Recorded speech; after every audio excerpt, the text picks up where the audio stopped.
Is Rita on? Yes, Rita's there.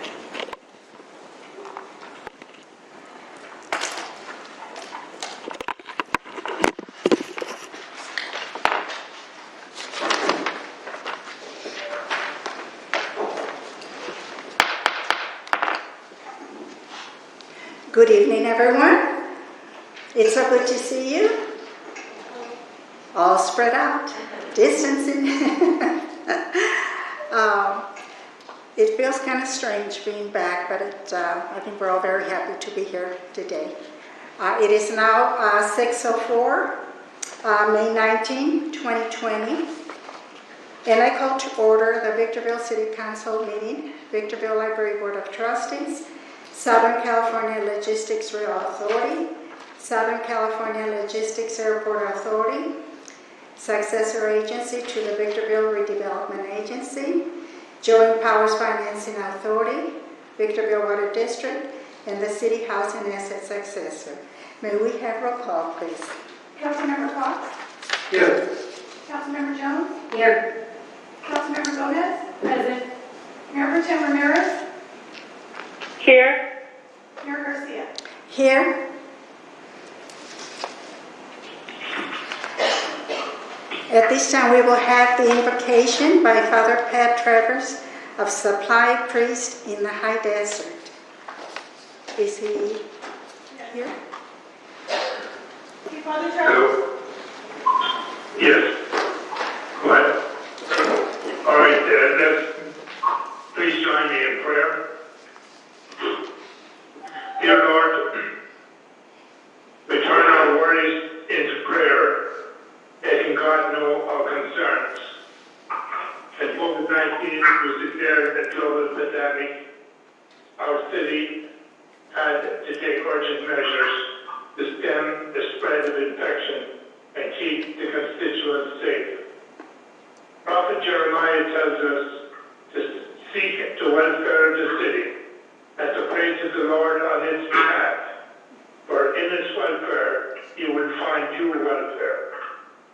We invoke God this evening, who alone can solve our crisis. And so tonight we pray for our elected officials entrusted with the holy calling of public service. Keep these faithful servants pure of heart as they tend to the needs of our city and their constituents during this global crisis, especially those who have been affected by this deadly virus whose names are known to you. We ask you to bless the work that is before our council members, with a generosity of spirit with each other as they allocate the necessary resources for combating this pandemic and keeping our city safe. And we ask that in God's name, amen. Amen. Amen. Please remain standing, and we will have the Pledge of Allegiance, and it will be led by Police Chief Rick Bessinger. Please face the flag, right hand over your heart. Ready to begin. I pledge allegiance to the flag To the flag of the United States of America and to the republic for which it stands, one nation under God, indivisible, with liberty and justice for all. You may be seated.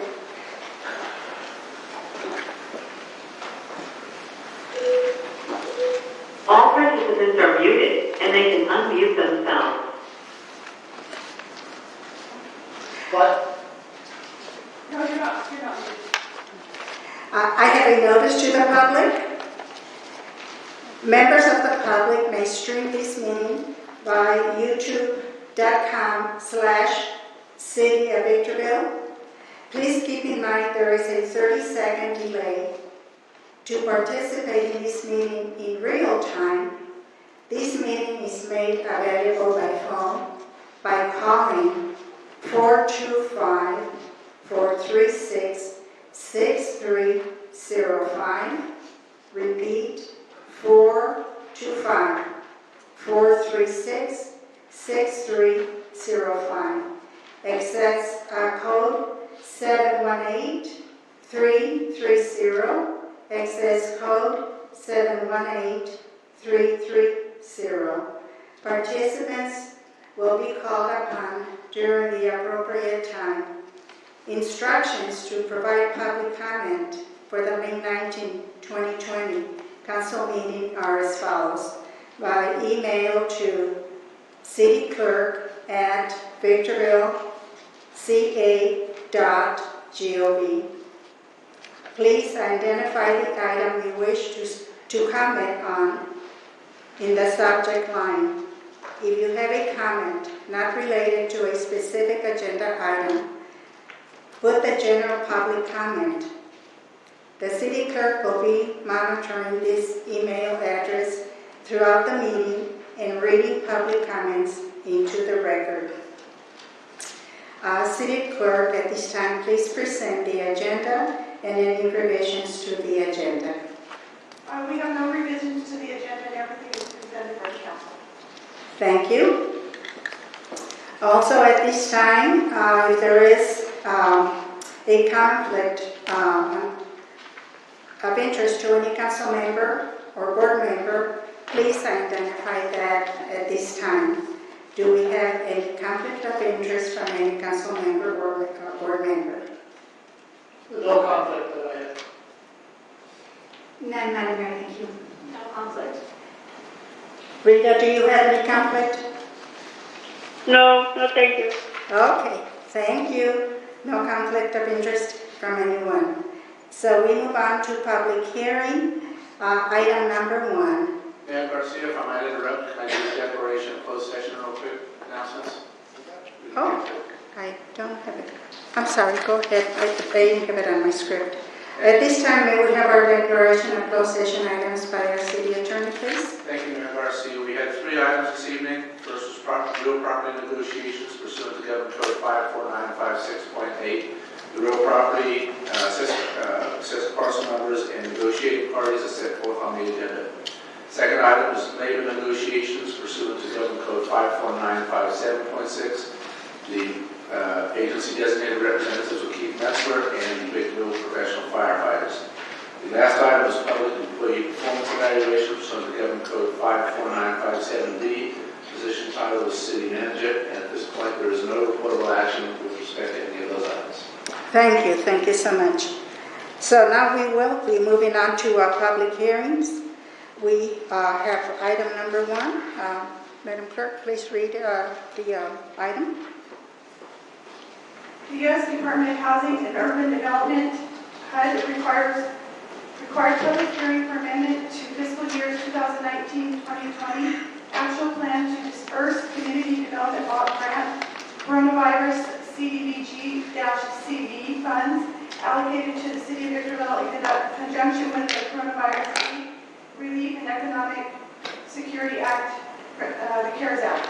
The recommendation is that the City Council conduct a public hearing to receive citizen and public comments regarding the City's proposed amendments to the 2019-2020 Action Plan and Resolution number 20-22, approval and adoption of the proposed amendment to the 2019-2020 Annual Action Plan, which establishes the disbursement criteria of $810,528 in CDBG-CV funding in response and recovery from the COVID-19 pandemic for programs such as community outreach, small business outreach, emergency homeless measures, and associated administration.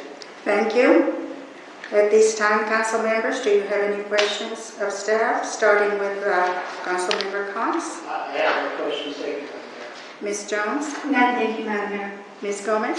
We're talking about the HUD public hearing number 1, is that correct? That is correct. No questions. Mayor Pro Tem Ramirez, do you have any questions? No. And I don't have any. Therefore, I open the public hearing. And Madam Clerk, do we have any speaker cards? Do we have anyone on the line that would like to speak on item number 1? All participants are unmuted. Very having very difficult time listening and hearing the council. Hello? Hello? Hi there, who do we have to speak on this item? Could we do one at a time, please? So I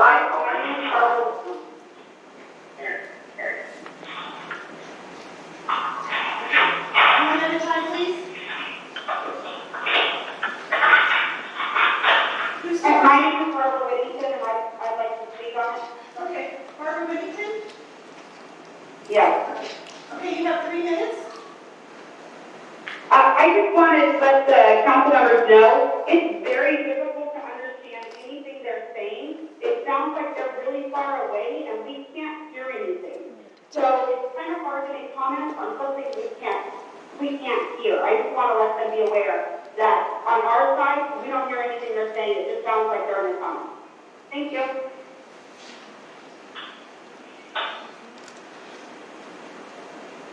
And the next person? Do we have someone else on the line to speak? Yes, I'm here. I'm recommending them all use the phone instead of using the microphone from the council chambers, because I wasn't able to understand anything Mayor Garcia said. I'd be best for us to be able to listen and hear what they are saying and what they're answering to. Thank you. Is there anyone else on the line to speak on this item? Well, I do have one to read into the record.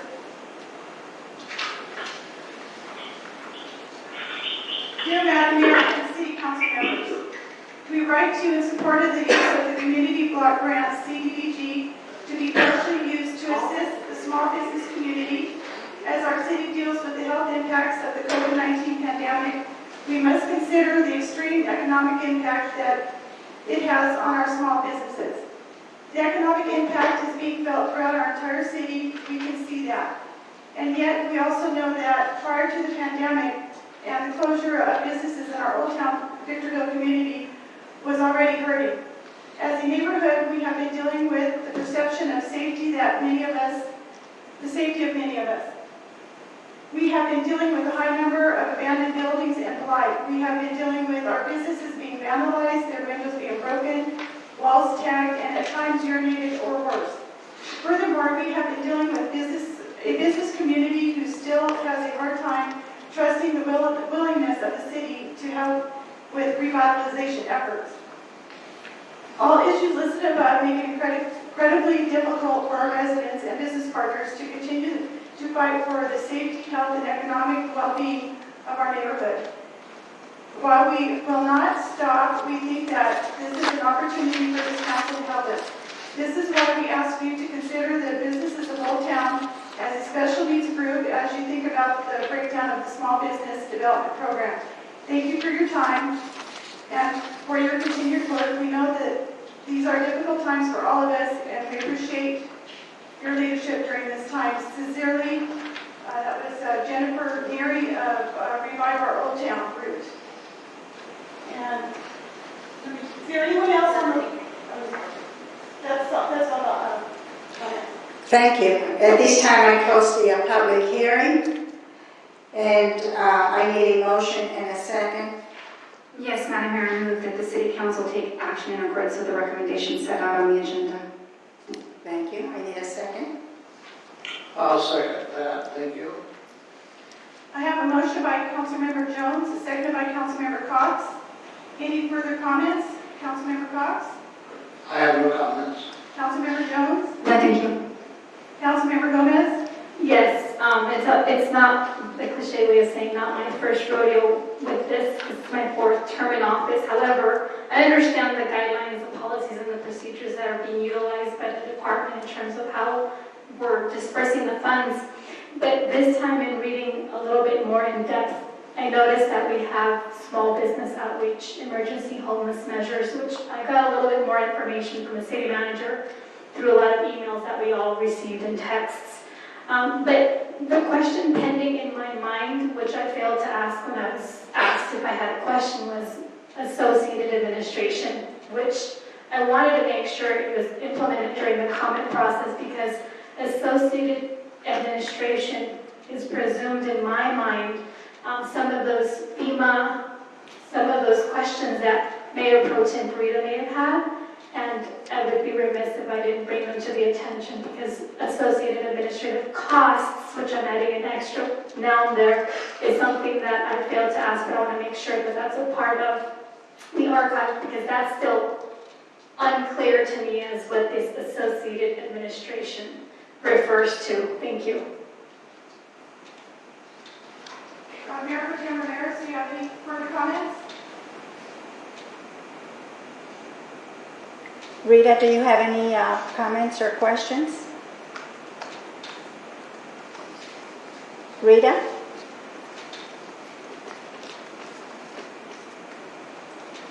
Is she there? I'm not sure. I think so, but I'm not sure. Rita, can you hear us? Yes, I can hear you. Do you have Do any? you hear me? Now I can hear No, you. no question. No Oh, question. Thank you. Thank you. Mayor Garcia? I have none. Mayor Garcia, no comment? No comments. So I have a motion by Councilmember Jones, second by Councilmember Cox. All those in favor? Councilmember Cox? Yes. Councilmember Jones? Aye. Councilmember Gomez? Aye. Mayor Pro Tem Ramirez? Yay. And Mayor Garcia? Yes. Motion carries unanimously. Now we move on to consent calendar. Consent calendar items 1 through 5 may be approved with one motion unless there is an item that needs to be pulled for discussion. Can I have a motion then? Yes, Madam Mayor, I move that the council and various boards of directors take action in accordance with the recommendations set forth on the agenda for items 2 through 5. Need a second? I second that, Madam Mayor, thank you. I have a motion by Councilmember Jones, seconded by Councilmember Cox. All those in favor? Councilmember Cox? Aye. Councilmember Jones? Aye. Councilmember Gomez? Aye, but I do have a comment.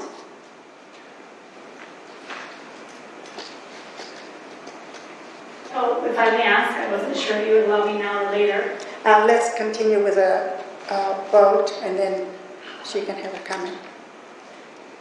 Mayor Pro Tem Ramirez? Aye. Mayor Garcia? Aye. Public comments?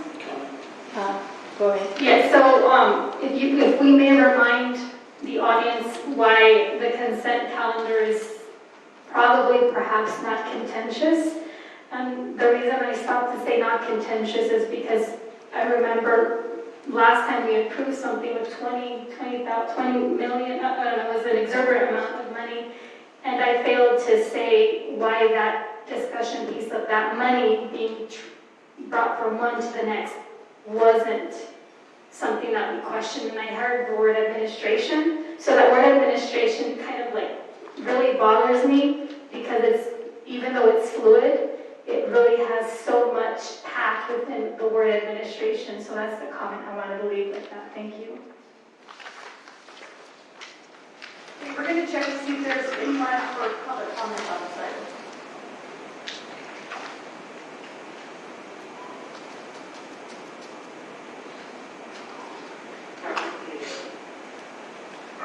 Is there anyone on the line that would like to speak on the public comment on the consent calendar items number 2 through 5? Okay. Okay, with that, then I have a motion by Councilmember Jones, second by Councilmember Cox, and the motion passed unanimously. Madam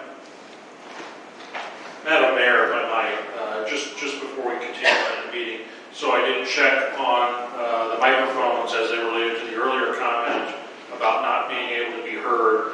We do have the mics all the way up. I think the most important thing for all of us at the dais, most important there would be just make sure we speak very directly into the microphone. The public will still hear us as if we're distant, but I think it would be equally helpful on the public line, on the phone line, for all of those that are on it, to mute their phones until they're ready to talk, because I believe that likely is going to interfere with their ability to hear us. But I think the best we can do up here at the dais with the microphones up is just make sure we talk directly into the microphone. Thank you. Thank you for the information. Okay, so now we move on to written communications.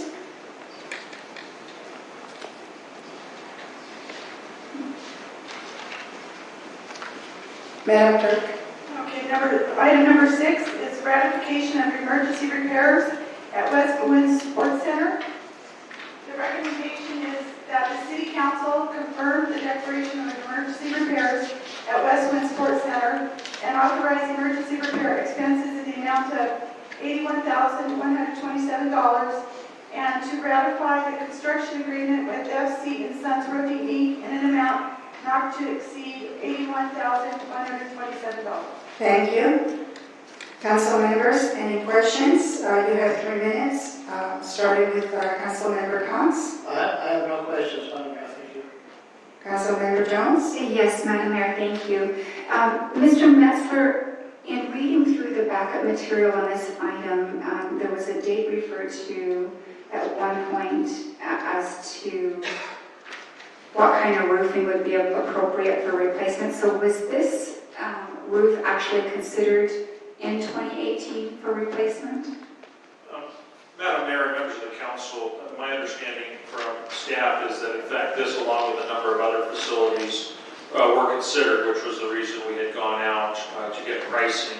We had recently completed a new roof at Hook Park, but this, along with other buildings, unfortunately, when it came to budget consideration and trying to make the budget work, largely because this is a generally funded type facility, this facility particularly got removed from prior budgets for consideration. I think it is important to note that notwithstanding this emergency item, before we stood up, as we stood up the EOC and we were preparing for the use of this facility for EOC-related purposes, we actually did make improvements to the roof system. It is a part of our evaluation of the facility. Airport staff, in fact, along with parks staff, facility staff, actually made improvements to the facility using an elastomeric type material. And that part of the roof that we were able to fix withstood this latest event. Unfortunately, the area that sustained the damage was an area that did not appear to need to be replaced, and with that, with the wind event, did some serious damage to the roof. So, unfortunately, because this was not expected, caught us by surprise. It's the nature for the emergency. We had envisioned doing it earlier in years, but the budget is limited our ability to do that in the past. Thank you, Madam Mayor. Ms. Gomez? Yes, I'm noticing that perhaps this emergency is taken away again from the discretionary power that you have for the GF fund, right? General fund, is that correct? This is being funded as a general fund expense, yes. Okay, and when you answer the next response, consider in my head why I'm asking, it's item 14. So contextualize it with that. So I'm looking at a percentage. Only 2.45% goes to things like recreation, which I'm presuming this could be considered one.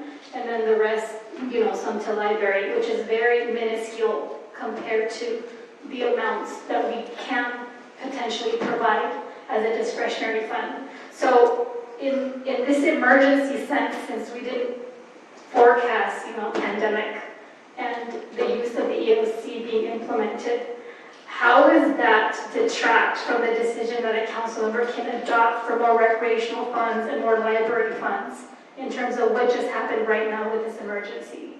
Because there's always never enough for recreation or community service, but there's always for police and fire. And so that's why I wanted to contextualize that with item 14 in mind, because we're looking at percentages.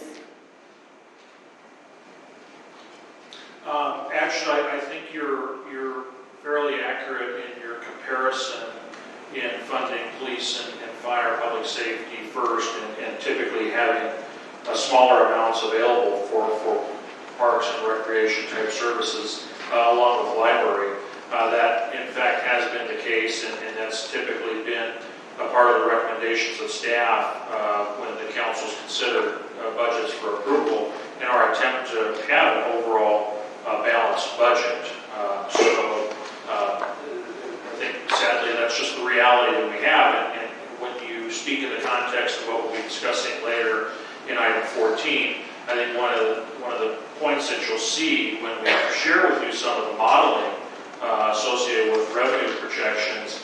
It's that type of a mechanism that we'll talk about in item 14 that gives you greater flexibility to take on expanded improvement or investment in things like parks and recreation type services, library services. Okay, so I appreciate the response. I guess I wasn't clear in the context of the outcome of the result, but I really wanted to know what percentage. It was almost like I feel it was pushed upon you through an emergency to have to spend money on something that ultimately we would never have done had an emergency not surged. So what percentage was that of the 2.5%? 2.45%, yeah, that we would be discussing later on. I almost feel like we have to force the hand, whether it's through a national pandemic, to really show that recreation is so important, not just the police and fire. And so I'm trying to consolidate in my mind why we have to have an emergency such as this one to help recreation build up what is really needed for our community.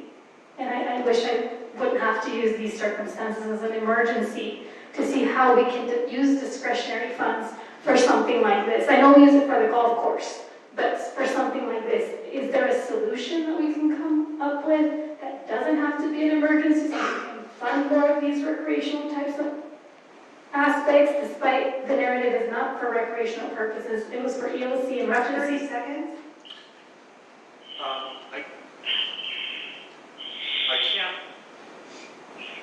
I can't answer you with a percentage because I don't know that that's the right measure to decide if we're going to spend money on emergency nature type facility.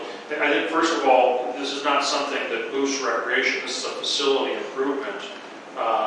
Recreation is something slightly different. Recreation usually involves programs that requires facilities. In this particular case, it was just unforeseeable that we're going to have a wind event that did the damage that it did.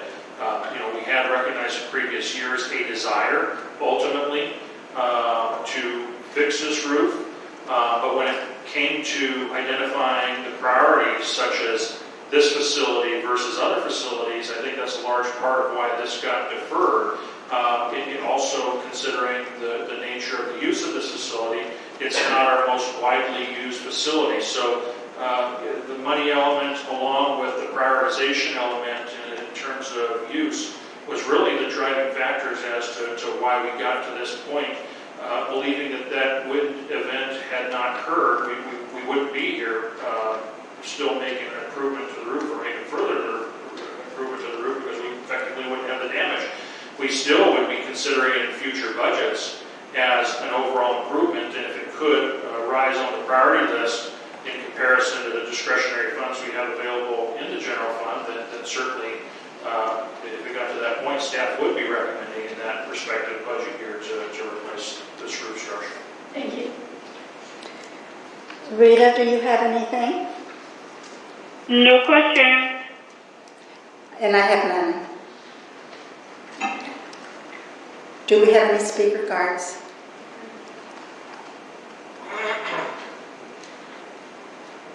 Do we have anyone on the line that would like to speak on item number 6? Is there anyone on the line? Hi, this is Barbara. What is your name? Barbara Whittington? Barbara Whittington? Yes. Okay, go ahead, you have 3 minutes.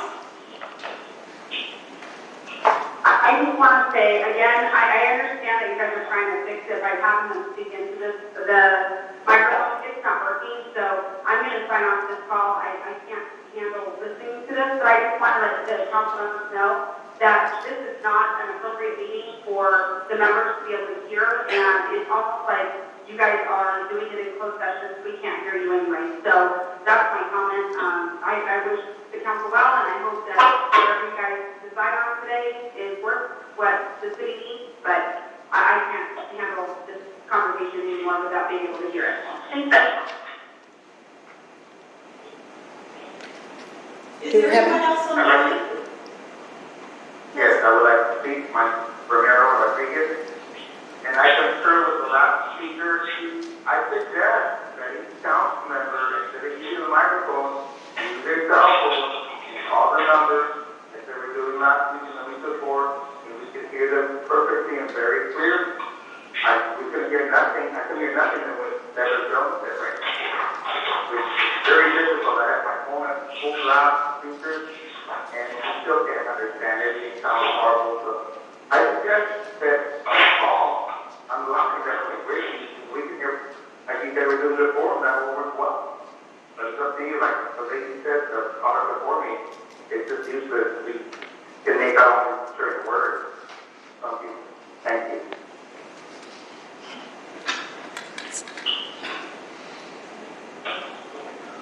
Maybe appropriate to ask if anybody is in the public who can hear us properly, if it's just a problem with somebody's cell phone, because if nobody can hear us, we have a problem.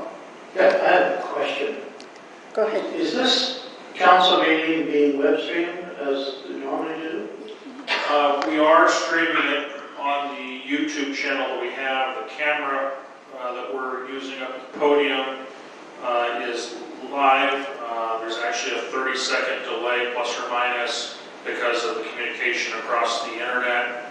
I can tell you, and I guess it would be helpful to know if there's people that can hear us, because we actually did a rehearsal of this meeting last week as a part of the department head staff meeting. We actually had people calling in the same exact way that the public is calling in, on the same exact number. Department heads were up here at the dais speaking into the microphone. And so the experience that we're hearing from some of those that are on the line right now, that's not the experience we had last week when we actually did the mock trial. When we have a regular meeting and members of the audience are here, and that's the day here, but I haven't had any complaints, I haven't heard of any complaints, where people watching the council meeting have problem hearing. And so I'm wondering why the difference.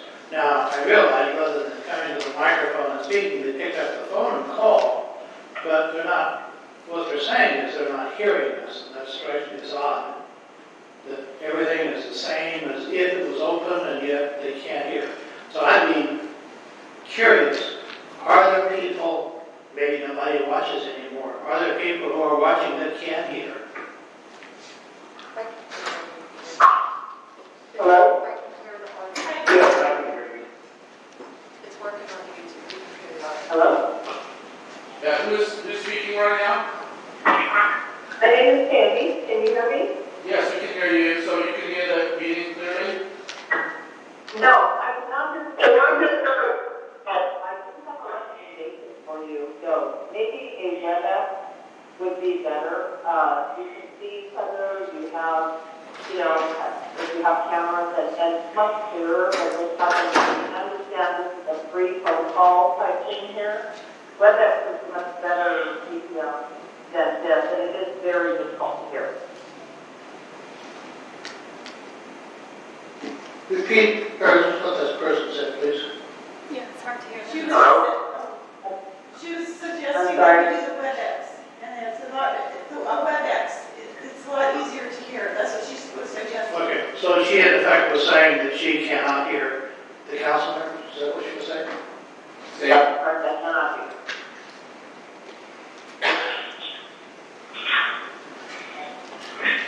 Is there any member of the public who can hear us clearly?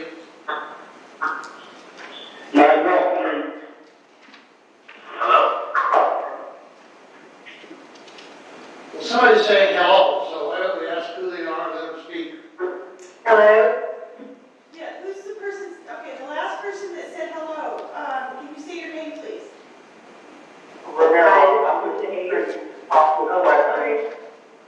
Hello? I'm just answering Mr. Fox's question.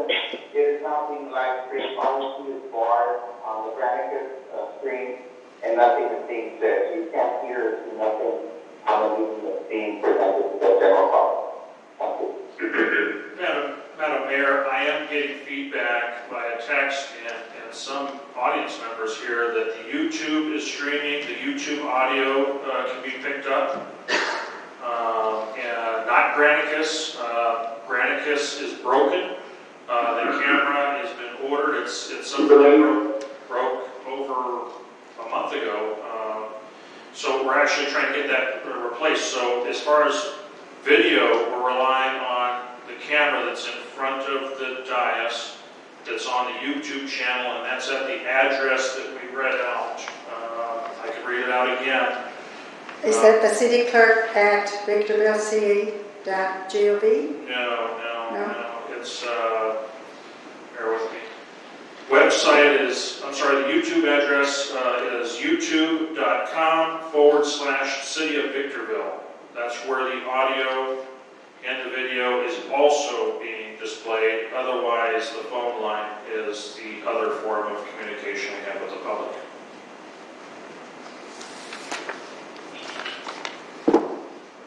Madam Mayor, I have a question for the attorney, may I? Yes. Mr. Mornowski, would it pass legal muster if we were to invite members of the audience to view the meeting on YouTube, understanding that there's about a 30-second delay, and then being available on the phone to then ask the questions they might have? That would be appropriate. Also, we may want to wait 30 seconds. Right. When we have an agenda item, to give the public some time to catch up on the YouTube broadcast and then be able to call them with their questions on the item. So I recommend that when we get to each item, we pause for 30 seconds at least to allow them and receive phone calls from the public. Okay. And I would add to that, for those that are online, whether they're listening at the YouTube or that they're on the phone line, it makes it dramatically easier if they want to comment to go ahead and send us an email at that email address that the mayor was referencing, which is cityclerk@victorvilleca.gov. If you can give us advance notice that you want to speak, we're monitoring that email. When we get to that item, if it's a specific item that a member of the public wants to speak to, we can ask for that public to basically step up and speak. Otherwise, if it's for public comment, just list on that email that you send us that you'd like to speak in the public comment section. Again, at that time, we'll then call on the respective members desiring to speak. And then finally, I would again encourage for those that are on the phone line to mute their phones so that it doesn't distract all parties. Okay. So I think we are on item 6, and we were waiting for public comment on item 6. So perhaps we wait the 30 seconds and then once again see if there's anybody in the public that wants to speak on item number 6. Very well. Madam Mayor, I'm wondering if, since we're now requesting members on the phone to log into YouTube, they might need to go to another room or something to gain access to a computer. If we might maybe take a few minute recess to accommodate our audience members. Yes, except that if we recess, the public may not know where we are. Perhaps we just sit and wait. Gotcha. Yeah. 5 minutes, if it's okay with you, Mayor. Wait Yeah. for 5 minutes, take a 5-minute pause, let the public go out, connect with YouTube, and hopefully then they can watch the meeting stream. 30-second delays before requesting comments from the public. Correct. We just paused for a few seconds here.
Is there a motion?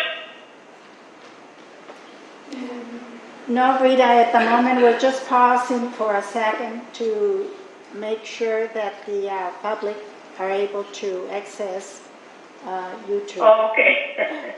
So Thank you. It's just quiet. Take a break. Okay, just a break, okay. We're still here.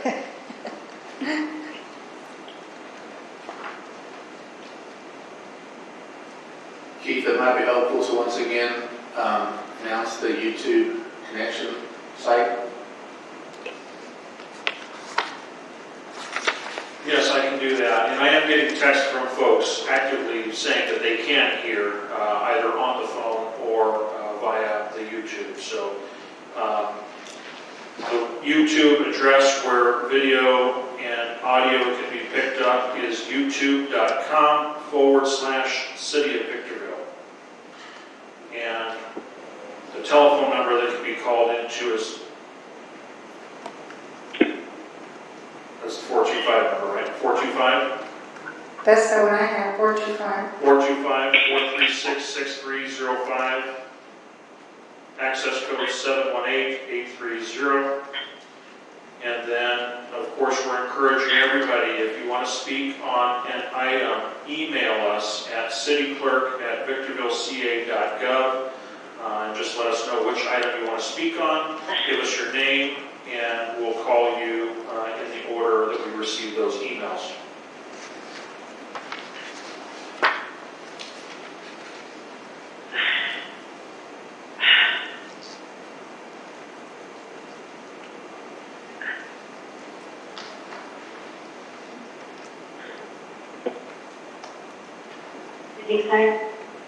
Hi, yes, who's on the line, please?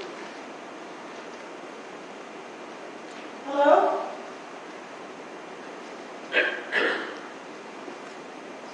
We have someone on the line to speak on item number 6.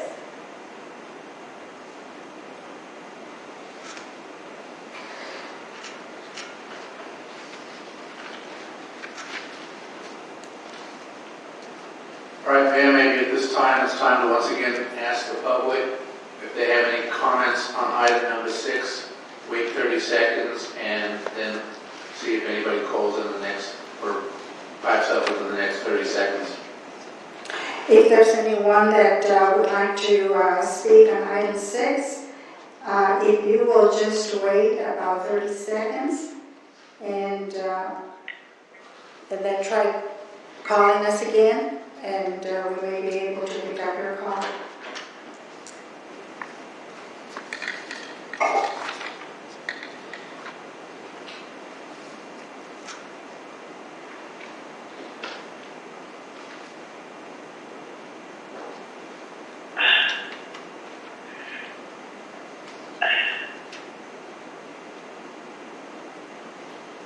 Madam Mayor, while we're at pause, I am told we have tested the system that the YouTube is right now the most reliable. There's a hint of a flicker when we go from microphone to microphone, but the YouTube channel is seeming to be what's working the best at this point.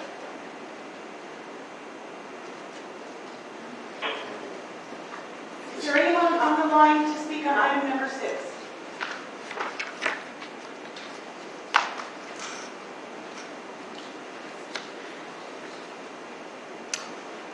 Doesn't seem like we have anyone. So at this time, I do request a motion in a second. Madam Mayor, I'd make a motion that the city council approve the emergency, confirm the declaration of emergency repairs at Westwind Sports Center as recommended by the staff. Second. I have a motion by Councilmember Cox, a second by Mayor Garcia. Any further comments? Councilmember Cox? No, none, thank you. Councilmember Jones? None, thank you. Councilmember Gomez? Yes, so West Winds does host a multiple programs for our city and our residents who are further way out by SCLA and and closer to our neighboring city of Atalanta. The improvements to the roofing, although they are structural as mentioned, they're not directly for the programs, but fortunately the programs have had an advantage because the facility does promulgate the surety of having these recreational programs because of having the infrastructure in place indeed. So that's my comment. But at the same time, I also wanted to say that this is besides this item, it's into what is happening right now with our lack of availability to hear, communicate with the public. Although I laud our council members for the Good Samaritan suggestion to wait for public access of the internet and the telephone, I don't think it's very reasonable to the due process of our public when many, or I should say few, of our audience members were considered listening. They had already hung up the phone, so they didn't get that message. So I know it's overwhelmingly frustrated with no audio for them. So I need to ask, what are the other options that we have to indemnify if there is the need to be more inclusive? These protocols are being discussed in real time, and we were not, in my opinion, quote unquote, appropriately noticing our audience. Will we have enough weight if this went sour? And lastly, is there a way that we can use these screens behind us as transmission for YouTube? Another Good Samaritan opinion. Thank you. Any further comments, Mayor Pro Tem Ramirez? Rita, do you have any comments? No question. Mayor Garcia? None. I have a motion by Councilmember Cox, seconded by Mayor Garcia. All those in favor, Councilmember Cox? Yes. Councilmember Jones? Aye. Councilmember Gomez? Aye. Mayor Pro Tem Ramirez? Yes. Mayor Garcia? Yes. Motion carries unanimously. Now we move on to item number 7. Madam Clerk. Ratification of expenses for emergency repairs at La Mesa Road and Amethyst Road. The recommendation is one, to ratify the final expenses for the emergency repairs at La Mesa Road and Amethyst Road. Approve amendment number 2 with the service provider agreement with DH Apple Valley Construction in the amount of $166,401.75 and to approve the notice of completion. Thank you. Council members, do you have any questions at this time? I'll start with Council Member Cox. No, yes, I do, Madam Mayor. Thank you. I raised the question last time that I think it's fairly well known that this ribbed pipe is known for having the sand wipe out the bottom of that, and we end up with water escaping through the bottom where it's edged out, and that we may have more of those. And my question was, are we going to send a camera down those drainage areas that are constructed of rib pipe, so that if we see weaknesses, we can do it we can make the repairs as a part of the budget and not wait until the road falls in and we have to make emergency repairs. Thank you. Ms. Jones. That was a question. Is it? Do you have any question now, Seth? Well, it's a question of whether or not we're using the camera. We have someone. I know we use the camera on sewer lines, but I don't know that we've done it on drainage. So that's the question. We certainly can. If we haven't already, I don't know that we, in this particular case, we have seen a head nod. So, and so as it relates to identifying deficiencies, to the extent we see them, we'll work to find a funding solution in the budget. That's all I have. Ms. Johnson. Yes, I just have one question. Thank you, Madam Mayor. Mr. Metzger, I noticed that the original estimate on this project was $150,000 to $200,000, and yet we're coming in at a little over $316,000. Does that gap have to do with how difficult it is to really get estimates on projects like this? Yes, the answer is yes. You know, in this particular case, in the emergency sense, you obviously lose a lot of ability to design in advance to get a much more precise scope of work that you would get in a design state. This, because of its emergency nature, and then of course, just given the complication, there was a lot of complexity as we got down into the trench, where we found a lot of conflicting utilities, which required, in some cases, handwork to actually excavate dirt to make sure we weren't puncturing or damaging other utilities. So this one, certainly the hardest part to forecast was the level of work beyond just the repair of the storm drain itself. Thank you, Madam Mayor. Ms. Gomez? Yes, so following on her question, it triggered me to try to see if you guys have if you've done a statistical analysis on the material's length of time. So once you've done this and you've made this expenditure as an emergency, what is the allotted time that we expect the materials to be in place? I don't know the exact answer to that. I'm fairly convinced we didn't put the steel ribbon pipe back in, and I saw some pictures showing those concrete. But Brian, can you answer the question as to the useful life of the concrete pipe?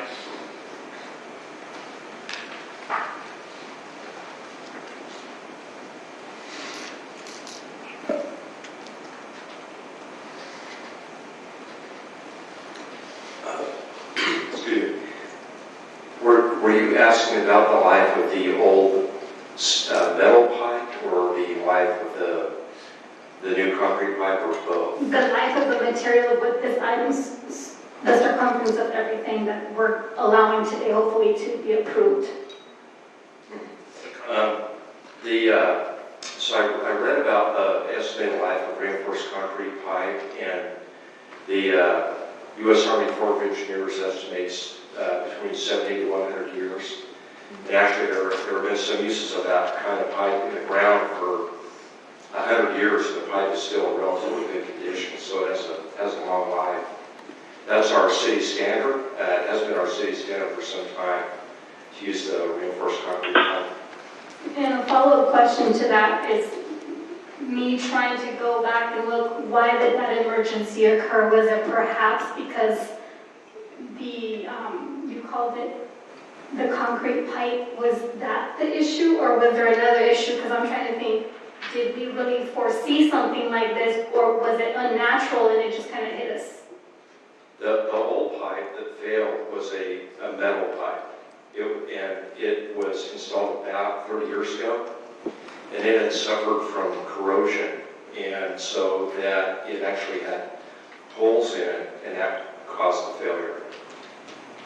Okay, thank you, I appreciate that. So I have another question, I don't know if you're responding or Keith, but this is not a question to the ratification of the expenses, since they were already ratified in a former fiscal year. However, there's a few constituents that may need more clarity from the knowledgeable practitioners that are here to explain tonight, assuming that there's a majority approval, why these monies approved today are not for today's dollar measurement, but they were. Do you understand what I'm getting to? I know Rita was talking to me about monies that are appropriated but a fiscal year prior, but we're doing it now, and people get confused as to it's a national pandemic, or are we spending dollars here? I mean, can you explain that and bring them together? I'm not sure if you might be talking about a rollover money. We might budget a project in, say, this fiscal year, but we don't complete it this fiscal year. So sometimes we'll continue the funding or roll it over to the next fiscal year to continue the funding for the project if it gets delayed for some reason. I'm not sure if that's what you were asking about. Kind of. I think it touches, it's in my mind's eye, more liminal. It's like we've approved something, but here today we have this urgency of monies, and we don't have the fluctuation of it. So how do we mediate or mitigate with something that we pre-approved? Do we unwind it? I mean, what are the ramifications, and how is that not affecting our decision today to what we're doing before? So for this particular project, it wasn't identified in this year's budget, but there were funds available in Measure I to complete the project. But it wasn't, this particular project for the emergency repair was not funded in advance as part of the budget process. So if council's majority were to vote for this project, what are some of the potential impacts? Stating the last sentence that you did say. The impacts are that means there are about $316,000 that aren't available for other projects because that came out of the Measure I fund. So there's just that much less funding available for other Measure I needs. Thank you. No further questions. Rita, do you have any questions? No question. And I have none. Do we have anyone on the line that would like to speak? This is where we should wait 30 seconds now. Okay. We should wait.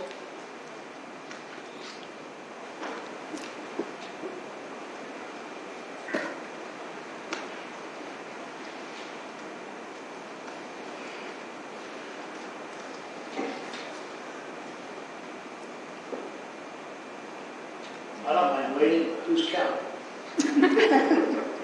You are.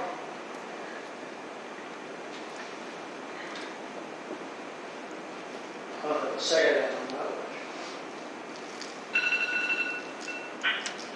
Do we have anyone on the line that would like to speak on item number 7?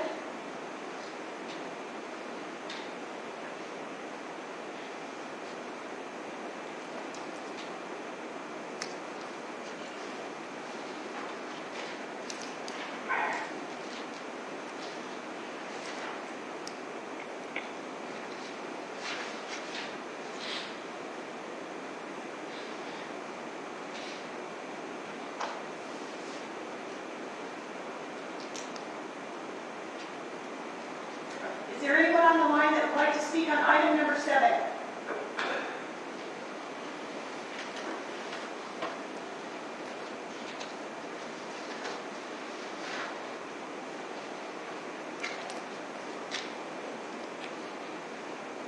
Does it sound like we have anyone?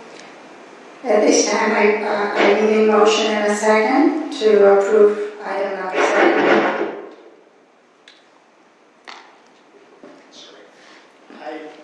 Madam Mayor, I move staff recommendation in regard to ratifying the expenses for the emergency repairs at the Mesa and Memphis and approving amendment number 2 with the service provider in the amount of $166,401.75. Thank you. And of course, the notice of completion. I'm sorry. Thank you. Second. I have a motion by Councilmember Cox, seconded by Councilmember Jones. Any further comments? Councilmember Cox? No comments. Councilmember Jones? No, thank you. Councilmember Gomez? No. Mayor Pro Tem Ramirez? Rita, do you have any comments?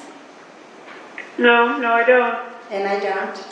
Okay, so I have a second by Councilmember Cox. A motion by Councilmember Cox, a second by Councilmember Jones. All those in favor? Councilmember Cox? Yes.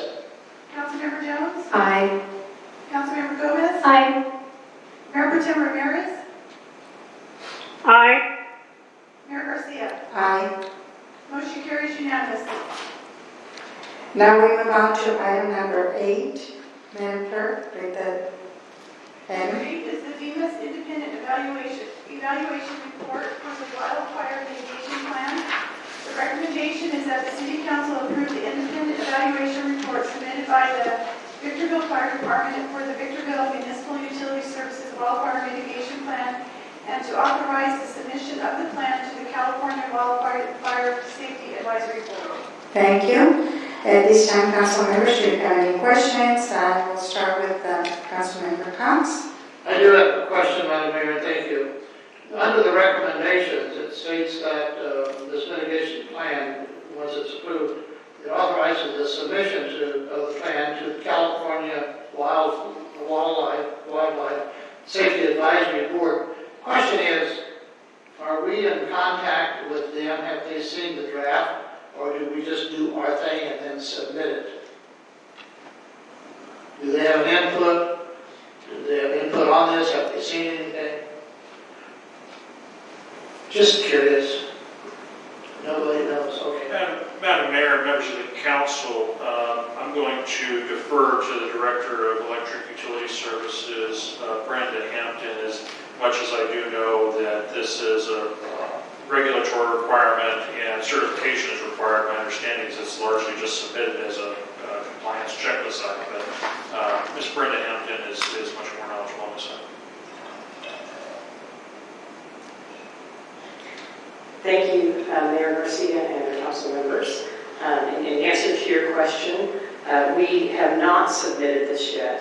We'll submit it once all the activities are complete. So they have not seen a draft of this yet. You're talking about the Wildfire Safety Advisory Board.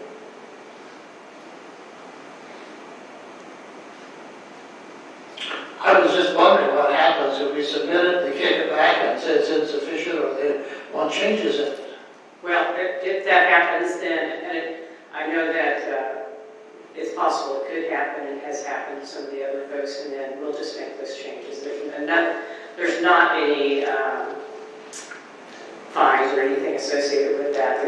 They may ask that we make some changes to it, in which case we'll take a look at that and do what changes need to be made. Thank you, that's the only question I have. Thank you. Ms. Jones, do you I am done, thank you, Madam Mayor. Ms. Gomez? Yes, so I'm going to say and venture because of California bringing in SB 901 and Senate bill, that this is the reason why I've not seen it before. But paired with Venus and having the word wildfire just doesn't make a connection in my mind's eye. So I'm trying to understand how Victorville is mitigating with Venus the next wildfire, and why would Venus, as the way I see this, produces electricity to a couple of our industrial and commercial sites. How does that come together? I don't understand that.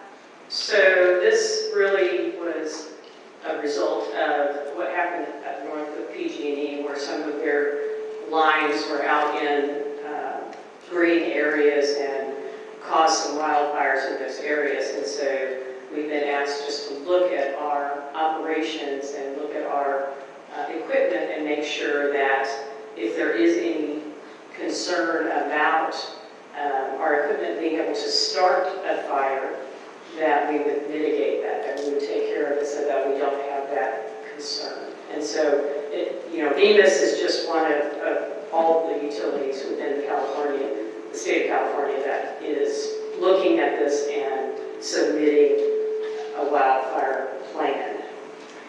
Does that make sense? So kind of recently, probably a week or so, or a couple of days ago, I watched Gavin Newsom really honing in on wildfires, and he had the captain and the chief of the fire there explaining a couple of things with wildfires, setting aside COVID-19, which I thought was kind of odd because of COVID-19 taking priority, but at his moment in time, it was wildfires. And so he started to express so much about wildfires, but in this city, I don't think we ever talk about wildfires as being something that required a plan for the council to really kind of look at, even though we already know a plan should be in place. So it almost makes me think that it required a bill to force us kind of like to look at that material in wildfires. Yes, there is an assembly bill that came out that required us to put this together and submit it. And actually, the Assembly Bill 1054 was signed into law in July of 2019, and that created that board, the California Wildfire Safety Advisory Board, and then the plans are being submitted to that board. And so it will be an annual thing going forward, but this is the first time that we are required to submit it. And, if you look at Venus, our equipment, most of our stuff is underground. And so we don't really have much of a concern with wildfires here, but they're asking all utilities in California to put together something and make sure that we have evaluated it from a utility perspective and then gotten an independent evaluation to make sure that we're looking at it to prevent any issues going forward in the future. Okay, and then another little bit of confusion was I saw you explaining it rather than, and I'm pointing over there, but the fire chief isn't there, but it's as if he were. I was like, well, why is he talking about it? But you explained it as the electrical part or the being cited. So yes, you're looking at the evaluation, which him and his department did the independent evaluation, and that's so you've already approved the wildfire plan, the council has. Now, this is the independent evaluation that the fire chief and his department did. So if you have some specific questions for him, I'm sure he'd be happy to respond. Thank you, I appreciate the clarification. Mayor Pro Tem Rita, do you have anything? No, no questions, so thank you. And I don't have any. Thank you so much.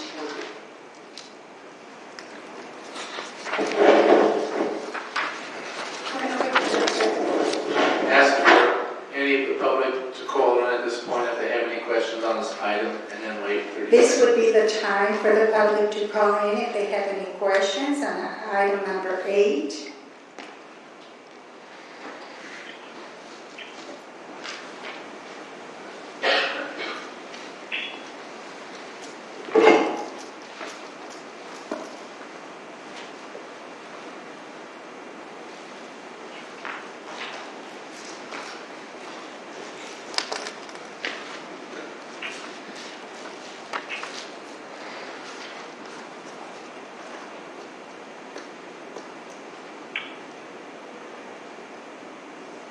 Is there anyone that would like to speak on item number 8?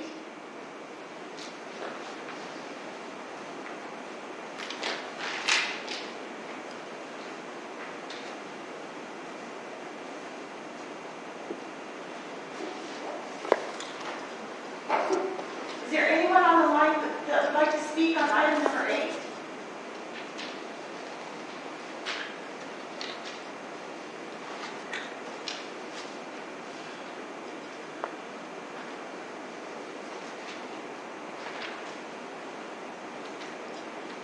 We don't have anyone here. Thank you. At this time, I need a motion and a second to approve item number 8.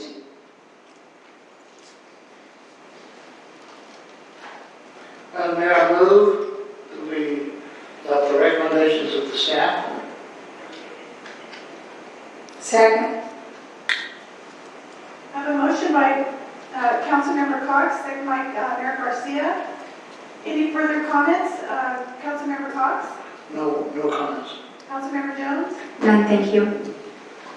Councilmember Gomez? No, thank you. Mayor Pro Tem Ramirez? Mayor Garcia? None? Okay, well, I have a motion by Councilmember Cox, seconded by Mayor Garcia. All those in favor, Councilmember Cox? Yes. Councilmember Jones? Aye.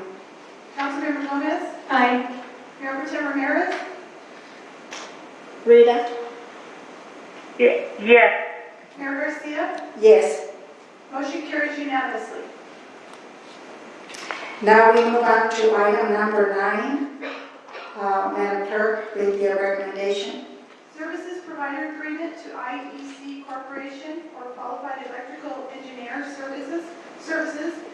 The recommendation is that the City Council approve the award of the consultant professional services provider agreement by and between the City of Victorville and IEC Corporation for technical consulting services for Victorville municipal utility services, electrical facilities, project number CC 20-066, in the amount not to exceed $100,000.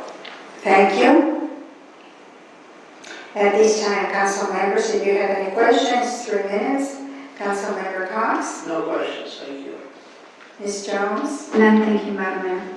Ms. Gomez? Yes, for clarification, we're on item 9, is that correct? Yes, correct. Yes, I have questions. So,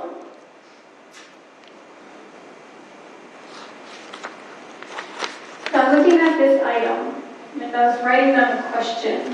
This is more likely for the experienced staff members or Keith's experience since he's been in this domain for several decades. So I saw that we're focusing on this thing called municipal growth, which is very generic, but it can be very specific when you're in the field. So I wanted to understand a little bit from the perspective of your experience and ideology what this municipal growth really means. And let me contextualize why I asked that. Since the time of the integration of this city, I've looked at the collaboration between private partnerships and governance occurring. However, I believe it's been the 21st century, but with you guys being here longer, perhaps it's something fairly new.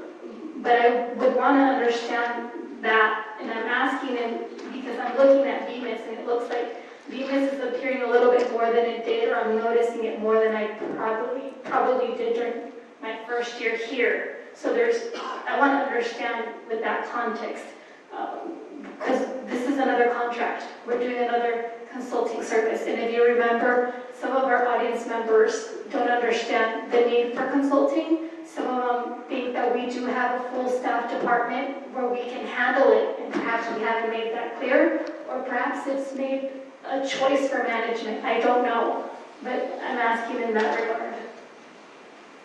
Madam Mayor and members of the council, I think this contract is best illustrated with an example of when we would use this service.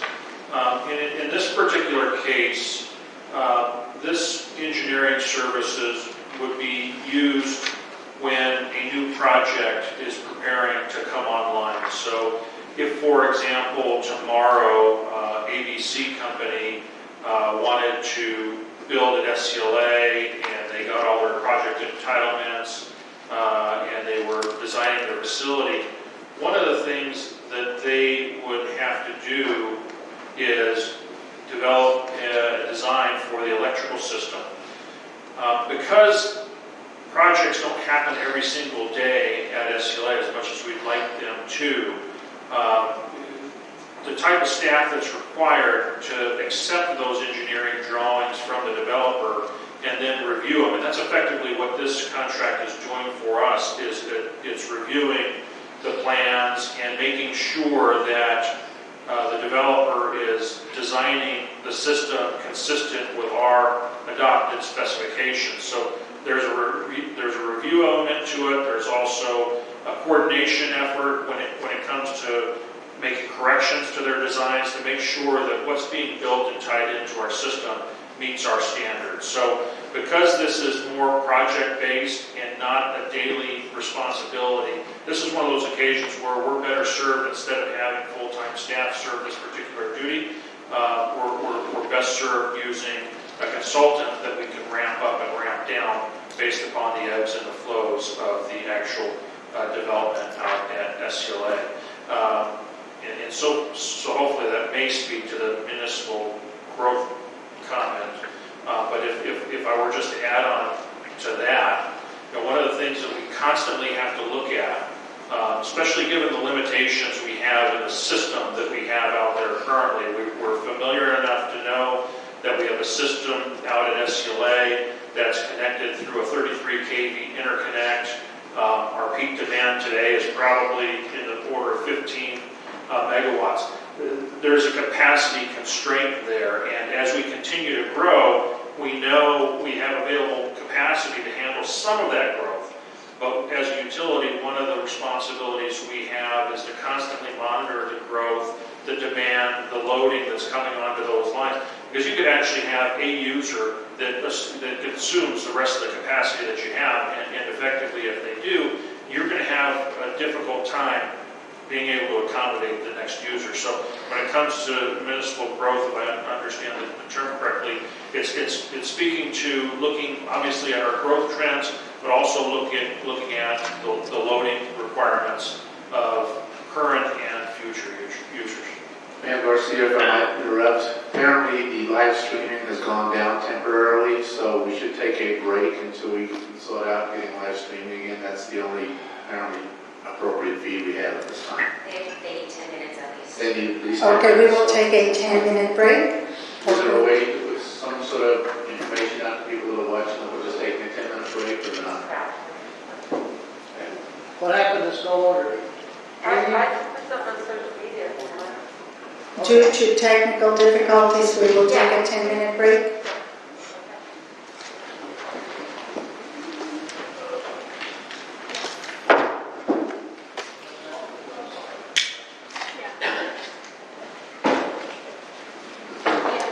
Yeah, they just said that that's all.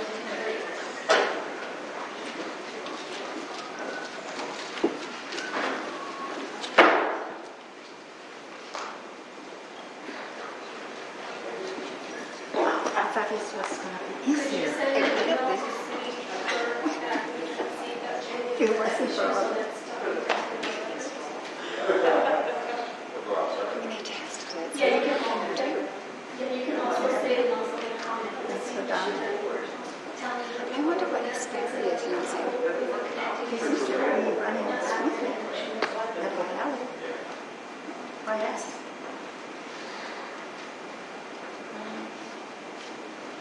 I wonder if our system is just a little older, maybe. I'm pretty sure that one is.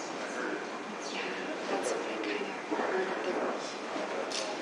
What's happening? Oh, gosh. Sure.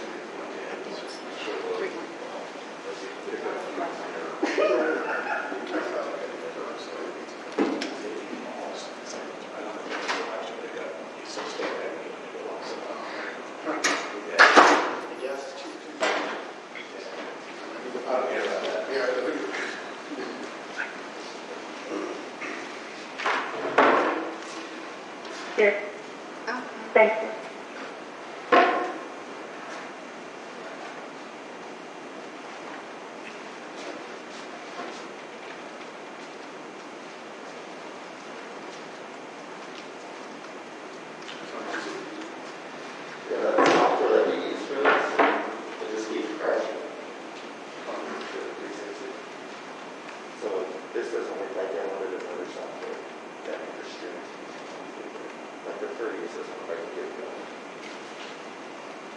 So it's youtube.com/Victorville, is that what it is? City of Victorville.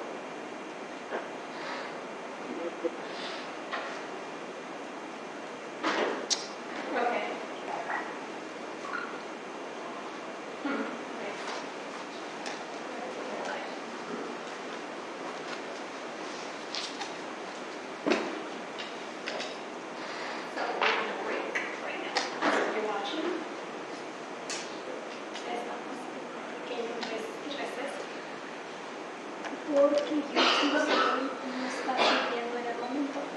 So Andre, my husband, texted me during the meeting, I didn't see it till just now, that he said he could only understand the city clerk, everyone else is like they're in a tunnel. Can't understand what's being said. He's doing it on YouTube. No, he was doing it on the phone. I just got it. So that was his experience. That's just what the other people say. Yeah. What was that? There's a this here.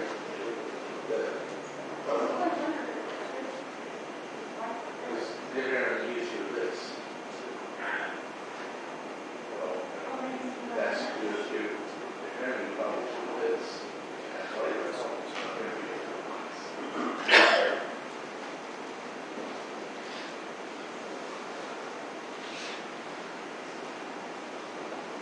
that would make sense because if he's further away. So that's something that's the original.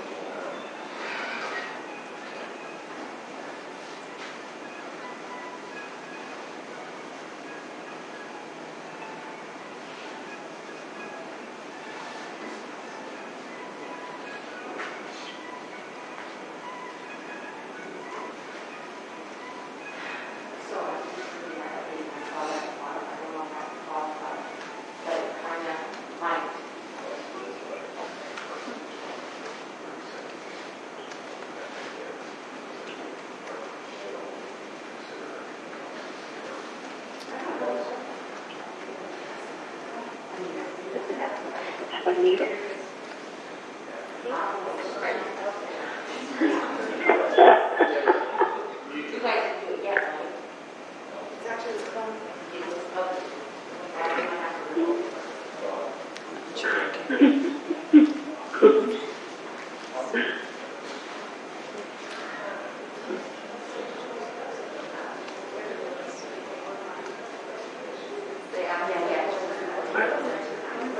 Gloria, are we still on?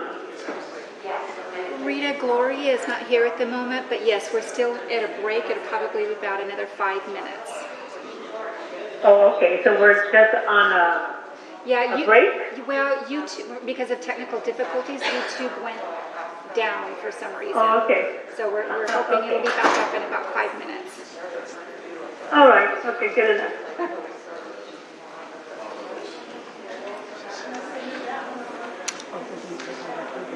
I don't think she heard. Okay, just let me know. Okay. So evidently, Gene texted me during the meeting, and I just got it during the recess. He said he could only hear the city clerk, and everybody else out there were attentive. He couldn't understand it, so I told him to go to YouTube, which is down. Look, so the computer system rebooted it and we did a software update. So he's going to give me the thumbs up. I'll let you know. But it looks like a phone. So he's technical issues.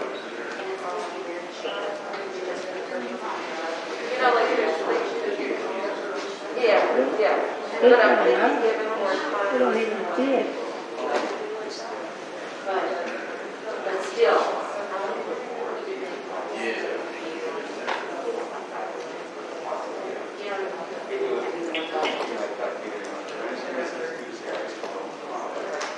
Yeah.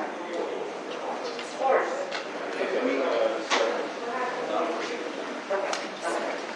Yeah, they asked us for.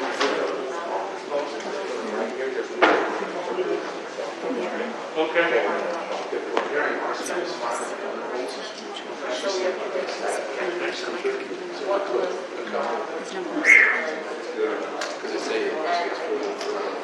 Big shoes to fill. Oh, no. YouTube. Yeah. That's for the phone.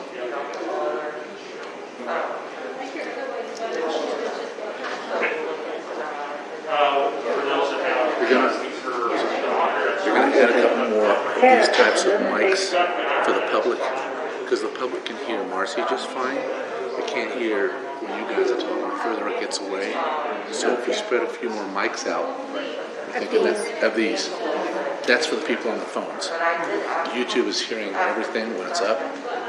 That's fine, but there's people that aren't on YouTube, they're just using the phone. So if we put a few more mics, and Tony's gone to run to find more mics to set them up. So it might take a few more minutes.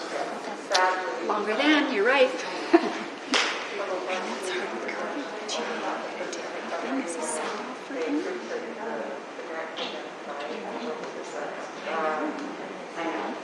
Me too. Something.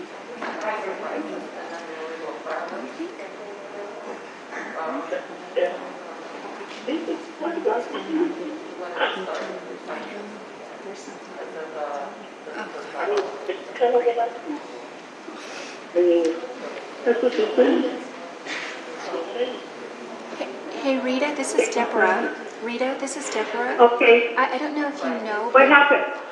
Nothing yet. We're still waiting. But since your phone is not on mute, we can hear everything you're saying in the background. I just thought you might want to know that.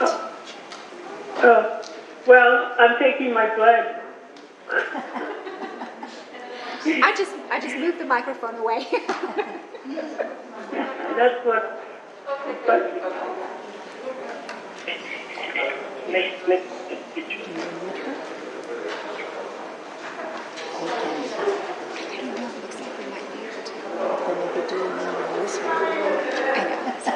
That's okay. I'm not gonna do it. She knows. Exactly, yeah.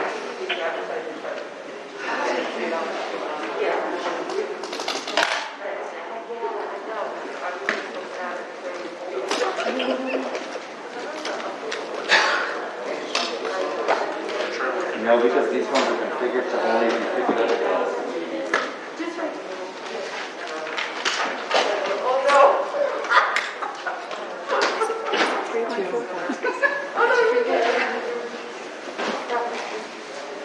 So then what we'll do is we'll just, like a normal.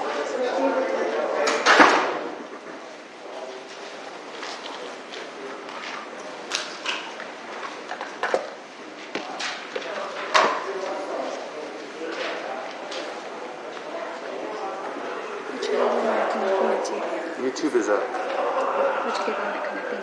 Sorry.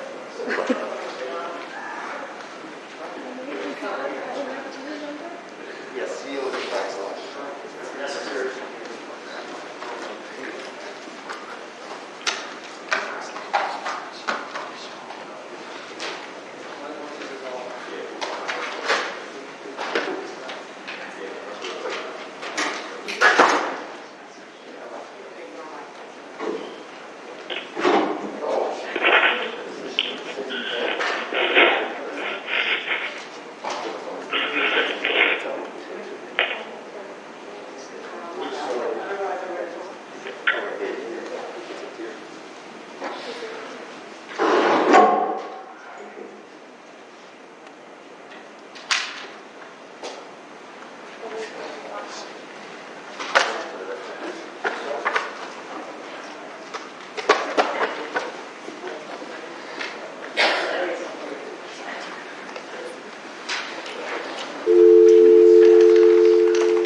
Do you have the number, Karen? Hold on. Here you go.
Welcome, and thank you for choosing free conference call. What's that?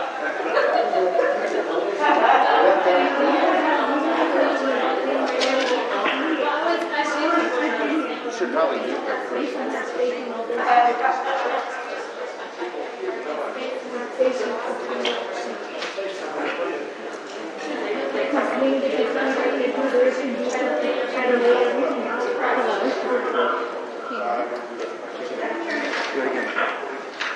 Can you hear me?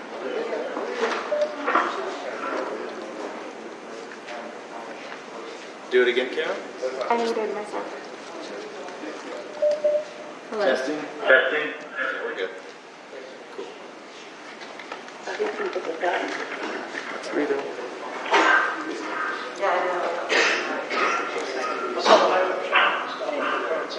You know, I've been noticing a little bit more. It shouldn't, no, I I was don't. the other day too, and I thought about it, and I was like, I want just, it's like. Oh, I saw it. should be here. No, you're good. I saw it. Kind of where this, there's an extra. Check it out. I need this though. I wonder if it's because they're going to be on the freeway. I am I just lowered it. Just lowered it. I think that's it. We're good? Cool. Where's everybody? Where's Jim? We're ready to go.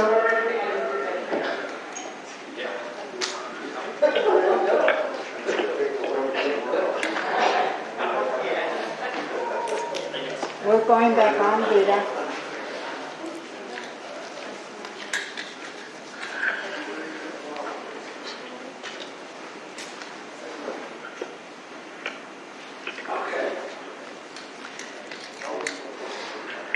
Okay, we are back on again? Are we? Well, I believe we are. I think for the benefit of the public, I think hopefully we have addressed the microphone or the hearing issues that people on the phone were having. So we spread out more microphones throughout the dais so that it should now pick up your whole council member comments more clearly for those people that are just listening on the phone. And apparently the YouTube connection is back up online. So it would be appropriate to reconvene the meeting at this point. Okay. At this time, we reconvene our meeting. Hopefully, everyone can hear us now. And we will continue. We are on item number 9.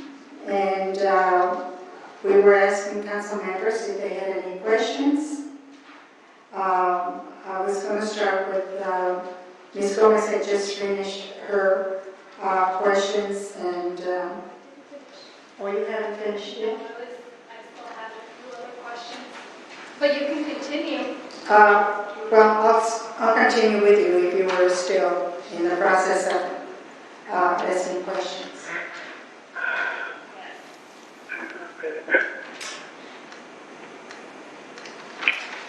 Ms. Gomez, go ahead. Yes, I have to find my place in my document. Sorry, it's just very distracting what's going on, so very difficult, but let me try to get my place really quickly.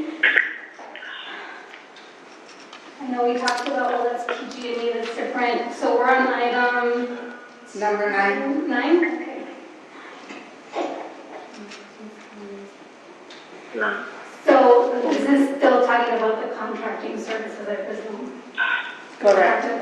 Okay, so one of the things that I wanted to know is, I see how we're allowing a specific administrator to do the process and the signage of all this, but my question is, if the mayor comes into this, how, and if not, why not?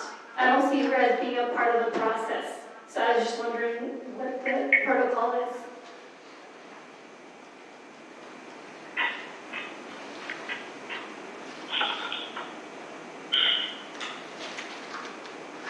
Is the question, why is staff being asked to sign it as opposed to the mayor?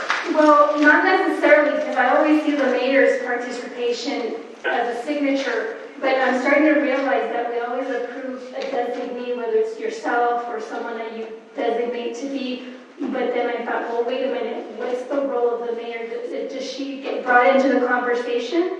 Or is she not in the conversation because the council has approved for someone else as a delegate, quote unquote, to become the overseer of this particular item? Madam Mayor, members of the council, I'm noting on page 209, signature block actually calling for the mayor's signature. So in this particular case, because it's rising to the level of council, staff's requesting that the mayor be a signature, but if the desire is to have it changed to executive member of staff or the department head, certainly that's within the discretion of the council. No, maybe, you know what, it's just, I was trying to catch my place really quickly, and I remember that that was a big question that I had in my mind, but probably I'm still trying to catch up on my notes. So, yeah, I do see the mayor, but there is a specific block, which is probably not the side of the state, for giving the designated person to do this, and it wasn't the mayor, and I just thought, well, the mayor's always involved, I so thought, and I figured as we're coming into recess, and I'm trying to write the complaint of this constituent with all this that's happening, it just threw me off, so if that's the wrong item, I apologize, and I am done with my question.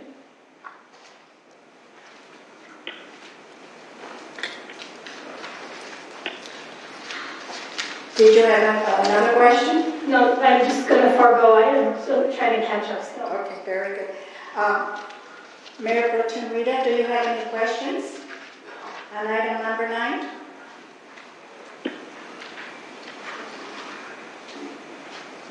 Rita, do you have any questions? No. Okay, repeat that.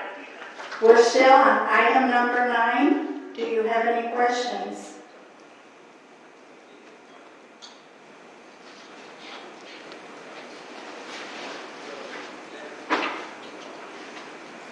We are still on item number 9. Do you have any questions?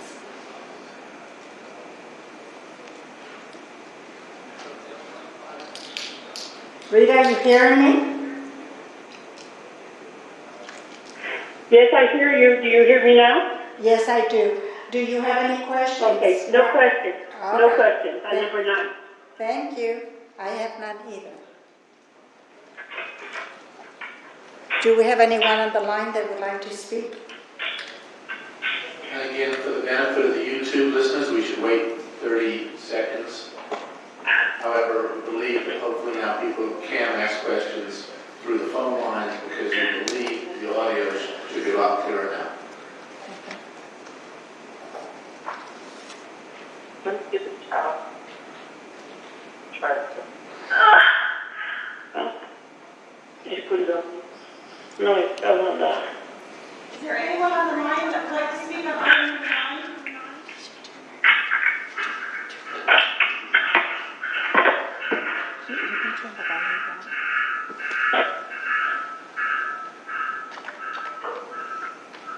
Is there anyone on the line that would like to speak on item number 9?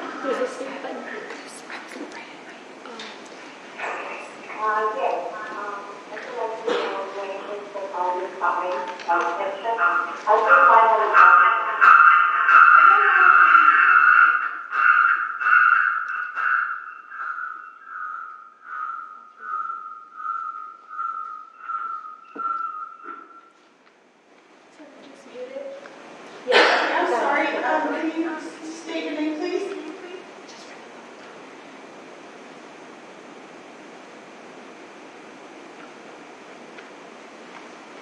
Hi, to the person that wanted to speak to item number 9, your name, please?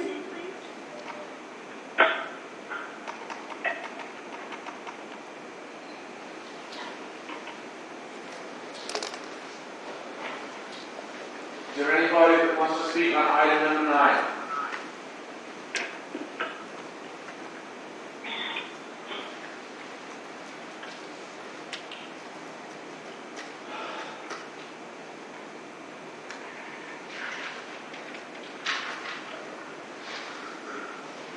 Apparently not, but I believe the city clerk has some comments to read on this item. To the Victorville, to the City of Victorville staff and city manager.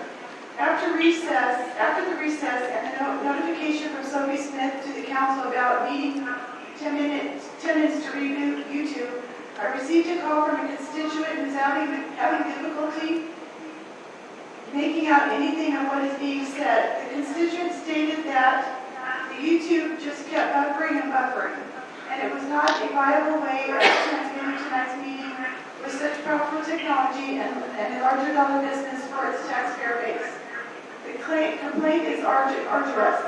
For access to the public and complaint about access to the meeting in a reasonable manner, Councilmember Blanca Gomez, on behalf of a call from a city resident and a city small business.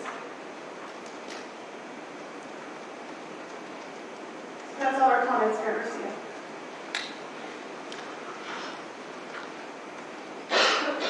Wait. That's all the comments. I think we've waited about a minute or so, so hopefully we should now move to see if there's a motion. Okay. At this time, I need a motion and a second on item number 9. Madam Mayor, I move that the city council adopt staff recommendations. I will second it. I have a motion by Councilmember Cox, second by Mayor Garcia. Any further comments, Councilmember Cox? I think the only comment that's well understood by staff, I want to make sure the public understands, this does not come out of the general fund or public safety or anything. This is the utility provider that raises money, pays money, and it doesn't come out of the River City budget except for the utility itself. It's self-sustaining. Councilmember Jones? None, thank you. Councilmember Gomez? Yes. So my apologies, but I feel very disoriented with the lack of consistency. I feel that there's a madness. I feel very lost for whatever reason. I may have to add that there's a lot of unexpected background noise. I can hear myself with all the receivers, so please bear with me. I'm not on the right, if I'm not on the right number or inquiring about the rightness, I just feel incoherent right now. Today in this general meeting, which is taking place May 19, 2020. Thank you. Member Tim Ramirez, do you have any further comments? No comment. Mayor Garcia? None. I have a motion by Councilmember Cox, seconded by Mayor Garcia.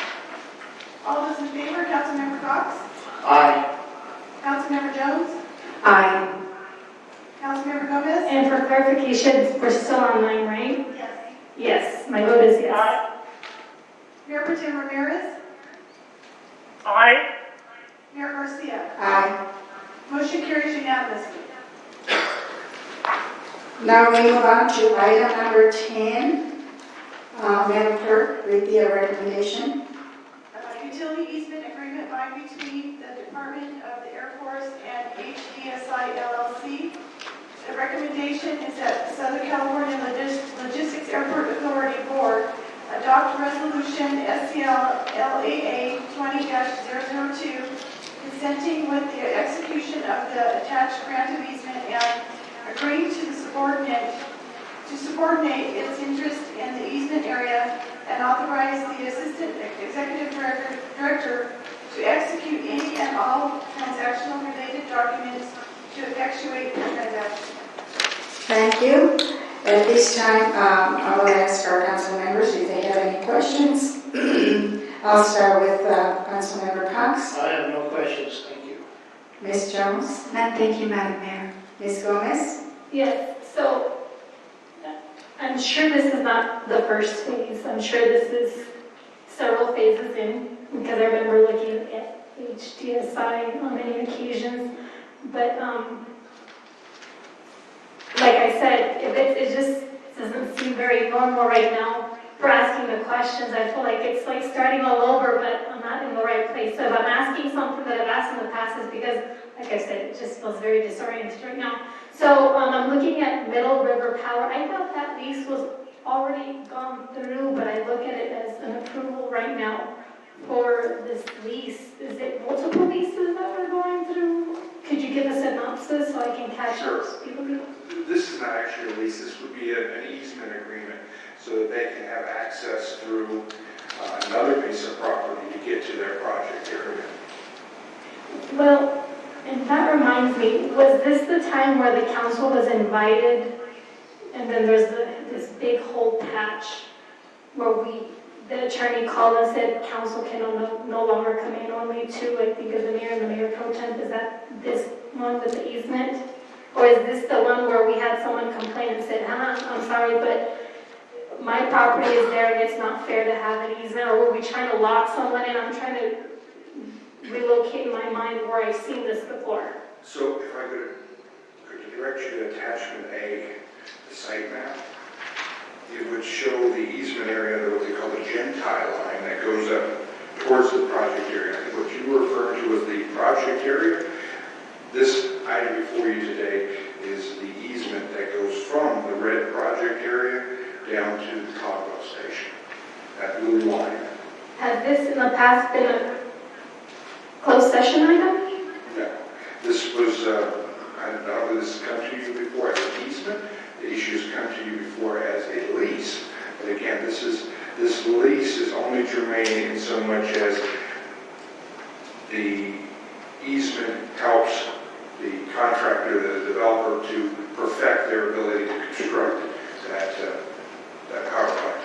So they need to be able to get the power from the solar field that they were constructing in the red area down to their Gentile, their generation lines, which are at the Caldwell station. So we see this before, right? But just not in you're calling it the easement phase of it. Right. So I don't think you see the easement portion of it. And we should remember, this is the Air Force's property. So key point here is the Air Force owns this property that the easement is on. They simply asked you, this body, to partake in concurring with that decision, because one day the easement will transfer to this body when that property transfers. And I have another question, and it's going to be very difficult for me to try to formulate it in words, but I'll bring an analogy that's surreal here that we've talked about, and it's the Braintree extension and an easement. And we've had stuff where we'll argue whether we want to provide or we don't want to provide the easement, whether it's the property owner herself. But I've seen a lot of difficulty with these easements because later on when we want to sell them, what ends up happening is we're left with a bigger brunt of soil that could be contaminated in an easement. Is that something potentially that could happen to this area because it's Air Force? No, it's not. In fact, quite the contrary.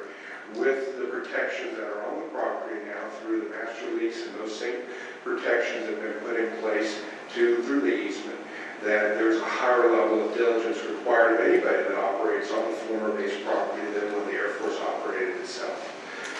Essentially what they're constructing is basically towers, great big towers that have wires on. Hard to imagine anything being a contaminant off of steel and concrete. That's really what they're doing. They're steel and concrete folks. All right, thank you for that clarification. No further questions? Rita, do you have any questions?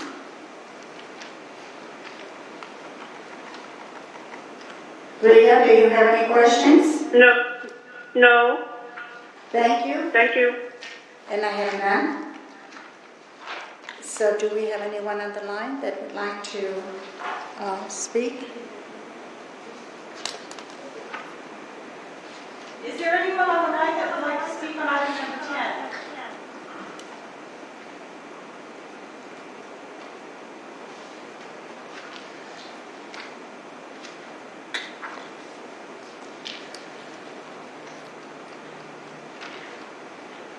Is there anyone on the line that would like to speak on item number 10?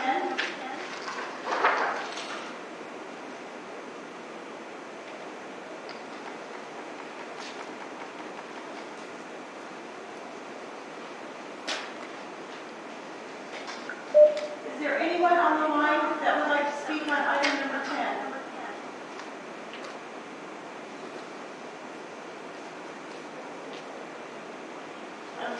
No?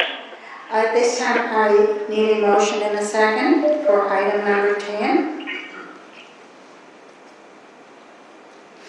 Yes, Madam Mayor, I move that the Board of the Southern California Logistics Airport Authority take action in accordance with the recommendations set forth on the agenda. I need a second. I second the motion, Madam Mayor, thank you. I have a motion by Councilmember Jones, second by Councilmember Cox. Any further comments? Councilmember Cox? No comment. Councilmember Jones? And thank you. Councilmember Gomez? No. Mayor Pro Tem Ramirez? Rita, do you have any comments? Repeat that. Do you have any comments on item 10? No. Thank you. And I have none. Okay, I have a motion by Councilmember Jones, seconded by Councilmember Cox. All those in favor, Councilmember Cox? Aye. Councilmember Jones? Aye. Councilmember Gomez? Aye. Mayor Pro Tem Ramirez? Aye. Mayor Garcia? Aye.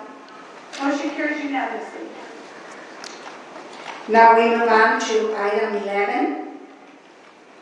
Madam Clerk, read the recommendation. Item number 11 is foreign trade zone number 243, minor boundary modification.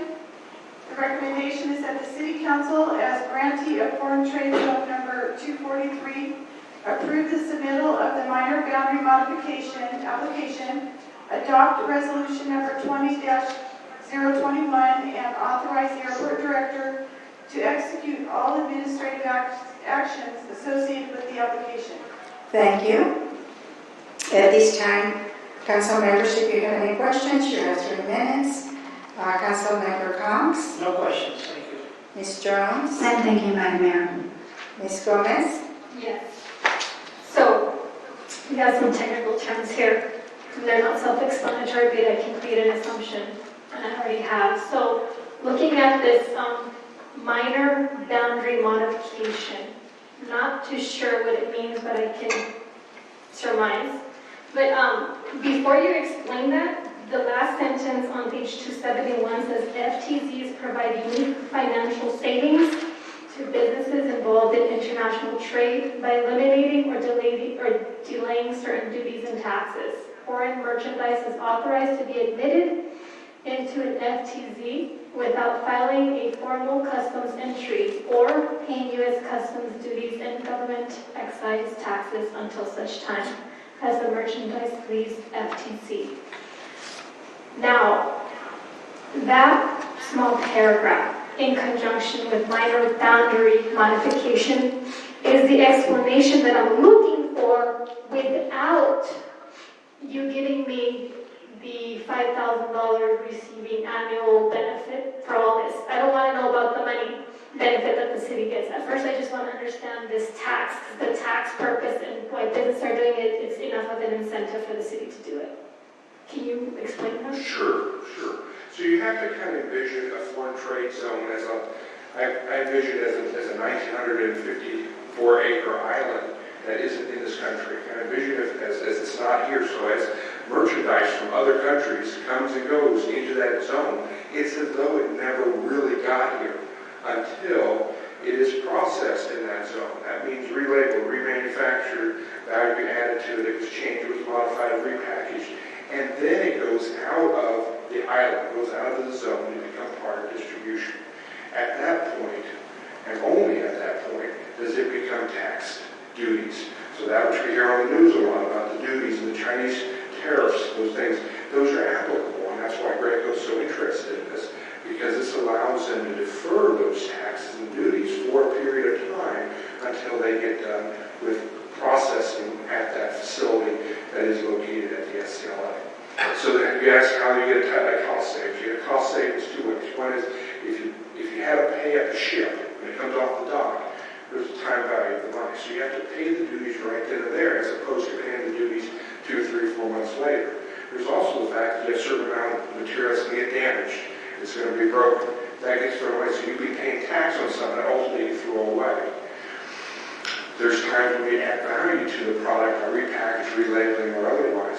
So you would get those values, the time value of that money before you actually pay. So you would be paying the government, the federal government, those duties right about the same time you're paying, you're selling that product to Walmart or some other distributor.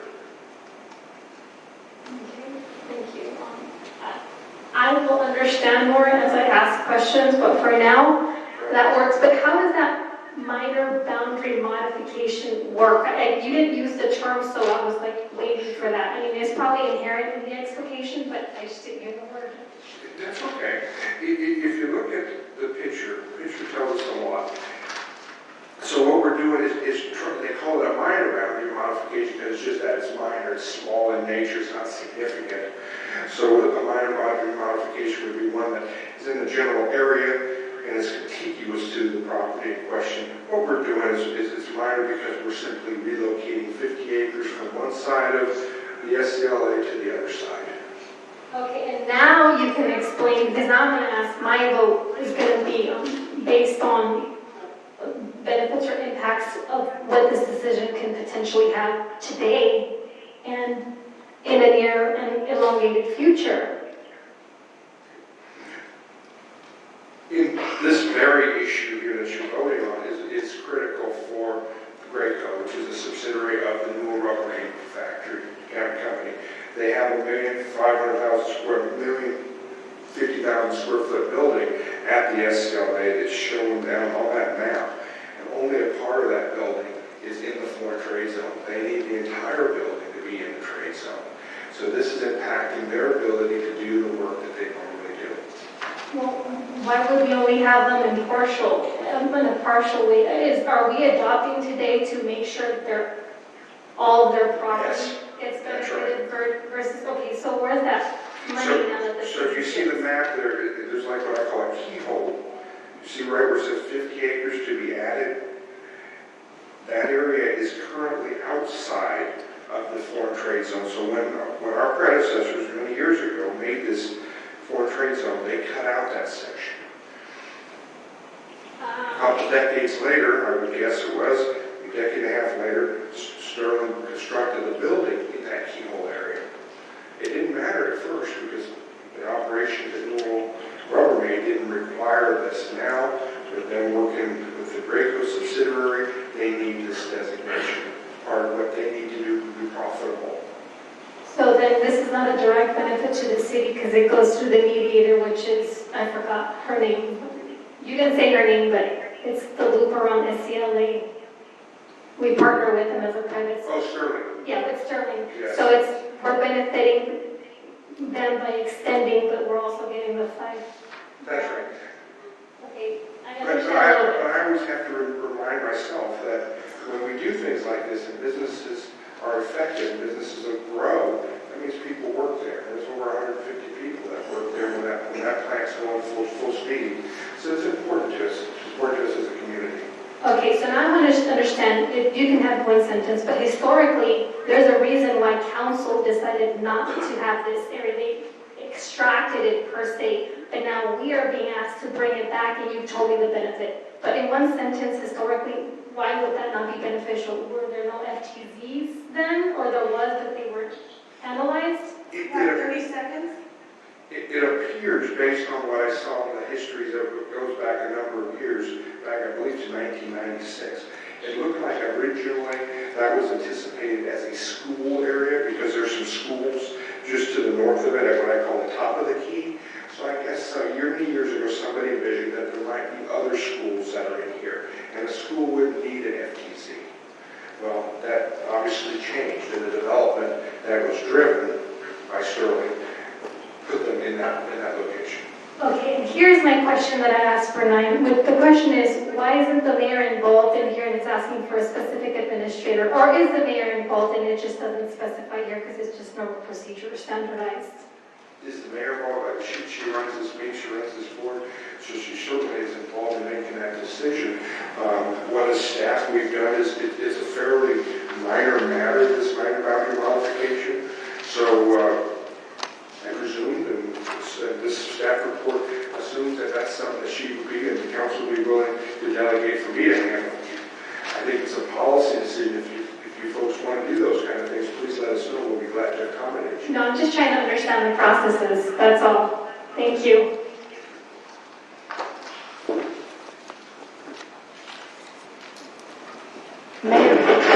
Mayor Pro Tem Rita, do you have any questions?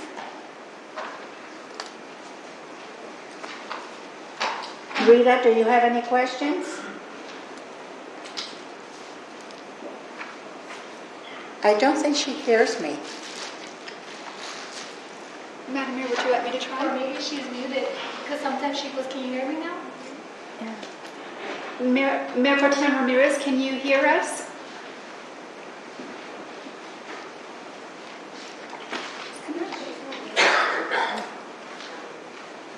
Mayor Pro Tem, can you hear us?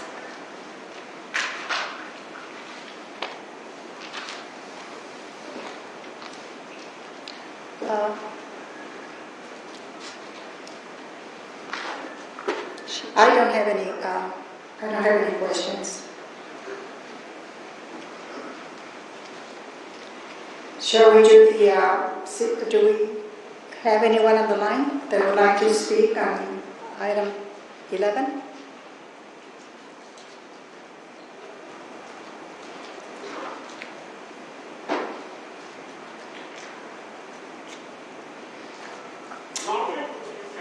Rita, are you there?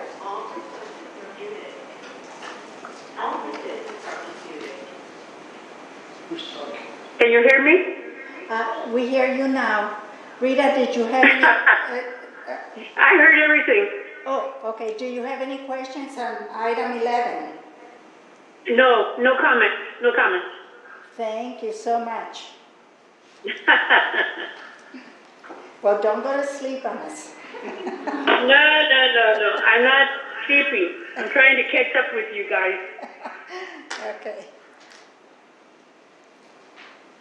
Is there anyone on the line that would like to speak on item number 11?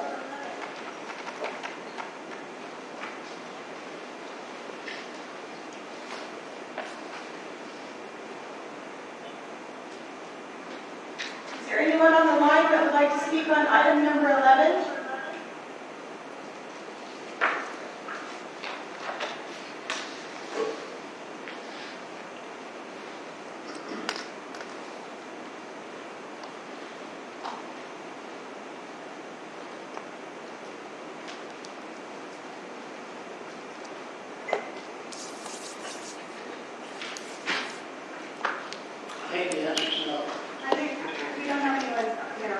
Thank you.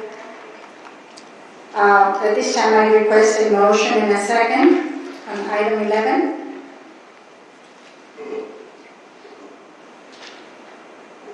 Yes, Madam Mayor, I move staff recommendation. I'll second that. I have a motion by Councilmember Jones, seconded by Councilmember Gomez.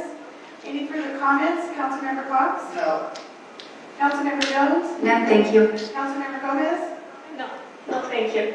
Mayor Pro Tem Ramirez? No, thank you. Mayor Garcia? None. Okay, I have a motion by Councilmember Jones, seconded by Councilmember Gomez.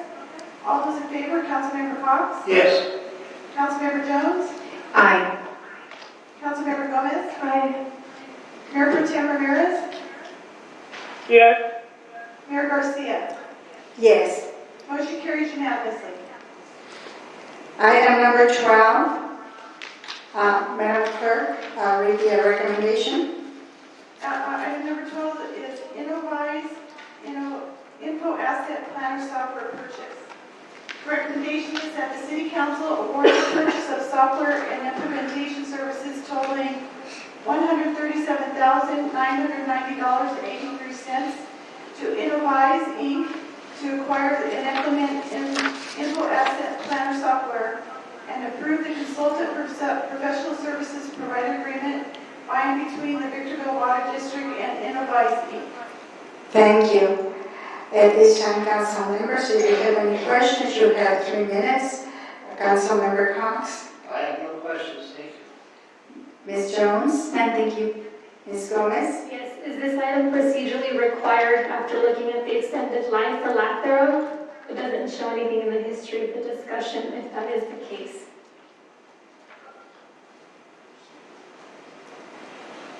As to the question, is it procedurally required? I'm not exactly sure that we have a particular procedure as it relates to this item. I can tell you that it was determined that this would be a helpful tool, a management tool in trying to better plan our capital in the future years by taking such data as the data that we invested a lot of money on, and that was cammering the sewer system, for example. I think the really neat thing about this software is beyond it being useful for sewer, it gave us opportunities and ideas to apply that to other utilities such as water and even street improvements. So not so much a procedural issue, more so an issue of identifying a resource that we believe will be much more helpful us in planning for our capital improvements for the future and keeping track on, and also helping establish priorities as conditions change within these infrastructure systems. So bear with me as I try to formulate the question that I do have in my mind's eye. However, the words may not be the outcome that I'm seeking as a result, but bear with me. So as soon as I saw CCTVs, I thought about Lahontan. So the monies I know that we expend for something like this, I'm going to call it restitution, kind of like we could have got slapped for so many thousands or millions of dollars, but because we are progressively doing things such as this implementation that would help, I'm going to call it the water system, it really helps to continue to soften, I'm going to call them settlement types of agreement or sanctions that we have with Lahontan. And I'm not using the correct verbiage, but I know there's some type of incentive as we continue to do this. This is not just out of the kindness of the heart that we thought this was a very good thing and we're just popping it out there. I know there's issues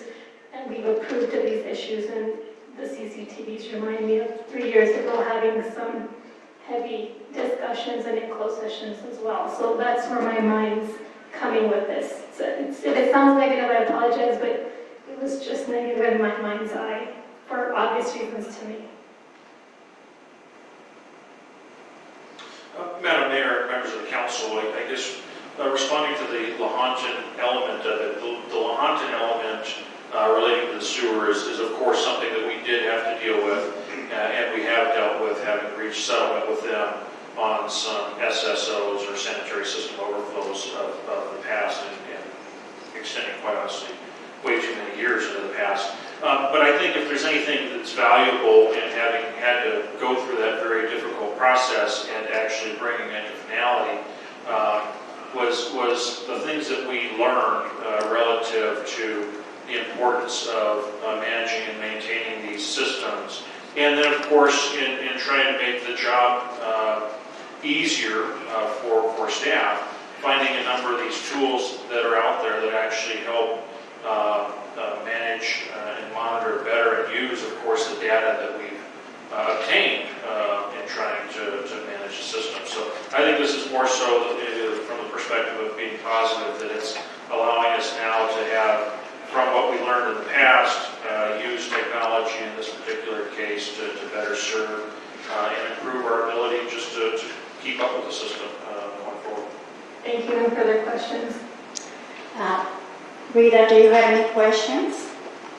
No. Thank you. And I have none. We'll check for speakers. Is there anyone on the line that would like to speak?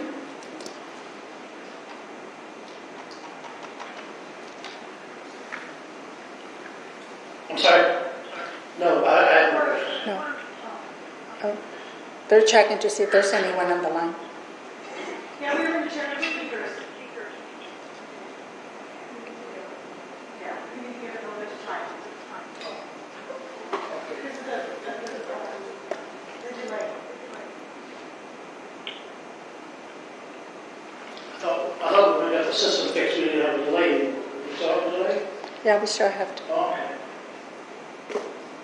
Is there anyone on the line that would like to speak on item number 12?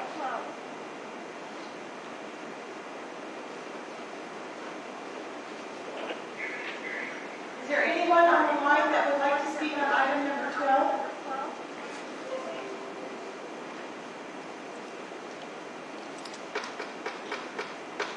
No, there's no one. Thank you. At this time, I need a motion and a second for item number 12.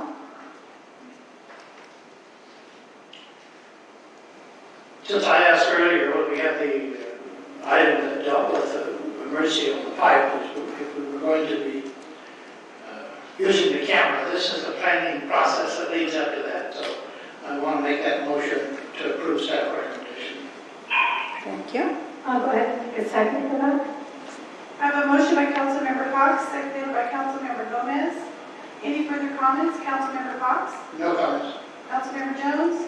No, thank you. Councilmember Gomez? Yes, my relation is, someone tried to call, but there was so much noise that we weren't able to hear them. I'm doing my Facebook stream, and that's what I'm looking at right now, and I want to make sure during this item that we notice and note that. Thank you.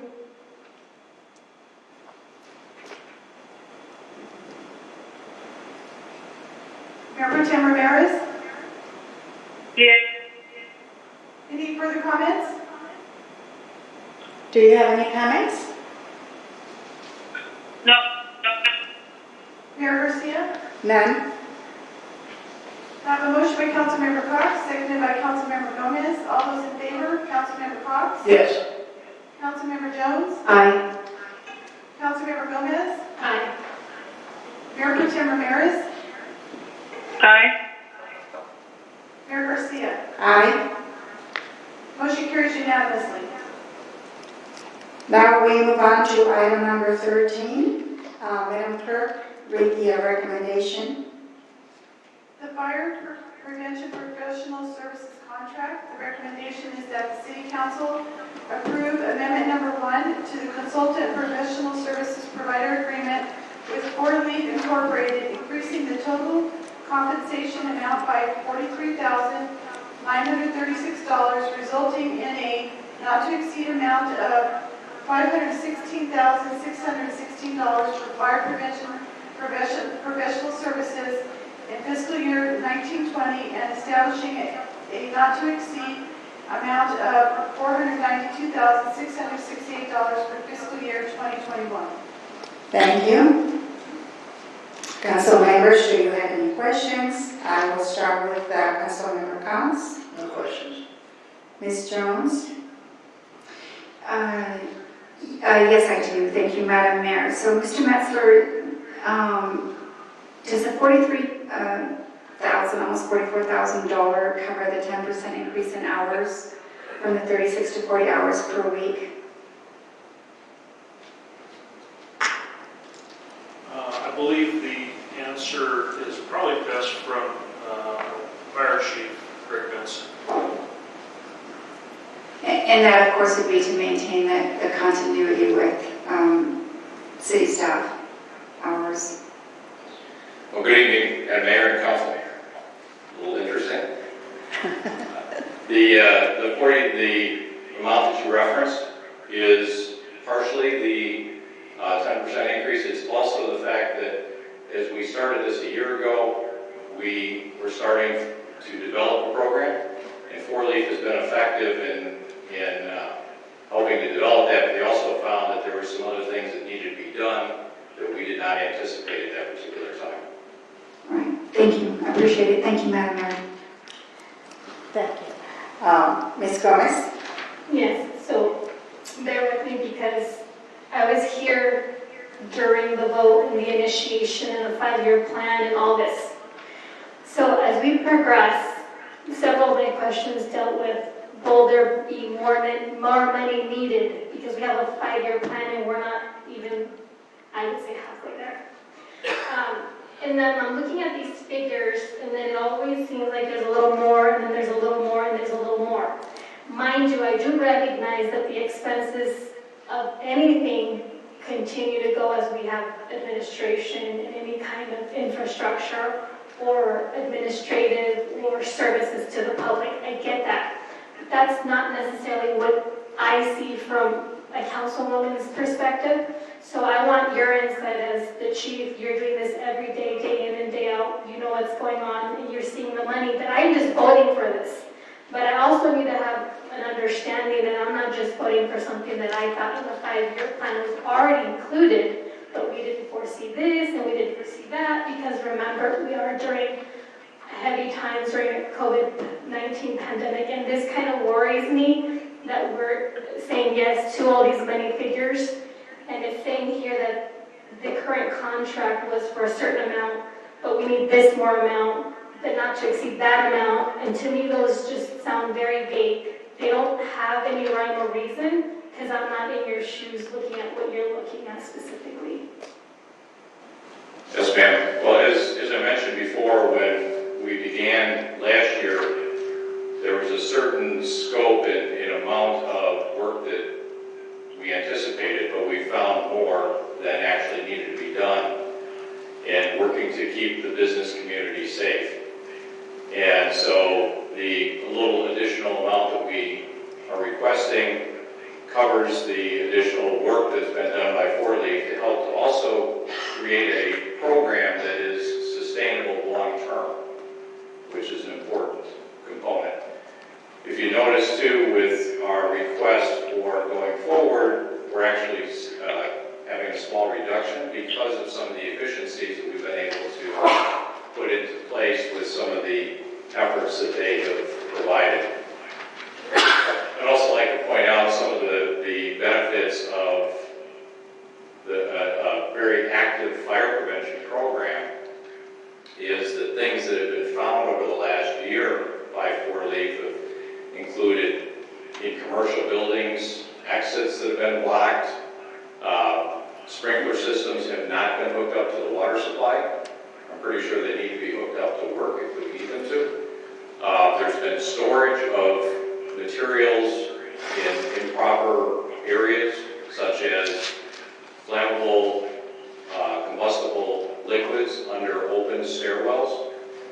And we can see some of the benefits of having a very active fire prevention program in the events that happened in Los Angeles a few days ago. They're finding that that particular building had storage of hazardous materials in it that was not properly marked.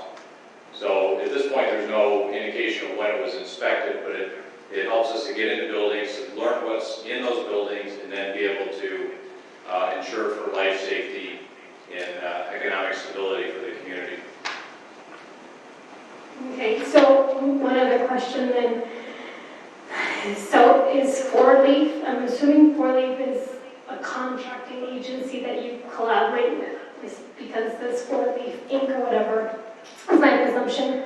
But are they kind of like generically, from my personal understanding and probably the public that is watching, like the eyes of the back of the department where you can't see certain things because you don't have that extension or those tentacles? Because that's what I was hearing in your description of some of its effectiveness and some of its capturing of being able to harness and bring that protective service to a larger community.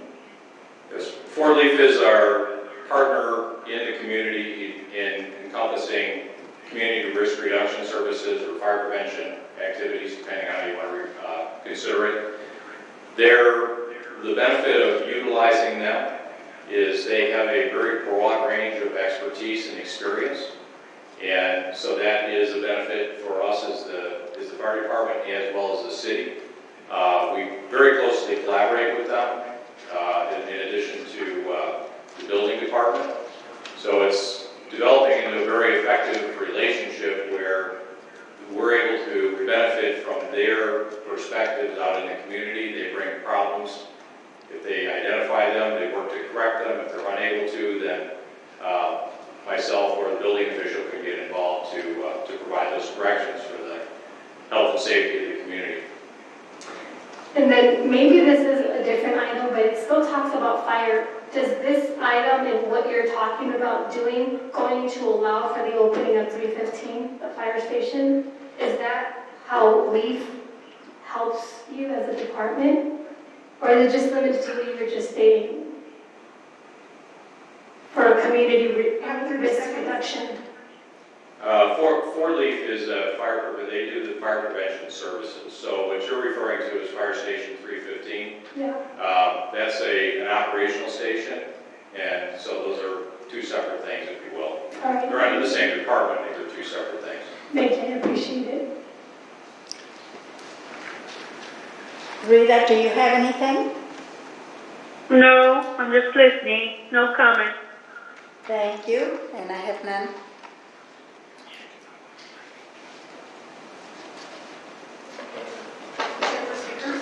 Thank you. Is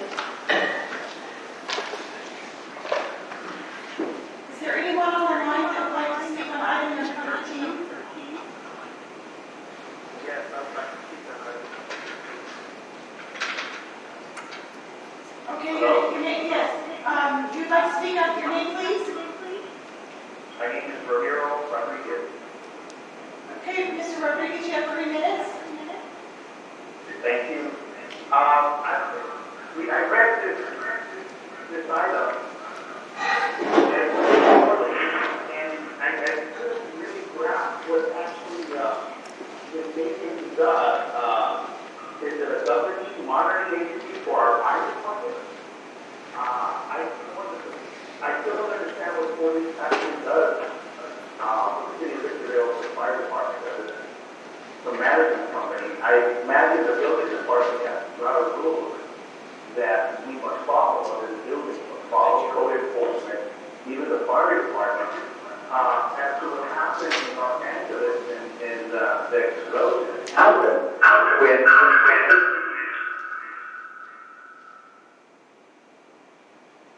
when somebody illegally stores something in a building, I don't care if you contract 40, 5 60, or 50 leagues, it's still going to happen. I imagine maybe there should be more of a group of firemen that specialize in fire departments around the country in dealing with situations of danger. But I can form the common sense is, hey, you don't put a propane tank next to a burning fire. I still don't understand what 40 brings to the table. I listened to Mr. Benson, I really didn't understand what he was trying to say. I read the proposal. I went to the 40 company profile, the services, the project, and I could see that it's something that the fire department should really be on top of it more than an external company. An external company is not going to be able to prevent somebody from storing some big categories are supposed to be starting. I think code enforcement, building department, fire department, and common sense, should actually monitor such emergencies like this. So, if Corey does something that service, I apologize, but I just didn't see it. In my reading, I went through it this Friday, and like I said, I also need to know if that's going to be paid yearly with that monitoring service going forward. And thank you very much for listening. Is there anyone else on the line that would like to speak on item number 13?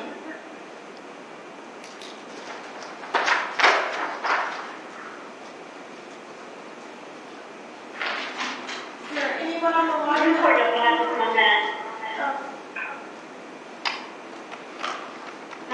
Ruth Cordova would just like to thank the chief for his dedicated service to the city of Victorville. We really do appreciate the service. Thank you, chief.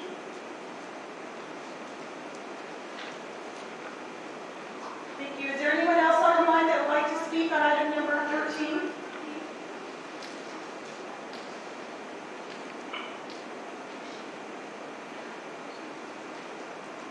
I don't believe we have anyone else on this line. Thank you. Thank you so much. At this time, I need a motion and a second for item number 13.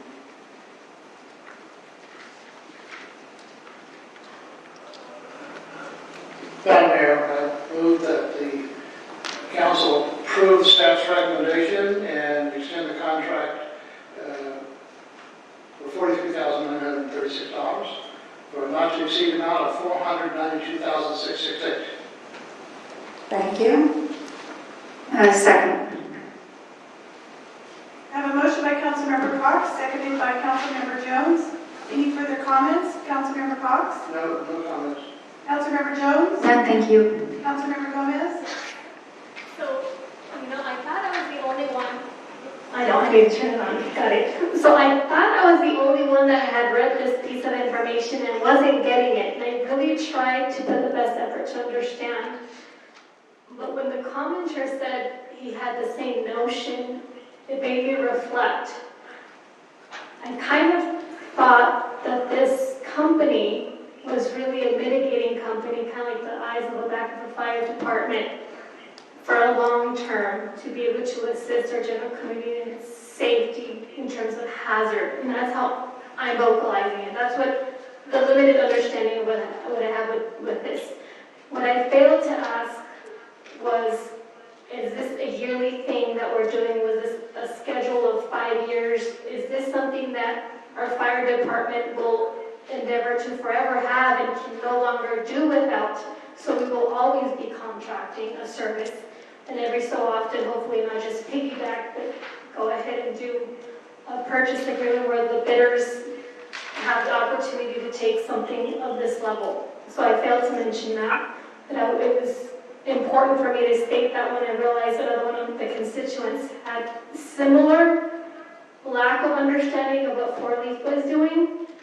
So I'm not quite understanding it, although I kind of did ask a couple of questions, probably because it's a little bit more technicalized and I'm not in the field. So I'll leave it at that with a rational decision of voting for this item, assuming that Greg Benson did indeed try to explain his best, and it was just my lack of technicality.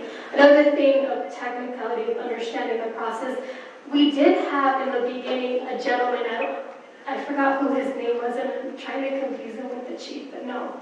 He came in early on, and I thought we had him for the remainder of the startup, which is probably ended now. But I thought his services was something so equatable or synonymous to what Four Leaf is doing.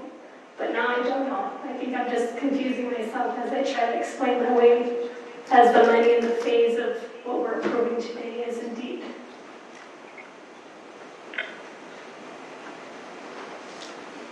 Mayor Pro Tem Ramirez, do you have any comments? No question. Mayor Garcia? None. by Councilmember Cox, seconded by Councilmember Jones. All those in favor? Councilmember Cox? Yes. Councilmember Jones? Aye. Councilmember Gomez? No. Mayor Pro Tem Ramirez? Yes. Mayor Garcia? Yes. Motion carries with Councilmember Gomez voting no.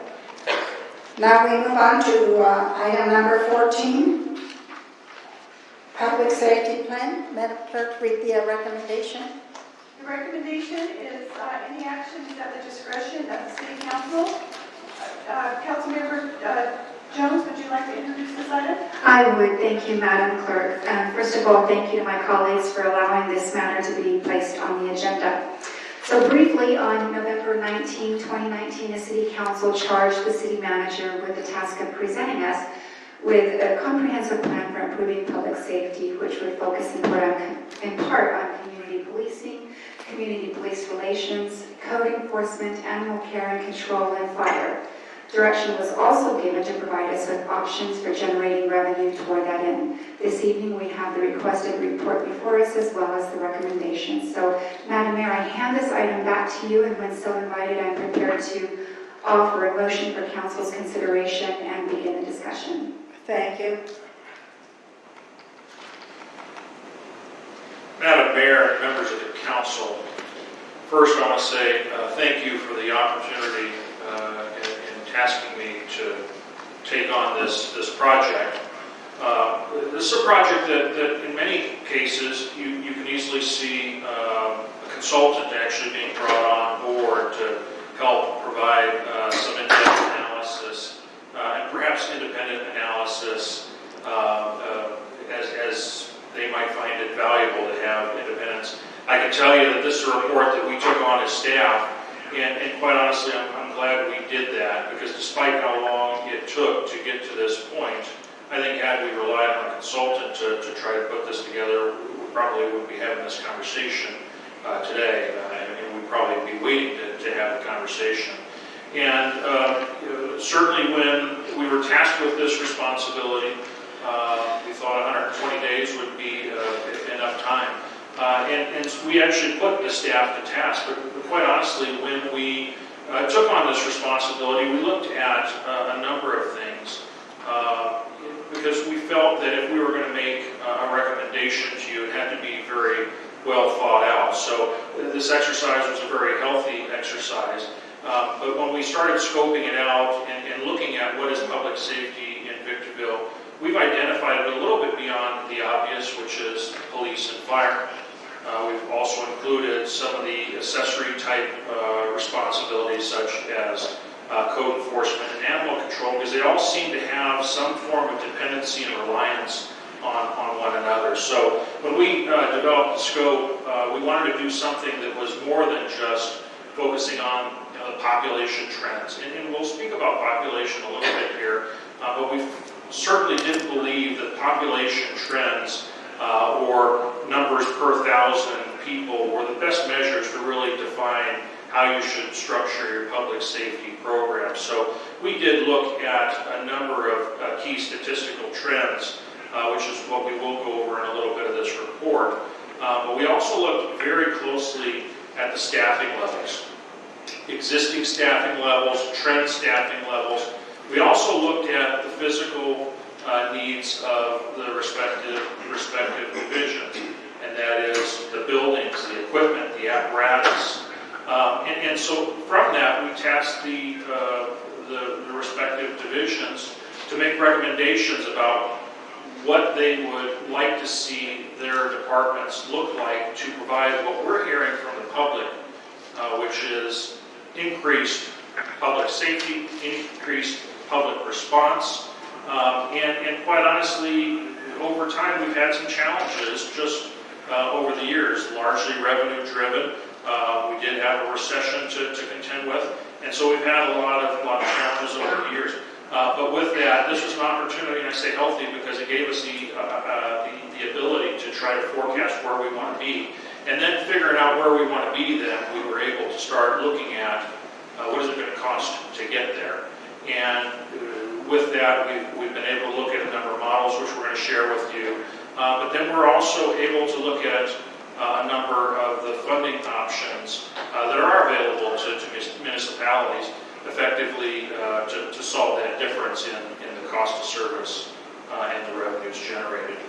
So one of the things that I have here in front of you, and everything in this presentation is taken directly from that 90 or so page report that I dumped on you a couple weeks ago, and I certainly appreciate the feedback over that time.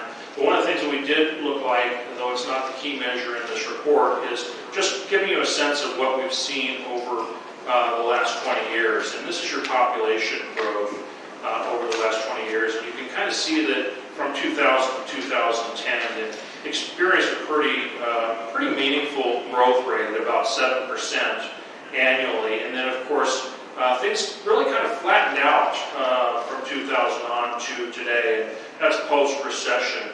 And I think you're seeing some growth there that's occurring because we've started experiencing having come out of that recession. But you had a spike in the early 2000s, 7% over a year, and then a flattening over the last 10 years. One of the things that we shared with you, and you can actually find this in the report, and I like to compare this table to tables 1, 2, and 3 of the report, which is actually on page 6 and 7. And one of the things that we're showing here is just measuring the total public safety expenditures. And again, that's taking the 4 divisions that we talked about. And you can clearly see a very dramatic incline in the expenditure trend over the last 20 years. And in fact, that expenditure trend that you're seeing amounts to about 18% per year, just in expenditure costs for public safety alone. And I draw that comparison, importantly, to what you'll find in tables 2 and 3 of the report. We actually extract out the growth rate of sales and property tax, and we do that because, of course, that's one of your biggest revenue sources in the general fund to pay for public safety. But if you compare that 18% expenditure growth, we actually see sales and property tax over the same time period growing at only 8%.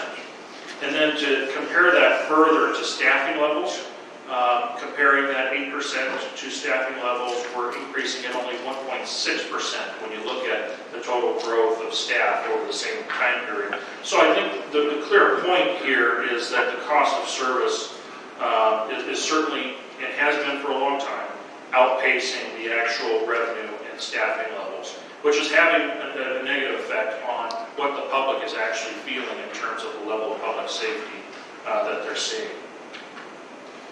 This is a chart that actually shows the current structure of the Victorville Police Department provided by San Bernardino County Sheriff.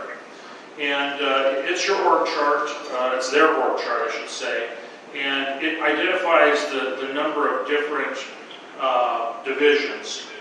And as you can see with the numbers, I've used those numbers to reflect current staffing levels. Currently in the Victorville Police Department, combined sworn and non-sworn, there's about 121 personnel assigned to us from dispatch to make the numbers coincide with the previous slide of 133 on the police side.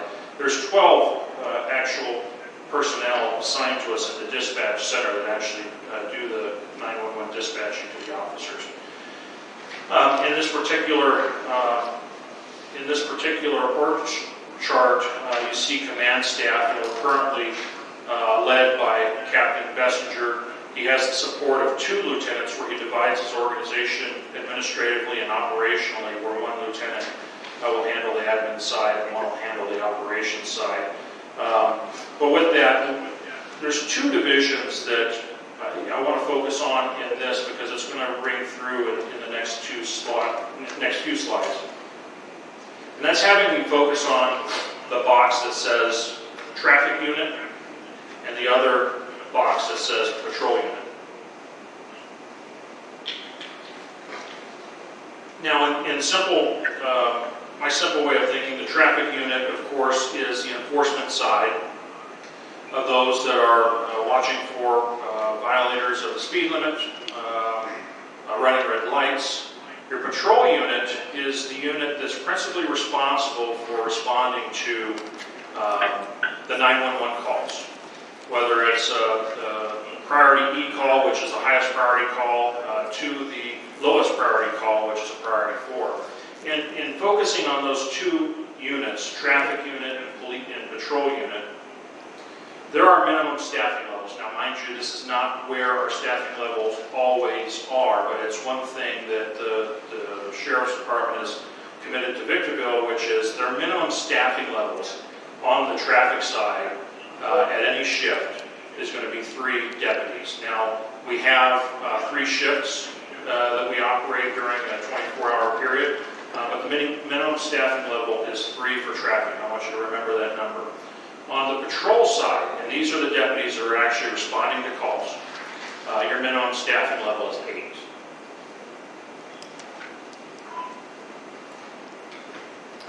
So this chart illustrates how the Sheriff's Department actually divides up the city. And they divide the city based upon what they call beats. And within this city, we have a 6-beat system. And of course, you can see beat 1 being the north part of town, the Stoddard Wells Road, I-15 area. Beat 2 is generally the Palmdale Road, east of I-15 over to Spurrier Road. Beat 3 is the southern part of the city, so that's from probably Nisqually Road to Bear Valley Road. Beat 4, largely the Golden Triangle, westerly towards 395. Beat 5 is a lot of residential area extending westerly out to 395. And Beat 6, you can see, is just a huge geographic area that extends probably from Palmdale Road all the way up to the Southern California Logistics Airport. And the one thing that I want to draw a connection to in that minimum staffing level that we just talked about, the number 8. Okay, so in the case of patrol, we will have minimum staff, with the minimum staffing level, 1 deputy assigned to each of those beats. The remaining 2 are considered rover units, meaning that they will go, actually the rovers are largely assigned, 1 to the west side of I-15, 1 to the east side of I-15, but they will serve largely as support to those patrol deputies in the respective beats. Now, if you have an emergency call, the highest priority E, with that minimum staffing level, it's not uncommon to find the largest majority, if not all of those deputies signed on patrol responding to one particular incident. So when that happens, and it does happen, effectively the concept that we have here with this beat system, you leave beats exposed in terms of coverage because we're busy responding to a particular issue. Now, on top of that, focusing now on the traffic side, we talked about the number 3, having a minimum staffing level of 3. In that particular case, in essence, you have half of a traffic deputy in each of these beats. Now, that's not physically possible, but I think the point is you have very limited traffic coverage on a minimum service level to cover the entire 75 square miles of the city.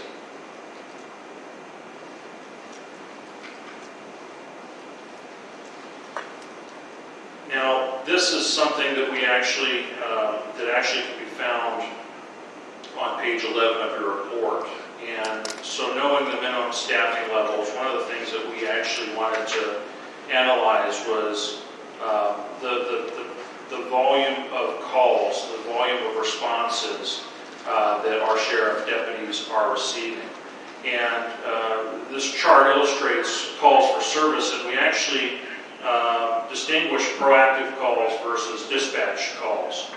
And a proactive call, I think maybe the simplest example that we can give as to a proactive call would be a call that's self-generated, say by a deputy that actually sees something bad happening out on the street, to where he responds based upon what is seen, or it could actually yield from a traffic stop that turns into something, escalates into something bigger. And then a dispatch call is a call that's actually dispatched from the 911 dispatch center to a deputy for response. And so what you've got here is a trend line of those 2 measures. And since 2008, the police call volume has increased in totality by 11%, or 14,000 calls. So that's taken the yellow and the green of each of 2008 measured against the trend over 2019, and that's an increase of 14,000 calls, 11%. Since 2008, dispatch calls for police services have increased 30%, while proactive calls have decreased by 40%, causing the Victorville Police Force to be considered more reactionary to crime calls. And since 2008, the cost of the police service has grown at a rate of 4.2%, which has outpaced, of course, the personnel growth. It doesn't look dramatic in the decline of the green, but in fact it has been an effect on our ability to get out in front of issues before they occur, and effectively we're largely taking on just more response based upon what 911 dishes out to our patrol deputies.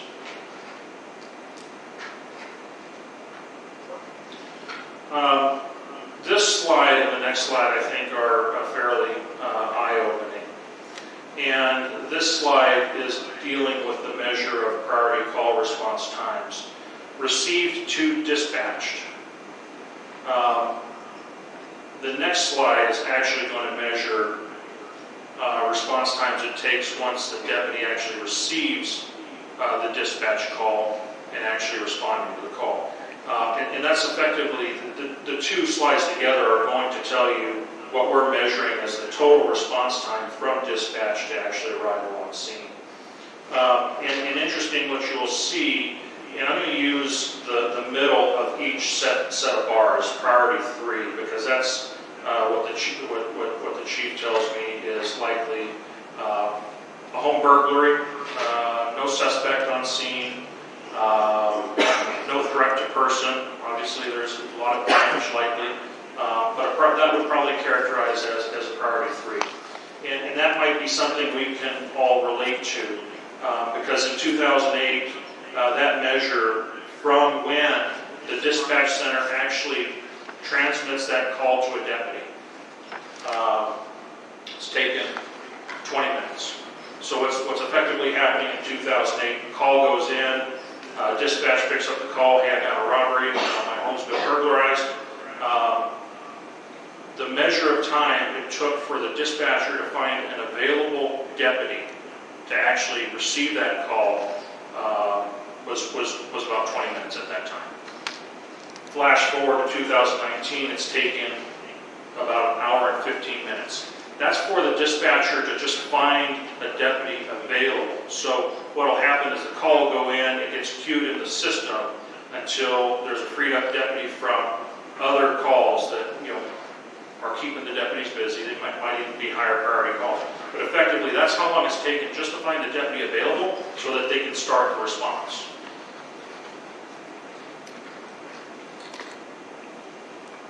This next one is showing that once we find the deputy out of the dispatch and actually ring that dispatch through to the officer, this is showing you the measure of time it's taken for that officer to take that call and actually get on scene. So using that same example, priority 3 of 15 minutes and 45 seconds, that time has increased to 23 minutes and 57 seconds.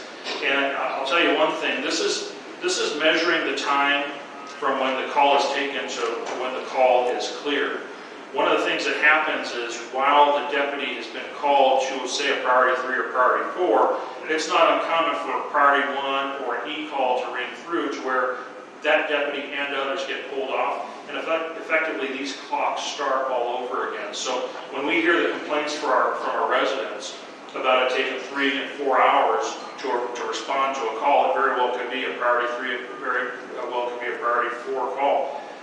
I don't necessarily know that we can say that that's untrue because of the demand for higher priority calls on the number of deputies that we actually have and the nature of the calls that we're actually running into out in the field.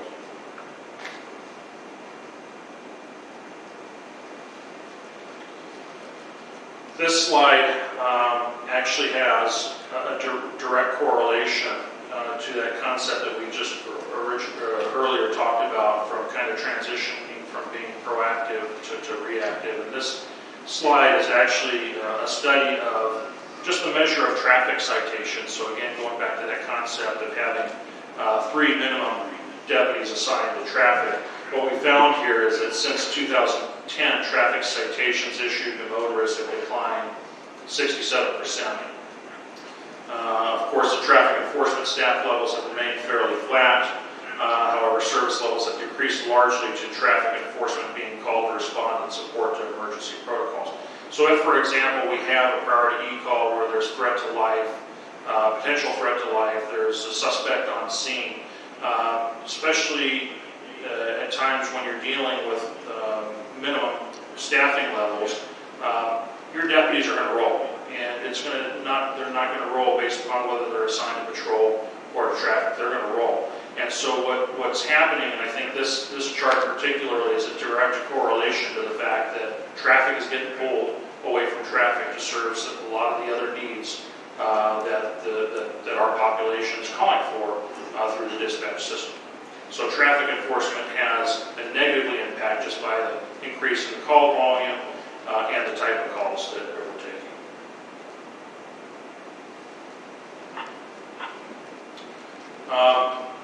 With that, there was a lot of other detail that both the chief and I studied together, including exactly the shifts that we're working, which are the 3 shifts. You've got an AM shift, a PM shift, and then a swing shift, which effectively is in the middle of the 2. But we also looked at the exact days when folks are working, and with that, comparing our current staffing levels, also analyzing when we're seeing the highest propensity for certain types of crimes. We actually asked the chief for a recommendation, and actually the chief gave us 3 recommendations, and those 3 recommendations focused on changing the beat system, which include changing from a 6-beat system to an 8-beat system. That's actually the recommendation that we're carrying forward in this report. But the report also contains what a 9-beat system would look like, both in terms of geography, but also at staffing level. And then there's also a study as to what a 10-beat system looks like along with staffing level. I think probably one of the most telling parts of our ability to work together on this is when we were looking at what takes up a deputy's time. We identified that there's a lot of things that take up their time that likely keep them away from really attending to the true priority. And so, for example, we've got a few on here that we've identified as a part of the recommended staffing level for an 8-beat system. You'll actually see 1 sergeant, 17 deputies, but you'll see the use of what's called a sheriff service specialist, a non-sworn officer. And we've identified 11 folks that can be used in an 8-beat system.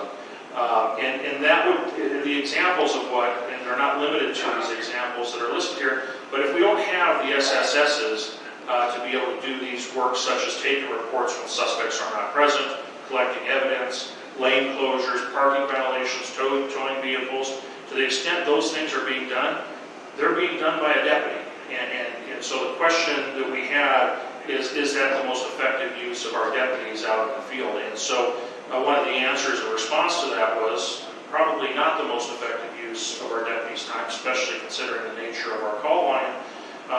But certainly that is something that we can rely on in the use of sheriff service specialists, SSSs as we call them. So this staffing model comes to balance with the difference between deputies and SSSs. And it kind of goes away from the typical that we hear in the community from the public, hire more deputies, hire more deputies. And this actual analysis, and that's why we're actually glad to have done it, gives us an opportunity to say, well, it's not just all deputies. I mean, we definitely do need more sheriff's deputies, but when you actually start dissecting the nature of work that they do, we certainly found ways that we believe can help make them more efficient out in the field. And then one area that we actually believe will help us solve crimes faster, especially those that are the type of crimes that actually get transitioned or transferred over into the detective bureau, is having a dedicated crime analyst. And as it currently sits, we as a contract city have access to a crime analyst. It's an individual that's actually shared with other contract cities, housed down at headquarters in San Bernardino. And just given the nature of the issues that we deal with, the types of calls and the types of investigations, this staffing model asked for a crime analyst to really try to help solve some of those crimes a lot quicker. But this is a combined staffing model of 30 additional personnel over the existing 121.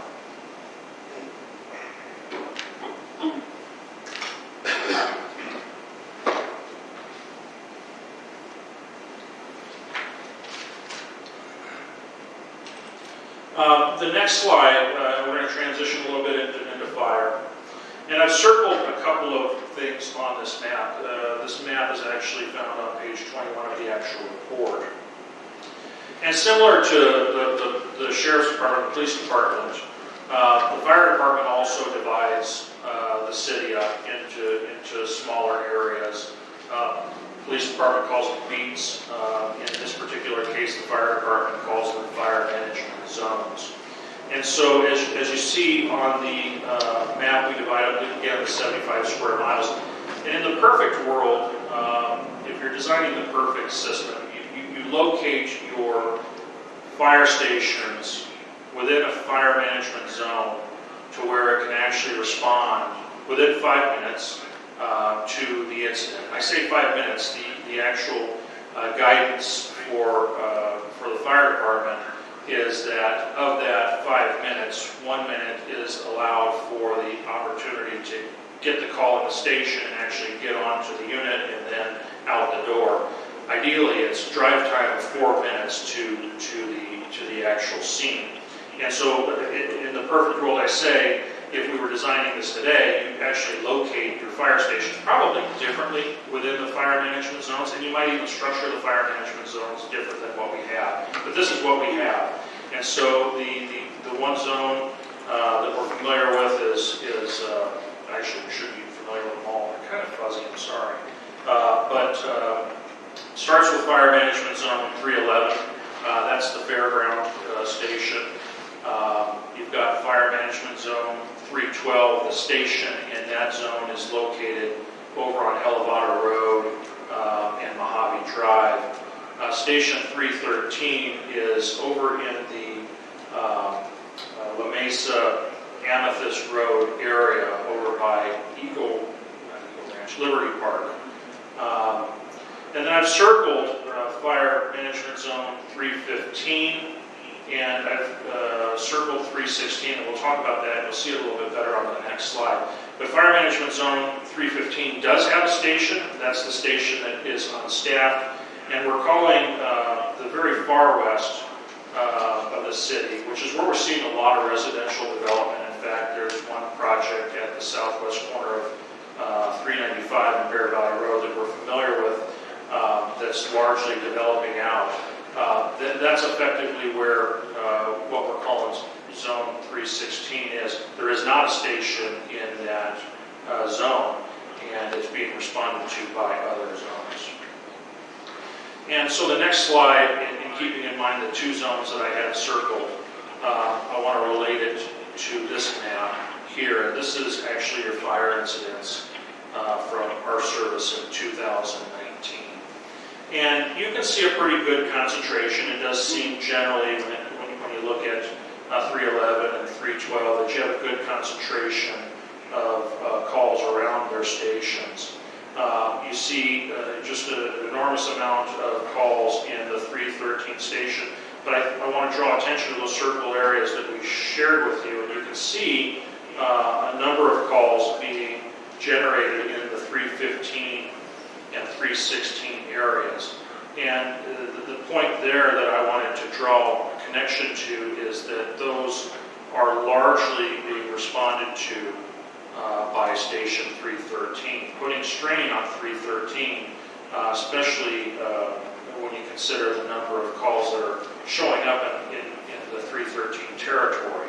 If you move the units out of 313 to respond to 315 or 316, it definitely creates a sense of being exposed in 313, which then requires backup from the other fire management zones, whether it's 312 or 314 or even 311 in some cases. And this is kind of what this is a heat map more than anything anything. And again, it's focusing on those 2 fire management zones where we're seeing residential development or a vacant station. But it's purple on my screen. The purple areas show where within a 4-minute drive time, basically considering speed limit, considering traffic, our GIS modeling actually put this together to show that when you look at where fire management zone 313 is and where it can get to, it can't achieve that 4-minute drive time to 315 in fire management zone 316. So there's definitely a gap there.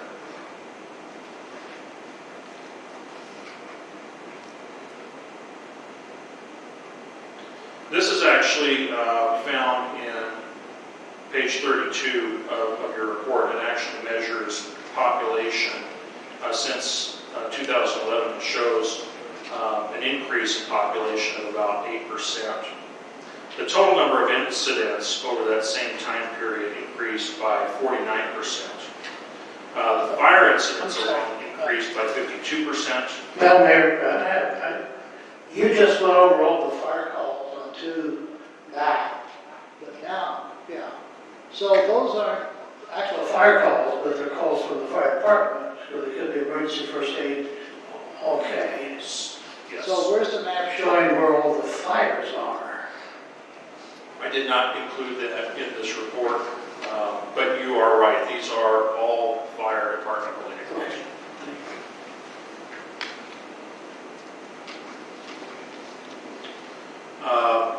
And this chart was intended to really kind of start differentiating the difference between fire and medical calls. Over the same period since 2011, medic calls alone increased 56% from 2011 to 2019. But here's where I think you're getting at, Councilmember Thomas. In 2011, medical calls alone were 82% of total calls. Now, in 2019, that actually increased, that measure increased to 86%.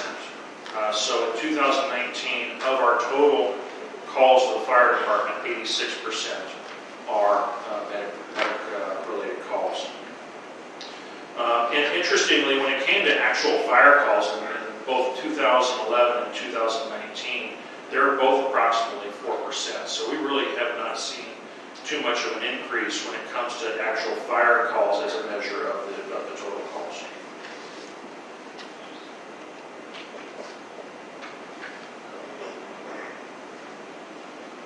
So in summary, we've kind of shared with you that the fire and medical service coverage gap exists in Fire Management Zone 315, which puts additional strain on available resources provided from 312 and 313. We want to focus on relieving 313 immediately, and that's part of the recommendation of this report, by staffing Medic Squad 313 temporarily until we can actually hire and buy the apparatus necessary to stand up 315. One of the things that we envision in the short term until we can actually stand up 315 completely is, you'll recall, as a part of our stand-up of the fire department, we bought 2 medic squads. One is in active service, one is in reserve status. The active service medic squad is stationed out of 311, and the reserve unit is housed out of Station 313. Now, during the COVID, the early stages of our COVID pandemic, our emergency response, we did stand up 313 medical squad. We actually pulled it out of reserve and staffed it largely with overtime. And what we're envisioning, until such a time that we actually can stand up 315, the right thing to do is to activate that reserve unit medic squad out of 313 with overtime, and have that, because the medical calls are so high, use that medic squad to help reduce the strain on the medic engine that's running out of 313. That way we can more adequately respond to 315 and 316.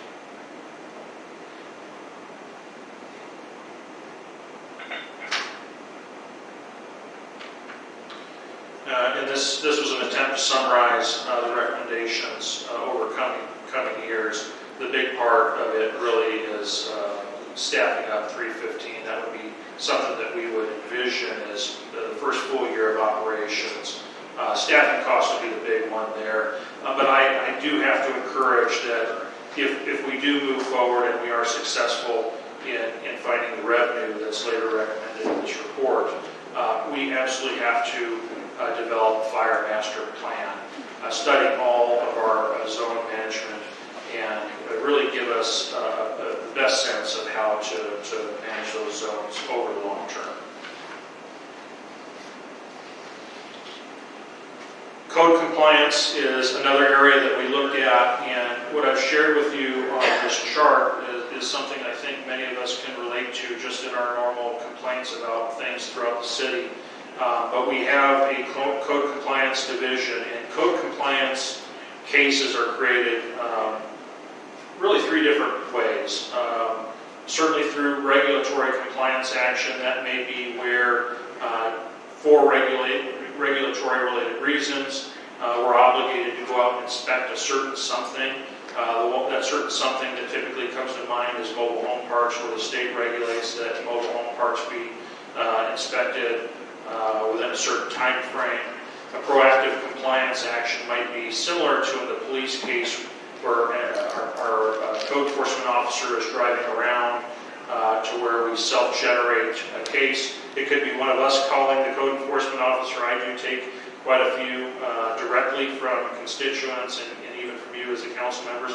I even self-generate my own code compliance-related issues when I see them, especially when it comes to things like street vendors. So that may be considered more of the proactive compliance action. And then certainly you have the public complaint, and we've tried to make it extremely, we've tried to make it much easier for the public to actually initiate a complaint that turns into a code compliance case, to where we rely on our website by encouraging the embrace the complaint. We've made it easier to do the form fields on the website. We're soon to come out with our own app to where people can use the app and take a photo and submit directly to us, to where we respond within 24 hours and queue them into our system so that we're attending to those code enforcement cases. But of the workload, and you can see among the list, some of the most common ones that seem to be getting a lot of our attention lately are the illegal dumping issues. It seems like a daily occurrence. The street vendors continues to be an issue, I do believe, because this is one that I focus on personally when I'm driving around. It certainly feels like it's been reduced. Interestingly, I've actually found cases where we find the street vendor, we actually hit them up on the code enforcement side, and we see them move the next day to another location, until they find out that inside the county they don't get regulated by the city of Victorville, and then that's where they stay. But we've been persistent, we've been a pest to try and to dissuade these types of activities in our community. Illegal marijuana cultivation is something that's all hands on deck, not just with code enforcement, but a number of city divisions, including the police department.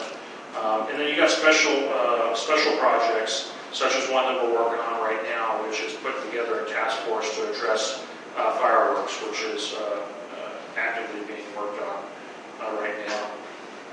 But one of the things that we did in the case of code compliance is we actually studied, I would say, the time it takes. It's like a time and motion study, effectively, for code enforcement, to where of all those types of complaints, those types of different cases that we just talked about, we looked at the staffing level. We also tried to identify how much time each case takes, whether it's just going out, doing an initial inspection and telling somebody to move on, or actually writing a site and having to create a case where we're actually following up in 15 days, 20 days, or 30 days to do an inspection.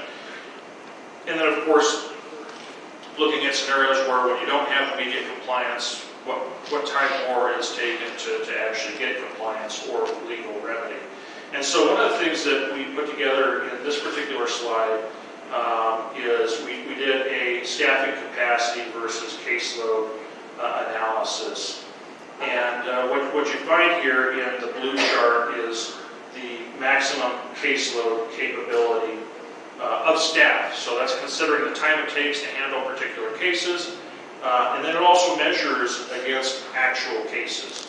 And so what you're finding in this particular slide illustrates that the nature of the caseloads, the number of the caseloads that we're receiving far exceeds the physical capability of the staffing level that we currently have. And then the little table on the right, I think worth highlighting on that particular table is when we create a case, we assign the year to it. And the actual year is a part of the case number. So they're a little bit easier for us to track. But we can also see in our cases an increasing amount of cases being carried over from year to year, meaning there's a lot of cases that are taking longer to resolve. And with that, as they're taking longer to resolve, they basically add to the workload of the new cases that are being generated. So that's an issue that's going to continue to exist unless we can get into a much more proactive code of compliance. And I would say the city has traditionally been a reactive, and it's been the intent of us to be reactive over, at least the last 10 years that I can remember. And I would say that probably has contributed to being in this position to where we are right now, because it does create a mental philosophy for those that are out in the community that believe the city's never going to do anything. But if you can actually change the posture and become more proactive, I think then you can actually start whittling away at these cases and actually reducing the disparity between the maximum caseload and the actual caseload.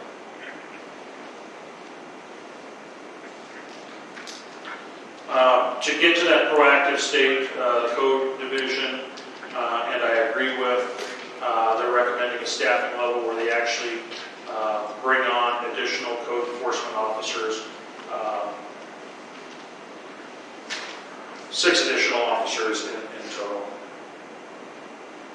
I'm sorry, 5 in total, 1 admin support staff. Also identified vehicle replacement issues, things that they need to basically allow them to continue to do what they need to do out in the field. Animal care and control is probably one of the more difficult ones for us to attend to because their statistics were so varied. It was really hard to find some good measures as to what their workload is and how they're handling it. We do see that in the statistics that we have, we do believe, because of the very nature of it, we actually believe the decline in the caseload activity is more directly related to the increased amount of time it takes to start and complete cases, to where we think there's lesser and lesser calls being generated because of perhaps that mental philosophy, that mental picture out there that there isn't animal control around to be able to attend to my call, so I'm not going to make the call. And we actually believe that's likely the reason for the very nature of the cases that they receive. But without any doubt, we do find, because I do get the calls personally, about not having sufficient response to an animal that's just a dog that's roaming the streets.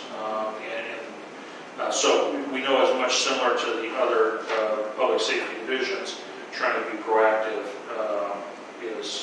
is a large part of the recommendation that's coming from the Animal Control Division.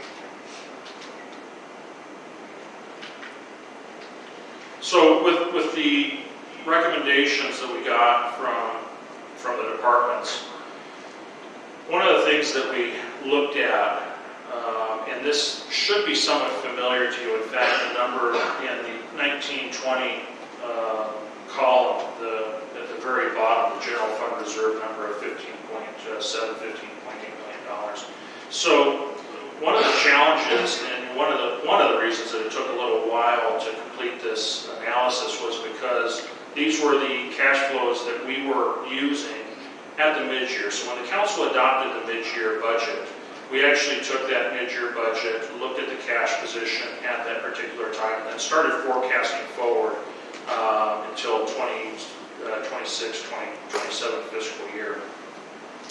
And one of the things that we were able to identify, and we can share with you in this financial model, was that when things were good and pre-COVID, pre-emergency, If I have you focus on the surplus deficit line, and it's 3 lines from the bottom, you'll actually see that we actually track, or we're projecting to track at a surplus where revenues exceeded expenditures. Now, mind you, this is a model that considers 0 increase in public safety staffing levels. This is status quo.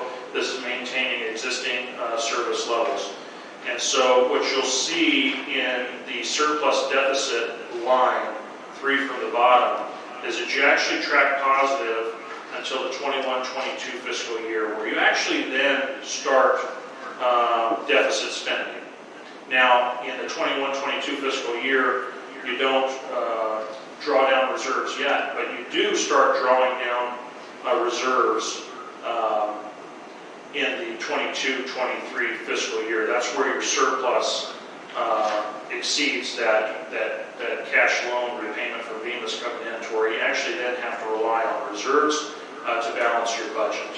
And what this model was intended to do is that if you did nothing, you just continued along that way, continued to deficit spend, continued to rely on the general fund reserve to balance your budget. This model at the mid-year time was suggesting that you actually run out of general fund cash in the 26-27 fiscal year.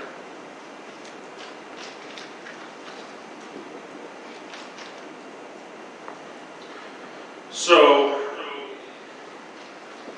of course, as we're preparing this and we declare an emergency and COVID is doing what it's doing to the economy, one of the hardest things that we had to do is reforecast based upon what we believe the effects of COVID is going to have on our revenues. And so you can see in this particular chart, if we were to compare it directly to the previous chart, revenue alone goes down almost $3 million in the current fiscal year. And so what that does is it has an immediate effect if you drop down to the surplus line again, 3 from the bottom, where we had that deficit spend starting in 21-22. This is actually showing that you should expect a deficit spend in this current fiscal year, which means you're close to having to rely on reserves again because you got that VEMA's loan repayment coming in. We're projecting that you don't draw on reserves, but what we do project is that you do draw on reserves in the next fiscal year. What this further shows is if you look at the general fund reserves, and again, assuming no increase in the public safety staffing levels stay the same. This is actually showing you that if you did nothing about the revenue side of this equation, that you're going to deplete your general fund reserves completely into the 24-25 fiscal year.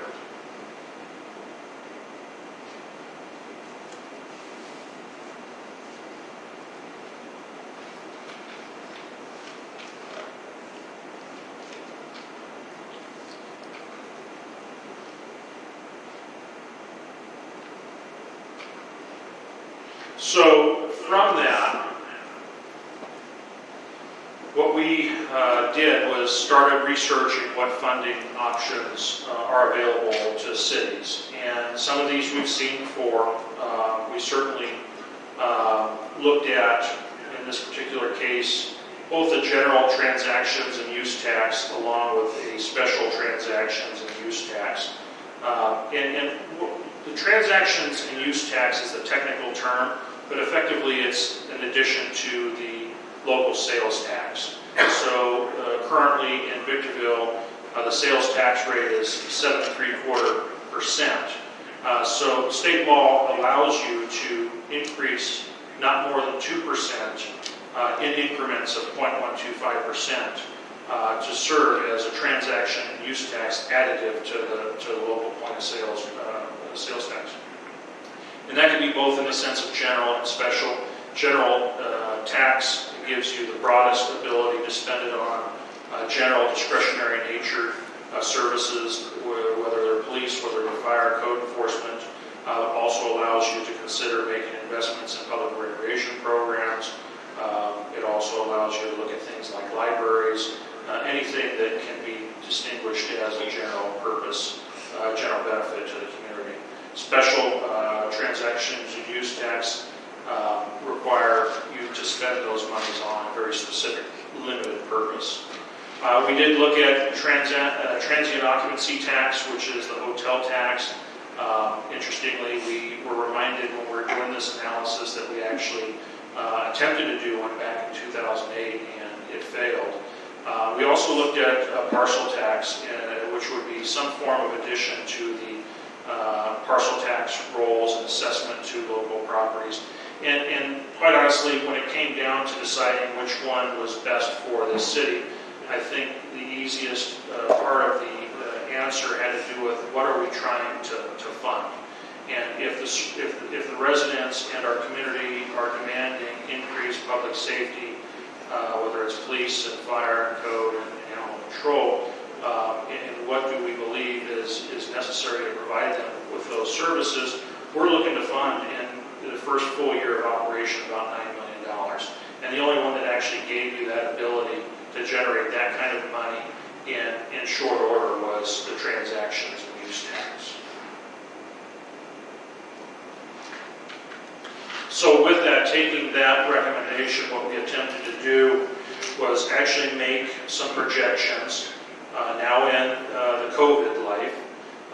And what we attempted to do in this particular chart is plug in what we call enhancements. So different from the previous charts, but found on this chart, you'll find on the expenditure side a sheriff service enhancement. You'll see a fire service enhancement. You'll see a code compliance enhancement. You'll see an animal control enhancement. And those basically take the recommendations that I supported. I did alter the fire services recommendation to focus just on satisfying that most immediate need, which is standing up Station 315. But we plugged those in and then forecast those costs forward. And then one thing that's new on the revenue side is the second row under the revenue category, you'll see the transaction and use tax. And we actually plugged in a partial year for 2021. It's adjusted using the same proportionate adjustments we made for the COVID projections.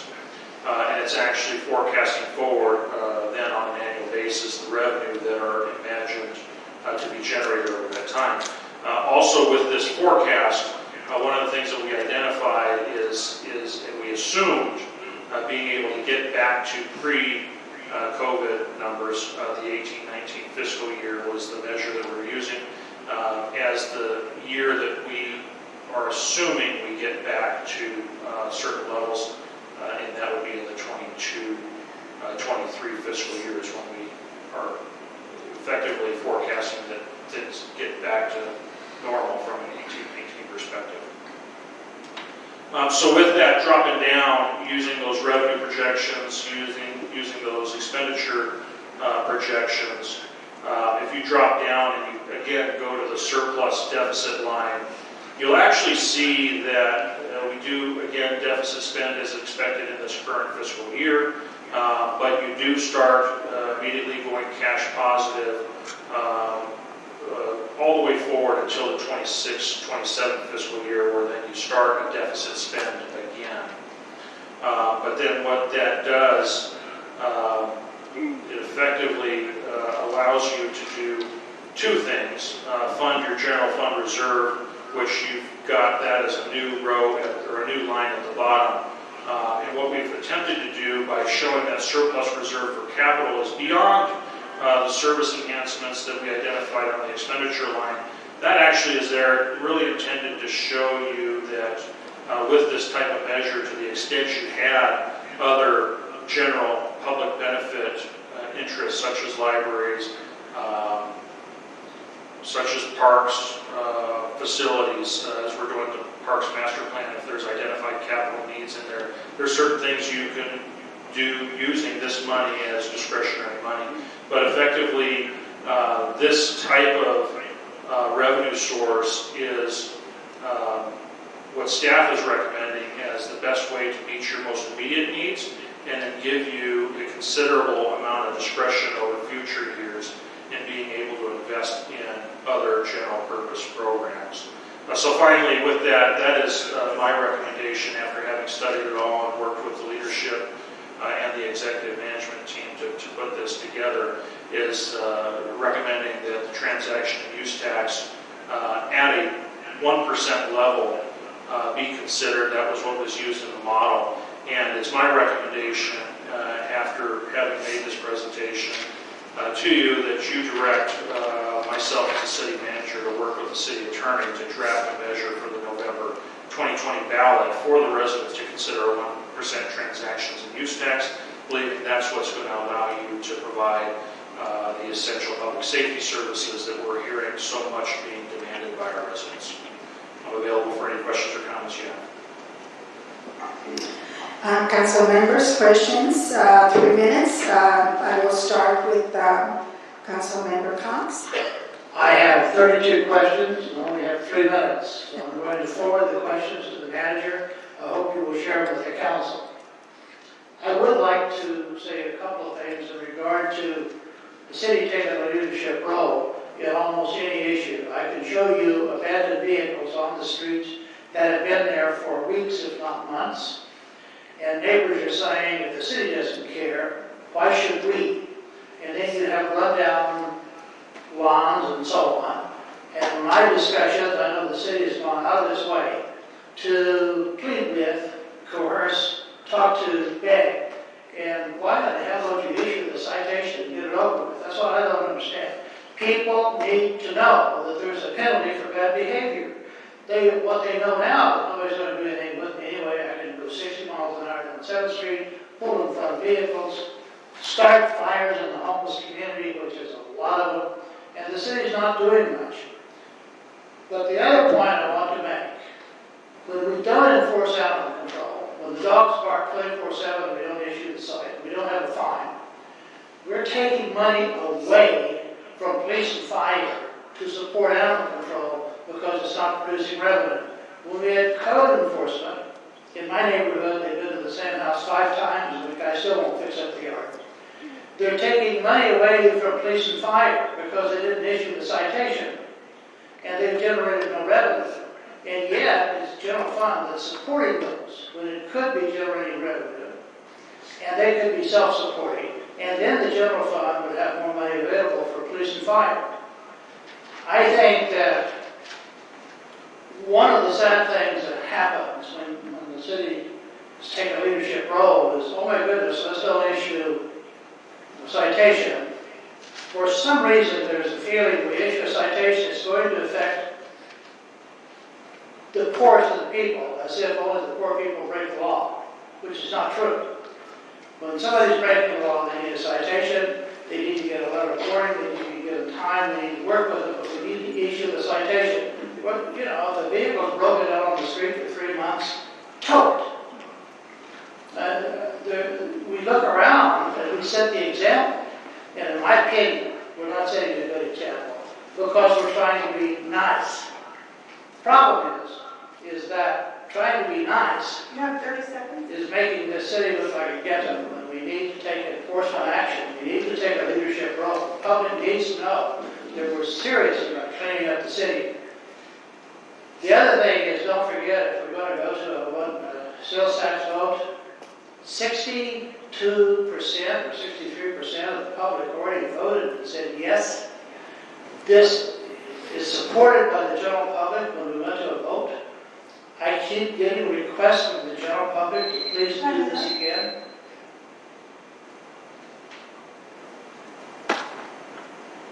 If you tell me time's up, I have to stop. Ms. Jones. Thank you, Madam Mayor. Well, listen, I already peppered our city manager prior to this meeting with a lot of questions relative to the very comprehensive report that he provided to us. I just want to make a note because I'm hearing it more and more, and I know on the slide it talked about code compliance.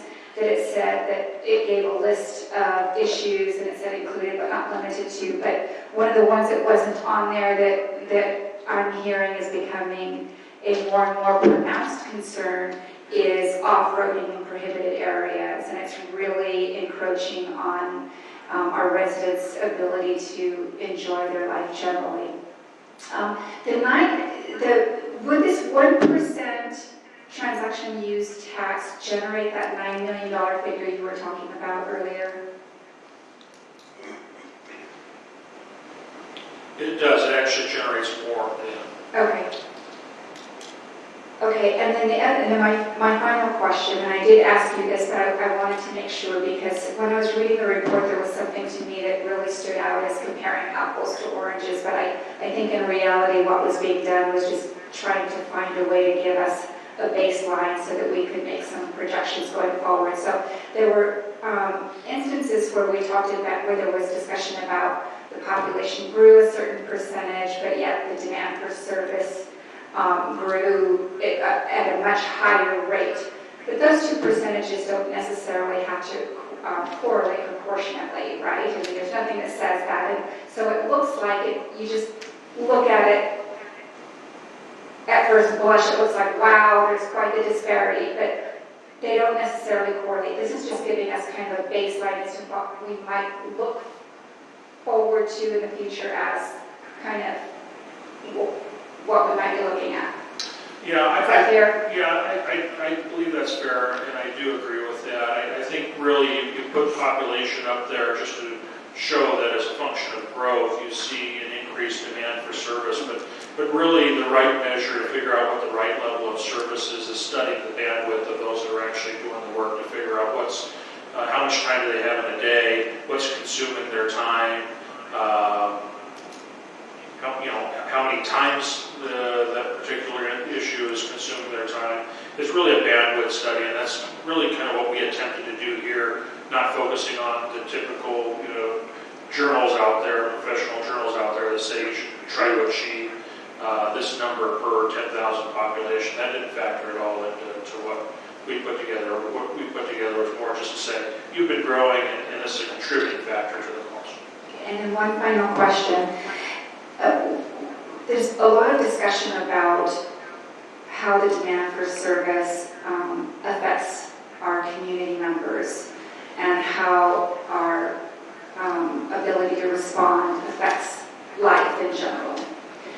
But I'd like to take it a step further, and I think about our employees and how overwhelmed they must be. I think about our sheriff's department, I think about code enforcement, and constantly feeling like you're just overwhelmed or put in a position where you constantly have to put out the biggest fire, so to speak, and what that might do to their sense of what they're actually accomplishing in their professional life. And I know for me, I would wish that our employees and those that we contract with find their experience very rewarding. And I don't know, correct me if I'm wrong, but over time when you constantly feel like you're overwhelmed and not making a lot of progress, how would you say that affects morale? I think the best way to characterize it, I think saying that staff gets tired once in a while. It is trying to keep up with it all.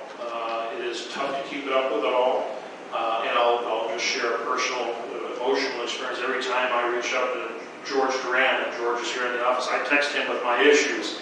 And I feel horrible about doing it because I know he's got 10 others that he's dealing with at that time. And so it is tiring. Thank you, Mr. Master. Thank you, Madam. Ms. Gomez? Yes, I have several questions, so I'll start off with what I have. So in this plan, would you direct me to staffing plans? If you have time, which is current, and includes the actual names of people for a dedicated recovery section in the Emergency Operations Center during response operations? Because I do know that our police deals with emergency, so I'm asking you to direct me if there's anything in the 90+ pages that has specific names in recovery sections. if it's possible. And I'm assuming that this health crisis was indeed a part of the planning process, because I did see you allude to it at the end of this draft. While you wait to do that, if that is indeed the case, I'll ask the next question. I can answer that. What you're asking for does not exist in the plan. The next one is, have we estimated how much assistance we should realistically expect from the state and other federal governments?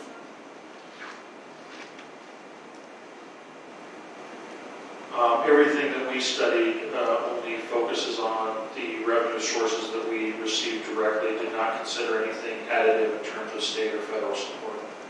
And what will our cost share be for the help, both in response and recovery phases, if they are indeed a part of the plan? That is not part of the plan. And what is our plan for using standby and emergency contracting? I'm presuming that you're collaborating with other, right? You talked about 84 different sources. It's not, you're not just helping Victorville, it's other sources, other cities. The study, I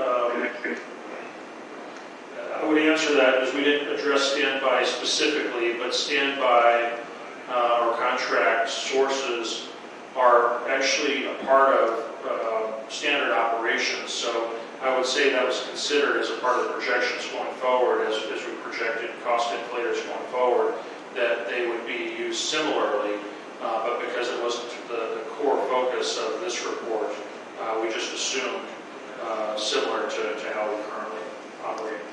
And what dollar amount comprises the 64% fire and police dollar amount actual, and what percent is the 2.45 of the other departments that share this budget fund? I'd have to refer back to the budget. I don't have the budget in front of me, but I can respond later. You did give me the budget. I asked for it today. I don't know if you need that or it's easier for you to scroll on your computer, but maybe by the end, if you could just point it out, I can give you my copy and we'll do that later. I'll follow up. I'll follow up with you. And then, what percent goes to administrative fee for the aforementioned? I'm sorry, what was the question? What percentage goes to the administrative pay? So now I'm looking at administration, how much of that cost actually goes to our public service versus the actual personnel and administrative fees? I don't have that figure immediately available. I have to follow up with you. And what was the last time this plan was updated? I'm thinking maybe in 2008, 12 years ago, just based on looking at the figures from 2008, although you've had service since 1962. I'm not aware of previous plan. This is the first one that I'm aware of, so I'm not aware that it's updating anything. In fact, as we as staff prepared it, we weren't preparing it as an update to any other plan. Oh, so I didn't realize that this was a new thing that the city of Victorville was venturing. I assumed that since 1962, with contracting with fire and police and having our code enforcement, we would have had a plan that we can go and progress and really look at historical figures so that we're more accurate on the amounts that we're going to be charging our tax paying electorate. And page 2 states that the general fund is increasing over time. It's reducing the amount available for other discretionary services such as recreation and the library. In other words, there's no funds left for these, but I did hear in the presentation that it would open up a special tax for libraries and recreation, not just fire. And why think about 6 beats? I mean, why think about 9 or 8 beats when we can't handle 6 beats? Why not use a pilot program to start off with non-sworn officers? And what tools are you using to capture this data?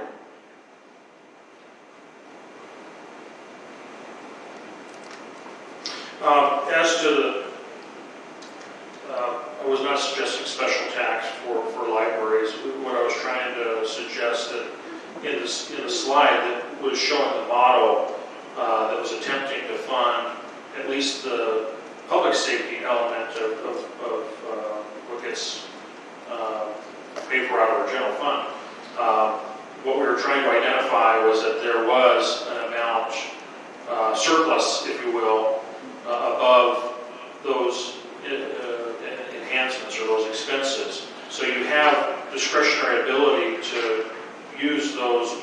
to spend on other general purpose stuff such as libraries. I will tell you, and I think it was with respect to the question about was $9 million enough? In year one, I want to go back to that. In our full first year of operation, the answer to that is yes.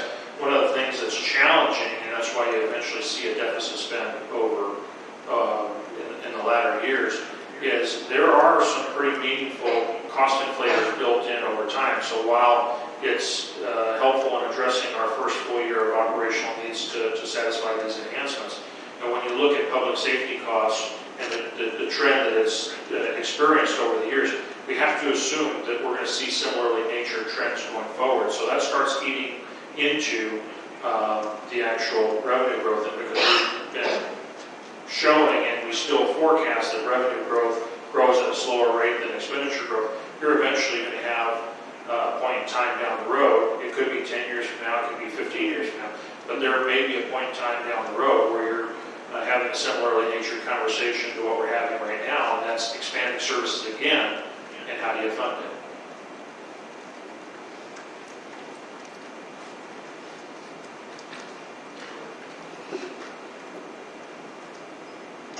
I think our time is up, right? Okay.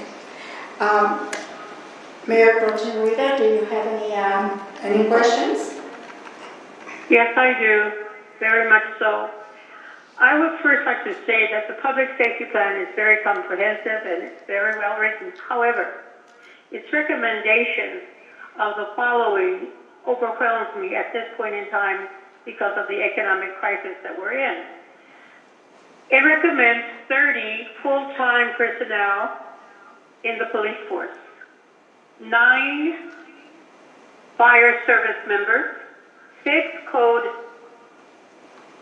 compliance staff members, 6 animal control staff members, which equals 51 new employees. With the raising of taxes, specifically the sales tax, of 7.75 to 8.75, when we know, as a city member and resident, that the largest contribution to the city is sales and property taxes. I do not feel that this is the proper time to consider this plan whatsoever. I would not vote no, but I certainly would table it until January of 2021 because of the fact that so many people in the city, in the county, in the state, and in the nation are sitting at home waiting to go back to work and don't have the money. Right now they're receiving help from every form of government possible. And for us to raise sales taxes in order to hire 51 more additional employees is the wrong time. I understand the need because of the fact that the staff members haven't been hired in 10 to 20 years. And why the city has waited so long to hire its staff is another matter. But the question of money is not here at this point in time. We as a city do not know how much money we actually will have because we rely on sales and property taxes. And how many people are able at this point in time to say that they're going to go out and buy and pay their bills when they don't even have a job? So putting another burden on the backs of our residents is unacceptable to me. For me, the only reaction that I have is it's a good report. Yes, I understand everything it says. However, it comes at the wrong time. And I feel that we as city council members should consider the question of tabling it for January of 2021, when hopefully in 6 months we will be financially better established and stable, knowing how much money we have, and knowing that our residents are back to work and are able to spend money and pay their bills. So for me, I am sorry, as much as I like the idea of the personnel in the police force, at this point in time, it is totally wrong to hire 51 more people when we should take care of our employees that we have now. In other words, those that are working for the Your city time is up. should be able, they should be able to have Your the time job. is up, Frida. Your time is up. I'm sorry? Your time Yeah, is I know, up. but I was trying to hurry up. I know. Thank you, Glenn. Thank you, Thank thank you. you. Okay. I do want to thank staff for an excellent safety report. I know a lot of time went into it, a lot of time and thought and research. And I want to thank our city manager for allowing me the time to go over the entire safety program with him prior to the meeting. And I do have some questions. I will put them in writing and I will give them to you later. Only because it's getting to be 10 o'clock and we still have an item that has been carried over a couple of times. But that being said, I do want to thank staff for an excellent safety report. At this time, do we want to try to see if we have anyone on the line? Yes, Cordova, please. We have Ruth Cordova, and Ruth, you have 3 minutes. Okay, I'd like to make my case with respect to supporting the solicitation that needed of the public safety messenger. Now, while I would come before this council to fully consider the recent 3,100 released prisoners from the federal prison announced by the Department of Justice, along with the most recent nearly 600 releases pursuant to the zero bail, in addition to the ongoing effects of Propositions 4757 and AB 109, whereas the rise in crime has been detrimental and devastating to the community. Most important, as the rise in the criminal population and calls for services increase, the response time decreases. There's an imminent need to balance the scale with the full expansion of foreign and civilian personnel, the purchase of necessary logistics, vehicles, sophisticated technology, and the expansion of buildings. So where are you going to get your revenue? Instead of shooting up off your ass, Ramirez, you don't know anything about crime. The Virgin Train USA project known as the Desert Express is a multi-billion-dollar project projected to break ground in 2020.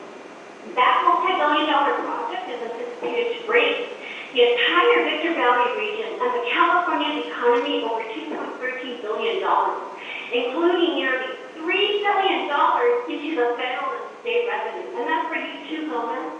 The project will further significantly assist the Victor Valley region recover from the current economic downturn, and will in fact generate tax revenue for the entire high desert region and serve as a catalyst for increasing housing.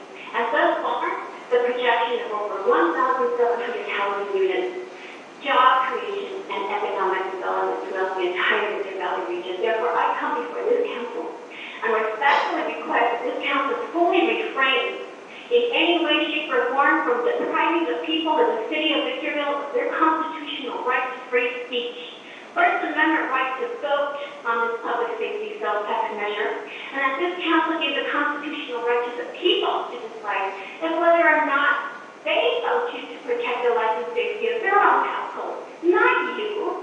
That this council further be mindful of your legal duties and obligations to your oath to office and the United States Constitution in protecting life, liberty, and the pursuit You have 30 seconds. Forget about that.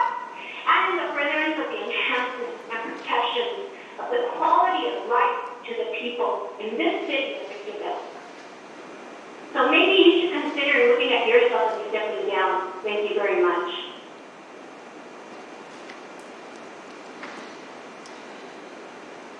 Is there anyone on the line that would like? Yes. Yes, I'd like to speak. My name is Roberto Rodriguez. Okay, you have 3 minutes. Thank you. Thanks very much. Wonderful report.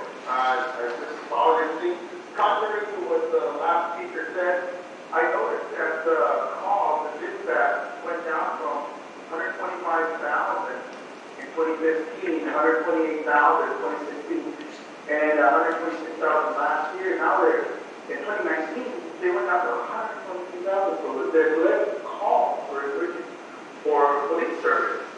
And as to the response time, I think it was kind of unfair, because they only stated that 2, 3, and 4 cases like barking dogs, suspicious person walking down the street of the wrong color or something like that. But he didn't state what the response time was to that.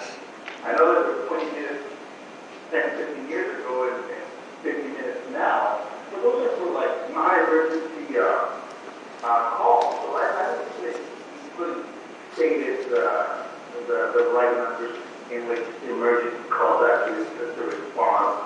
That's the traffic might be going down. You know why? Because tickets are $300 or $400 now. It's whether $50, $60, you just get them removed from your record. Not anymore. The traffic will be something you have to pay the ticket yourself. It's $150 to $250. Your citation going anywhere between 60 miles over the speed limit. It's $500. $500 for everybody. It's so long. So maybe some money, the bureaucracy and legislatures would really vote crimes up here for the traffic. But the protected pass goes, hello, still here? Yes, we can hear you. Going to the protected pass goes that the city manager put up here for 5 years and everything. No one knows what's going to happen. No one knows what's going to happen right now. We have projected fines and forfeiture at $162 to $154 for 6, 7 years down the road. Who knows? How do we know how much money it's going to take from people?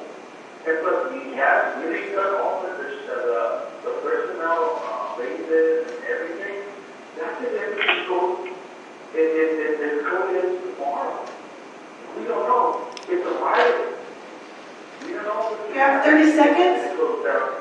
You raise the property tax and all these businesses and all these licenses and permits because you can make sure that a lot of these businesses are not going to come back. And there's really nothing else here for people to stay here. So we're going to lose a lot of people into the city. And you want to tax them more, you want to raise them. I don't think nobody's taking a pay cut. Everybody's working at $16 an hour, $300 a week, and we got a leader already. Your time is up. $7,000 a week. So you think about it. If you do that, you're right. It's stand your ground. Thank you very much.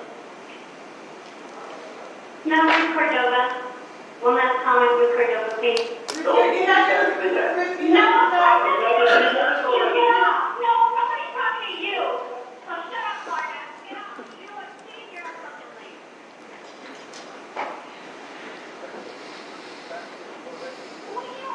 What's happened?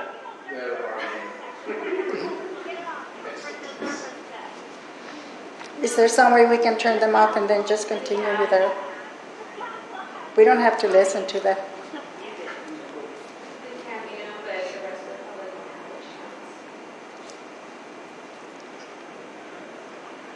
So we're waiting to see if there's other members of the public. Yeah. Have you called for a motion? No, not yet, Rita. I'm going to try to get Okay, thank you.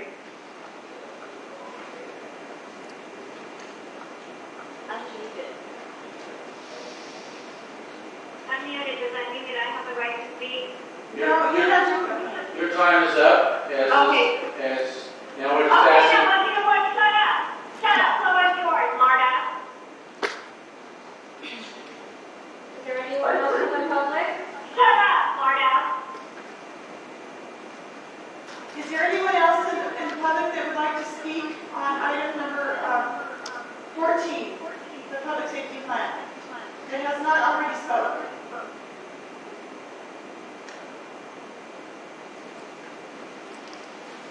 Is there anyone else in the audience that has not already spoken that would like to speak on item number 14?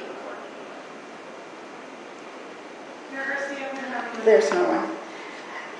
At this time, I need a motion and a second for item 14. Yes, Madam Mayor, I move that the council direct the city manager to coordinate with the city attorney to bring back for our review a 1% general tax measure for inclusion on and consideration by the people on the November 2020 general election ballot.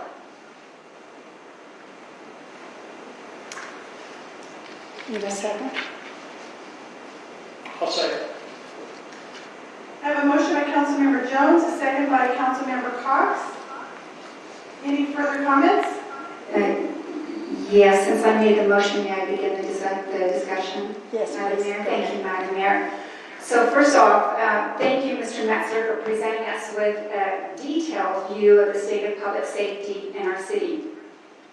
I don't think I speak for myself when I say this report is sobering. Clearly, we are operating well behind the curve and have much work ahead of us, not only to get ahead of it, but also to become a bastion of health and safety when the demands that come with expected population growth come calling. Most of us behind this dais have had personal experiences with crime and the toll it takes. We've read about and listened to gut-wrenching accounts from our neighbors.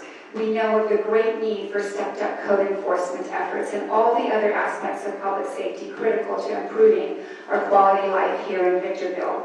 And look, we're not alone in this, not by any stretch. These issues are felt by residents and businesses across the high desert. Private citizens everywhere feel compelled to beef up their efforts to provide not only for their own safety, but also for the safety of their neighbors and their family. And this shouldn't be. Is the underlying issue that law enforcement is unsympathetic to our plight? That code enforcement, fire, animal care, and control simply don't care? Not at all.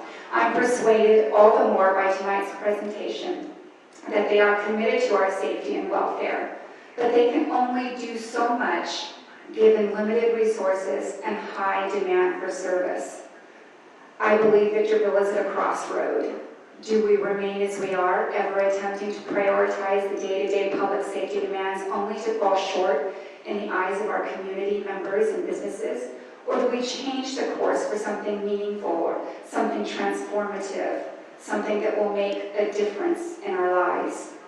I'm ready to roll up my sleeves to make Victorville a healthier, safer place to live, work, play, and conduct business.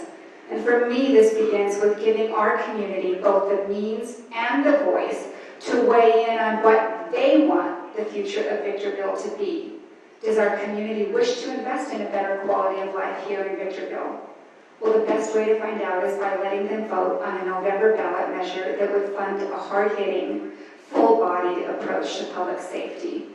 I pray that this council will, by way of its vote tonight, move us nearer to the path that leads to the small-town values and charm Victorville once knew. Thank you, Madam Mayor. Thank you. Madam Mayor, could I speak? Yes, go ahead, Jim. I listened very carefully to the motion, which was to bring back for review, which means the city council is going to have ample time to question staff and get answers to the many things they have. It's going to also be discussed in the public, especially after tonight. It's going to allow the public to weigh in and talk to the council members. And it also then gives a date to bring back, I hope as soon as possible, but it'll give the council then a time to reflect on what we need, listen to the constituents, and then take an action. This is not an action to go to the vote. This is to bring back for review. And I would hate to see the council turn it down and find the public demands it. On the other hand, I would hate to put it up for a vote and find out we're premature. I think the bring back for the review is a good idea that allows everyone to get their questions answered. Particularly, I'm betting we hear from the public more than we've ever heard on any other item. So I think we need to do that. So that's why I second that motion. Thank you. Before I cast my vote, would the motion, the person who said the motion, repeat that? Because that's not my interpretation. Sure. I'm happy to. Madam Mayor, is that all right with you? Thank you. All right, so my motion was that the council direct the city manager to coordinate with the city attorney to bring back for our review a 1% general tax measure for inclusion on and consideration by the people on the November 2020 general election ballot. And that presumes, of course, that we could take action that night as well.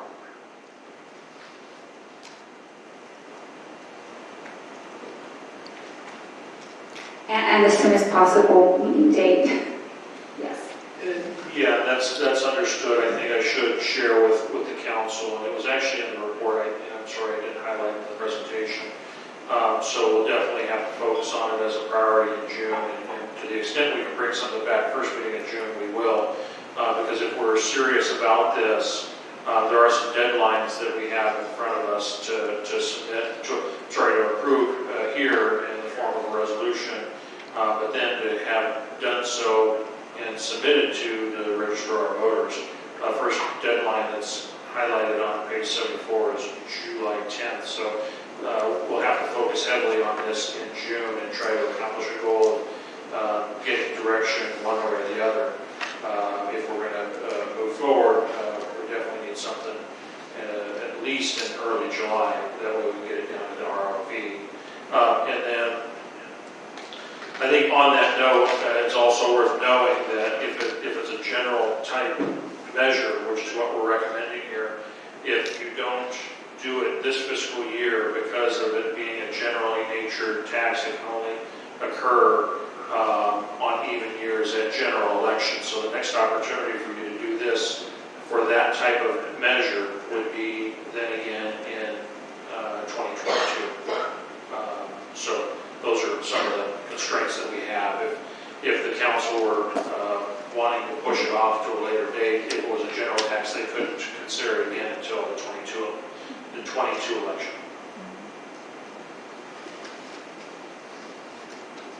Ms. Gomez? Yes, so this draft is a wonderful wish list, and I've added it to my future car purchases. Key point here was pre-COVID pandemic. A few things about our First Amendment rights and freedom of speech and the duty of my oath as an elected to preserve the right of life, liberty, and welfare to the City of Victorville, its stakeholders, stake seekers, and business and county. Instead of being a pest or dissuading street vendors, why not treat our small business aspiring vendors with awareness and facilitation to acquiring licenses and requirement permits based on the state law that was recently passed? We know that TOT failed in 2008. We also know that in 2018, the TUT, transaction user tax, failed as Measure K. Again, alluding to our constitutional right and freedom, how can one surmise that during a global pandemic where the city is looking for federal and state dollars to help during the crisis, be conscionable to think about raising taxes 3 times more in 2 years when Measure K failed? This plan promulgates poverty to our residents and not reprieve or relief during these unprecedented times. This plan is untimely and does not provide, quote, protection to the general public, unquote. This plan has considered the COVID-19 unintended consequences of an economic downturn, has not. The vast unemployment numbers in the state and in the country continues today. Yes, the freedom of speech and my duly oath to serve elected is to preserve the right to life, liberty, and the welfare, and to look where you can see that I alone am not alone. Even speakers support what I've just stated. So on both grounds, we have support. So instead, why don't we start focusing that residential base or whatever tax pay, whatever we're trying to do, and start focusing on the efforts of the Census 2020, where the United States will decide how many billions of federal dollars are distributed to the states and local governments in California. This will decide how much money will be appropriated to the communities, including public safety service.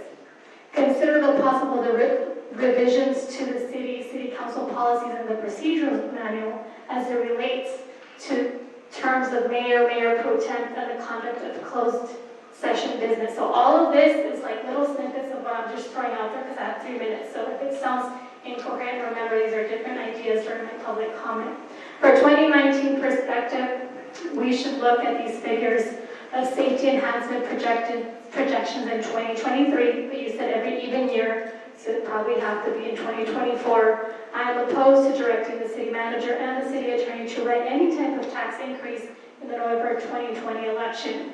Again, it's unconscionable for me to vote for an approval of any type of tax measure on the backs of our residents.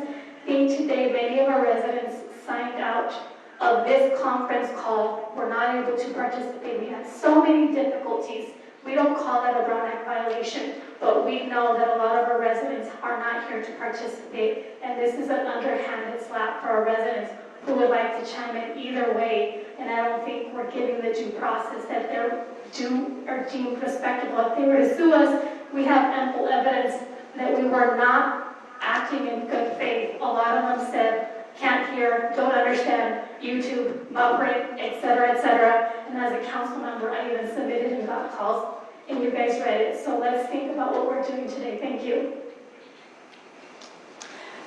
Ms. Ramirez, do you have anything? Rita? Okay. I have to ask a question before I say anything. Has there been a motion made? Or is it all a question of discussion still? Yes, we have a motion by Councilmember Jones. Was there a motion? Motion by Councilmember Jones. Did you second? Second by Jim Cox. Because I didn't hear it and I don't understand it. That's why I'm asking. Who made the motion and what did it say? Just the clerk read the motion. Miss. You have to talk louder. I'm happy to do it again if you would like, Madam Mayor. Okay. So I apologize, Mayor Pro Tem, that you haven't heard this. It'll be the third time. So the motion I made was that the council direct the city manager to coordinate with the city attorney to bring back for our review a 1% general tax measure for inclusion on and consideration by the people on the November 2020 general election ballot. And Mayor Pro Tem, that came with the understanding that it would come on as soon as possible agenda item and would include possible action. Okay, so my understanding is that you're going to table it until the newly elected city council members is for November? Is this my understanding? Is it being tabled or is it being approved? Coming back for review. It's coming back for review. Oh, it's coming back for review. Okay, Yes. When is it coming back for review? As soon Forgive as me. possible, possibly our next meeting. Oh, okay. Okay, thank you. Okay. I just want to make I sure agree with that that. Okay, now I can make a remark. The remark is, I think that more consideration in regards to our discussion has to be made by the city council members. Let me say that there's so much here that needs to be done, yet the economic crisis, I feel, would be even a worse burden on our residents, and they come first before us. And so I do agree with Deborah in that, and that would be my only remark. Thank you. Thank you. Well, I'm so sorry, Madam Mayor. I'm concerned that our Mayor Pro Tem has not understood the motion that I made. I'm thinking that she's thinking that we're going to bring this particular item back for further discussion rather than a draft measure. So I just want to make sure that that's understood. Thank you for that.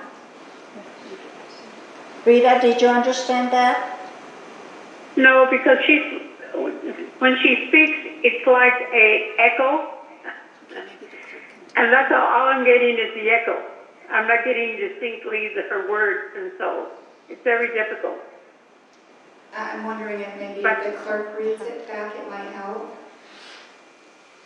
I think it's the frequency. It's too high in her situation and too low for the city clerk. So it goes from one to the other. That's why sometimes I lose you. But I know I understand, and I'm grateful for the explanation. Thank you. So I would like to take this moment to entertain a substitute motion, or a motion that would, if it gets a second, could push forward. I don't agree with a draft measure coming in to potentially have anyone draft anything that's a lot of expense. So my motion is to postpone, table, which is a better term that I would like to use, to table this item for a different even year, which would be 2022 for the next election, not this coming up year. And that's my motion. Is there a second? Motion dies. So I have a Now, who was motion speaking? That was, Blanca. Blanca Was was, that- Blanca was speaking. Was that Blanca? Yes. And she Yes. made a motion to table it? Is Yes. that what she was saying? For Okay, I 2022. second. Yeah, but for 2022. And the reason I Oh, said no. 2022 was because, according to the 2021, I explanation can that, see. Okay. Then I take it back. according to Keith, we can only do it on even years, which would be the next general election year, not 2020, but 2022. That's because of the restrictions. No. 2022 is too much. 2021, yes, because I think that it would be fair to the newly elected council members of November. Okay? That's why I Well, I can't could go with that. modify to say 2021, It's too long, too long. wouldn't make a difference. So let me modify that and say to 2021. I mean, if the explanation works, if not, someone can try to explain it to her. Okay, I need to continue on. So, where are we now? We needed to. Is that a okay, so is there a second to the modification to 2021? Was that a motion for 2021? Yes. Is there a second? I will second if the motion reached 2021. Okay, I have a motion by Councilmember Gomez, second by Mayor Pro Tem Ramirez for to bring it back in 2021, bring that back. Do I have any, Let's do a roll call vote. Do you have questions? Do you have questions yet? Oh, no, we gotta wait for the, okay. Councilmember Cox, I'm going to take the vote. Councilmember Cox, For the amendment? to go for 2021? No. No. Councilmember Jones? No. Mayor Garcia? No. Motion fails. So now we go back to the original. 2020. motion, which is for 2020, made by Councilmember Jones, seconded by Councilmember Cox. And so the last comment would be for Mayor Garcia? Yes. Did you have any comments? Oh, no comments. So I'm going to take the vote. Councilmember Cox? Yes. Councilmember Jones? Aye. Councilmember Gomez? Nay. Mayor Pro Tem Ramirez? Abstain. Mayor Garcia? Yes. Motion carries with Councilmember Gomez voting no and Mayor Pro Tem Ramirez abstaining.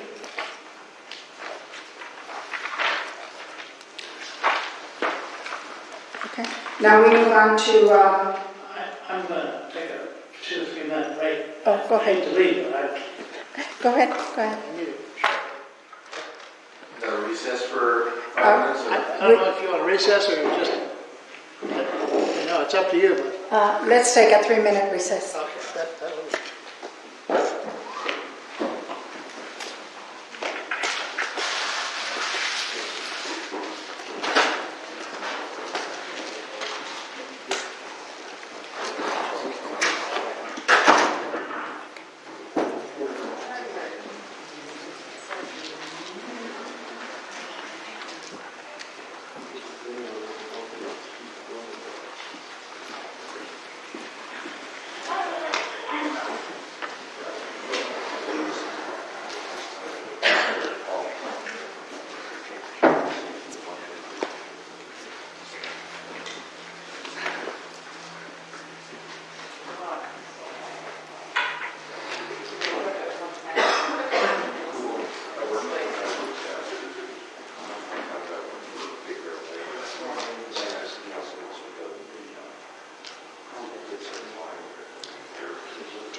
Take your seats, we are going to reconvene our meeting.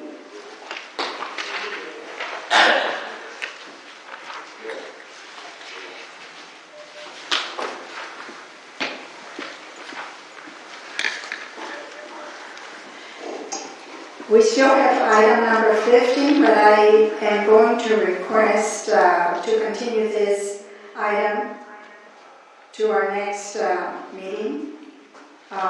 Do I need a motion for this? Since it falls into the category of not being considered, I think it automatically would go on the next agenda. Thank you. Existing business. Okay, very. Accomplished tonight. Thank you. So at this time, then we will go into our public comments.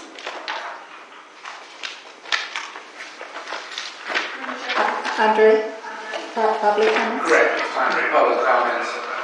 And again, I wait 30 seconds. Is there anyone on the line that would like to speak during public comment? Yes. Can you have your name, please? Recorded one. Okay, you have 3 minutes. Council, I want this council to know that I have full and complete respect for every one of you. I did not come before any one of you with any type of disrespect. But if anybody throws a punch at me, I give it to. And you know what? Don't start what you can't finish. Some people just don't deserve any respect, especially from me. You don't come at me that way. But what I have to say to this council is that I do respect every one of you.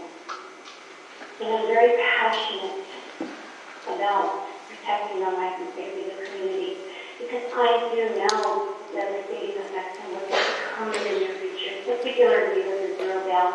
You don't know, you don't understand because you have not been in the field as well. You don't know. You haven't seen what I've seen, but I know that you do that. And you want to say to you, Mr. Mayor, is that I would like you to, I would like you to respect your fellow comrade in the future. We're military, and if your father's in the military, he didn't teach you to disrespect your fellow comrade. So please respect them, okay? I hope and I wish you well with your recovery. I know that's hard on you, but I pray for a full recovery. And I do disrespect you. And thank you. Is there anyone else on the line that would like to speak during public comment? Yes, I would like to speak. My name is Romero Rodriguez. Okay, you have 3 minutes. Thank you very much.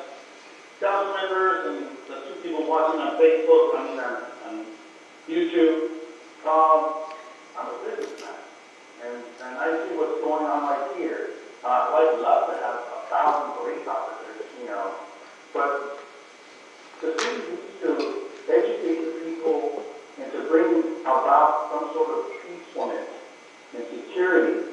You can have 1 million police officers, that's not going to make it that city.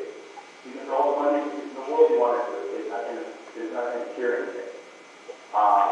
We're in a very bad place right now. We don't know what tomorrow brings.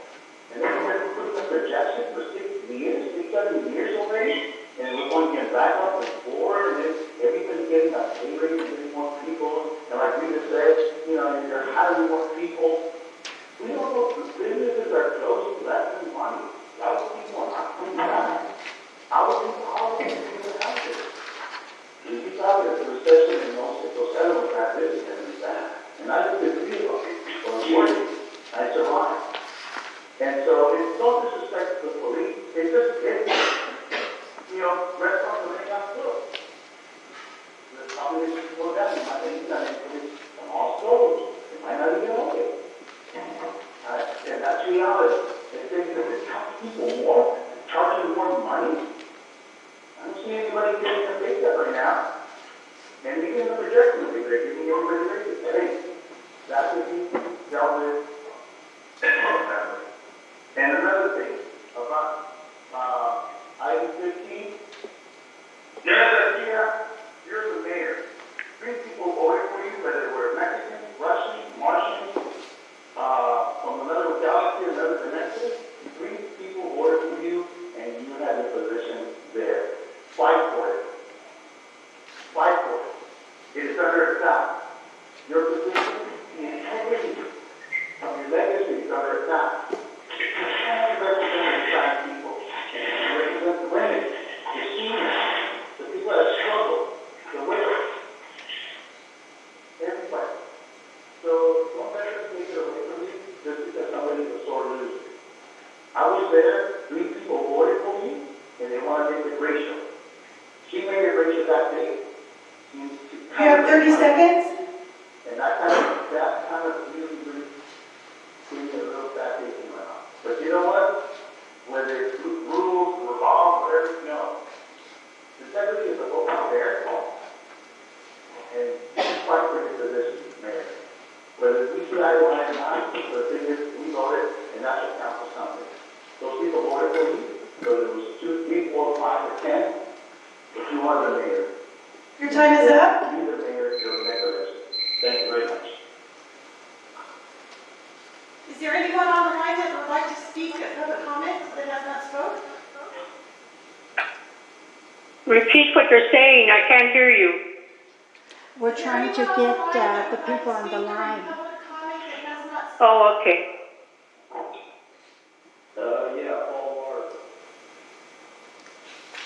Hello, Mr. Marsh. I have an item that you submitted. Did you want me to read that, or are you going to do it? I'll retract that one because I can hear better now.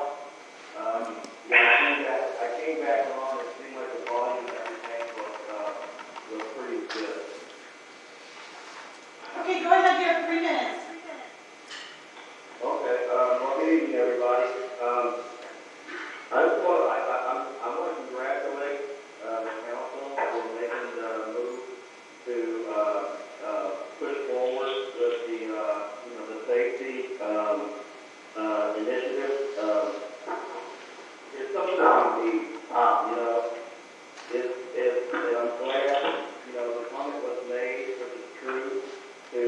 should be left up to the residents, as, you know, if they vote for it, if they don't want it, they'll turn it down. But at least, you know, it should be their decision. So I want to congratulate, you know, that was one of the main things that I was looking for today, because, you know, I mean, I know that we're in bad times. Everybody's going like third or something like that. Excuse me, could the people in the background please mute your phones so the speaker can finish speaking without being interrupted? Thank you. Okay, thank you. I mean, we're all, there's never going to be a right time. The point is, for me, that we need to do something now. Things are getting out of hand. There's never going to be the opportunity time that a lot of people look for when all the stars line up, and everything is perfect. You know, right now, yes, we're going through a really hard time, and it's affecting a lot of people. Okay, but still, city business has to go on. The comments that were made by Councilmember Cox, you know, I'm 100% behind. If this passed, or whatever you want to call it, if it's passed, you know, what I look for is enforcement. Because we can, you know, the rhetoric and all that, we can talk about things as long as we want, we turn blue in the face. So when it comes to enforcement, you know, we're still behind the 8 ball. And things are not getting better, they're getting worse, or they're progressively getting worse, and throughout the town. Again, I'm glad that it was that the motion passed. As a resident of the city of Victorville, a long-time resident of the city of Victorville, with a very vested interest in the city of Victorville. You have 30 seconds. I thank you for the decision that you all made, and I am one that will stand behind it. And that, you know, have a good night. Thank you, Tom. Is there anyone else on the line that has not spoke during public comment that would like to speak?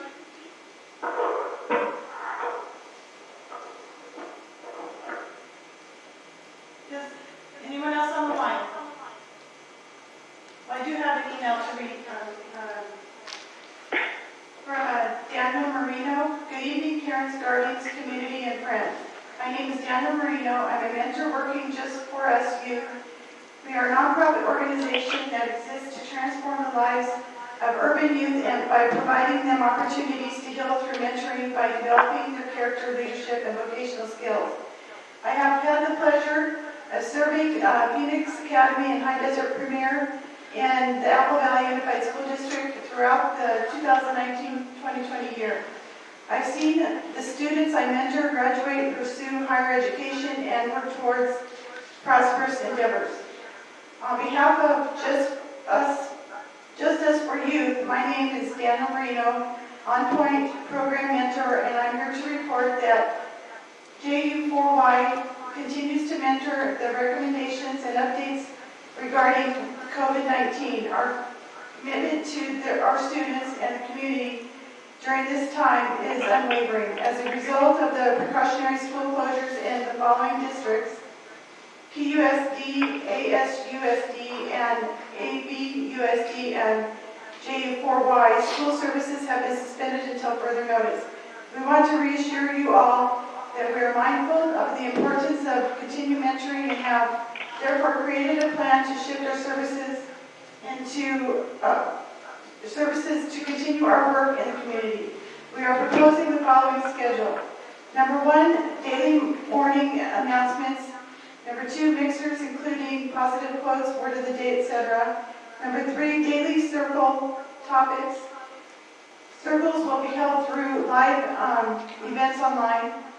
Number 4, face-to-face mentoring is our digital mentoring through FaceTime, Google Chat, social media live chats, and more, and nightly live streams. That was number 5. During this time of uncertainty, we know that the art of mentoring will continue to shed its light as we build the community, nurture relationships, and connect with one another. We want to thank you for all your continued support as we try to navigate this difficult circumstance.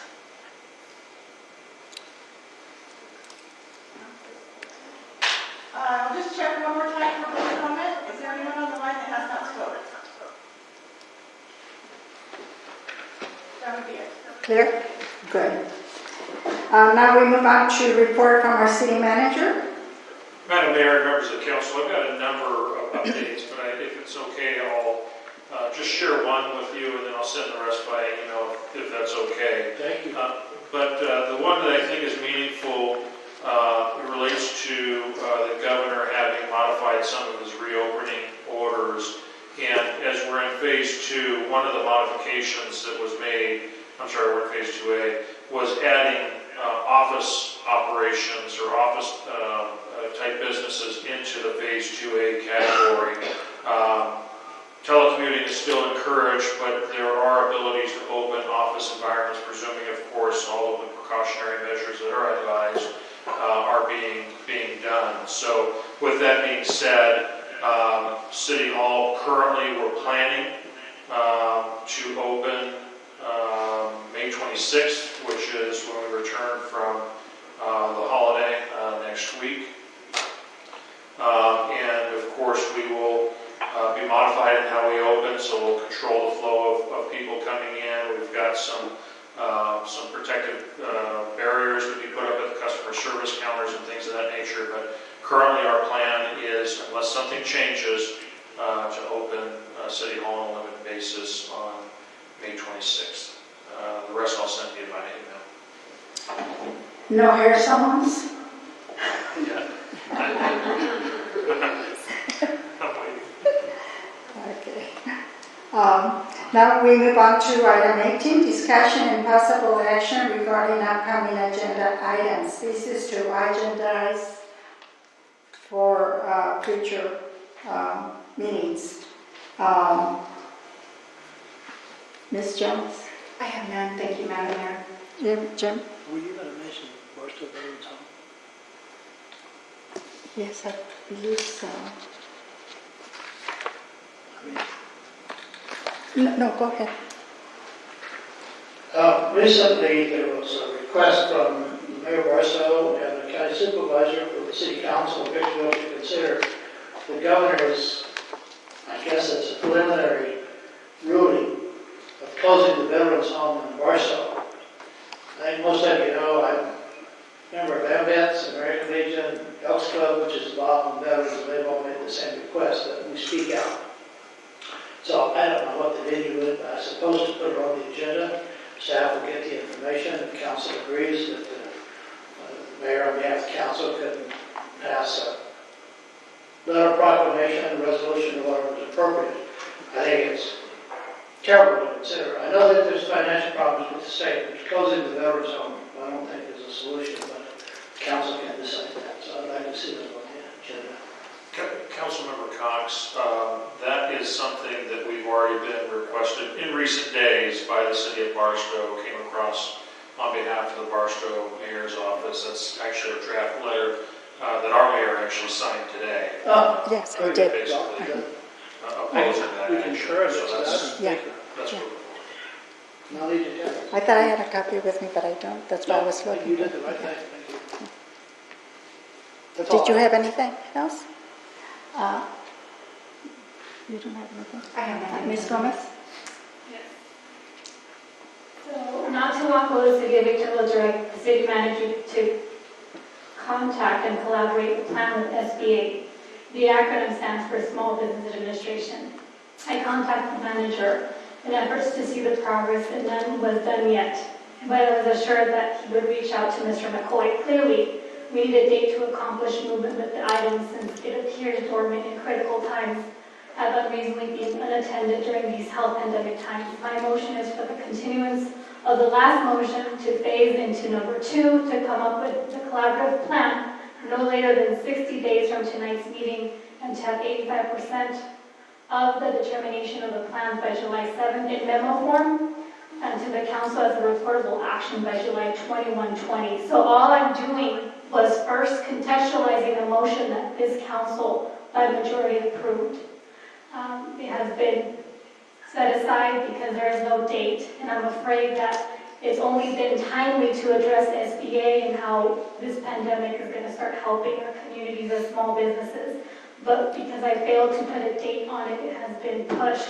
So all I've added is a date of 60 days, which means it just added an extra 60 days, which should have been accomplished no less than a month ago. So that's really what I'm doing.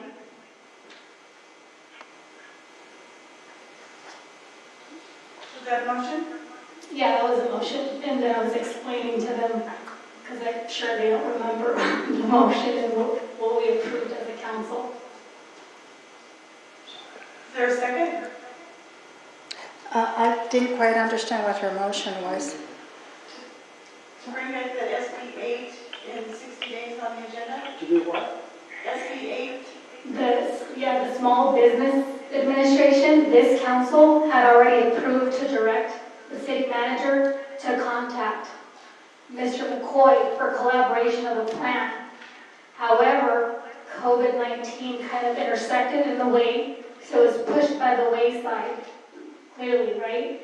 And so I think this is something important, and I failed when I did that motion then, and we approved it to put an actual timeline to it. So I'm being pushed by a lot of business owners, constituents, to have an actual timeline so that we actually get the collaboration of that plan that we already pre-approved. We already directed the city manager, but for whatever reason, like I said, pandemic-19 has crosshairs and is just fallen by the wayside.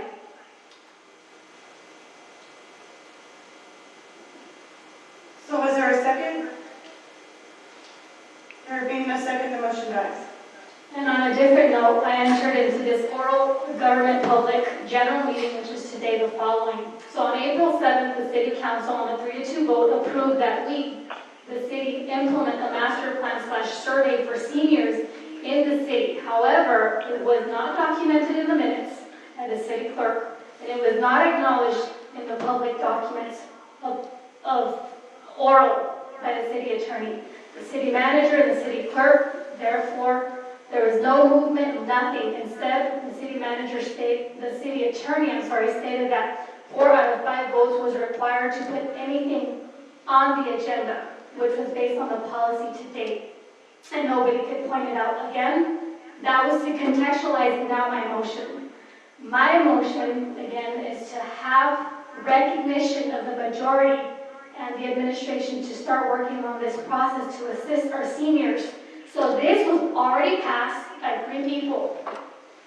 But this was not acknowledged in the minutes, and this was not put in documents. And I'm afraid that that will continue. And I don't like that, because when you have 3 people that vote, they should not be ignored in the minutes, and it should go, but it hasn't. I don't remember that. But I do. I think that was a discussion wherein we needed to have 4 votes out of 5 because it required a suspension of the rules because it was an item that had been requested before and I believe didn't even get a second, so it died. The council didn't even want it. Rita seconded it, and Gloria and I voted for it. No, but prior to that, so to bring it back when it originally died, for lack of a second, you would have to go through the motions of suspending the rules, and thus the need for 4 votes. And the last council meeting on the phone, I told the city attorney that it was 4 to 5 votes, and he said he never said that. So in discussion with Rita, she remembers that information. So whatever is happening needs to really be clarified, because now it's jumping from 3 people voting to now being 4/5, to the attorney telling me, and it's recorded, that it needed 4/5, but then it was no need for 4/5. So it's either we do the maintenance of consistency, because I was going to drop it, but I was told you don't drop stuff. You just continue and make sure you have people accountable to what they're saying. So that was my motion anyways.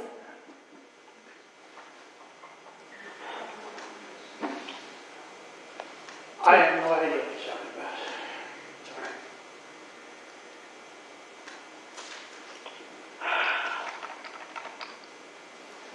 Is her time up, or are we still? Yeah, our time is up. So if there, is that a motion? Yeah. No.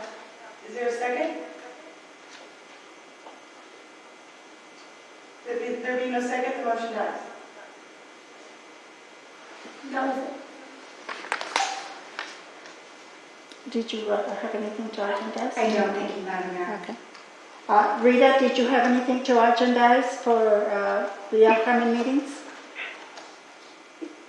Okay, well, yes, I would like to still consider the fact of the Chapter 2 role of the City Council. Did we table that for the next meeting as well? Exactly, for the next meeting. Okay.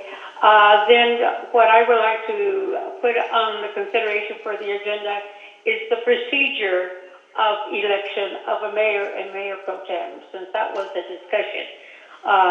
In December, I think that we need to make certain that it is written and in the policy manual. So yes, I would like to make a motion of considering the item of the procedure of election of the mayor and mayor pro tem of the city of Victorville. That's your motion for the next... That's my motion. That's the only thing I want. Okay. Question for clarification, Madam Mayor. Yes. Mayor Pro Tem Rita, just so I know how to vote on this, are you talking about the process by which we do the organization? How we make the appointments, the process used? It's not listed. I'm asking you if that's what you would like. Is that, when you say the election? Yeah, are you talking about the protocol that we use, the process that we use during the organization process? Is that what you're looking for? To have that explicit? Yes. Okay. I'll second that. All right, so I have a motion by Mayor Pro Tem Ramirez, seconded by Councilmember Jones. All those in favor? So I have any clarification. Rita, are you establishing that to have the next date available, or is it just going to linger like these other ones are lingering? Excuse me? Do you have a date specifically, or are you just going to let it flow?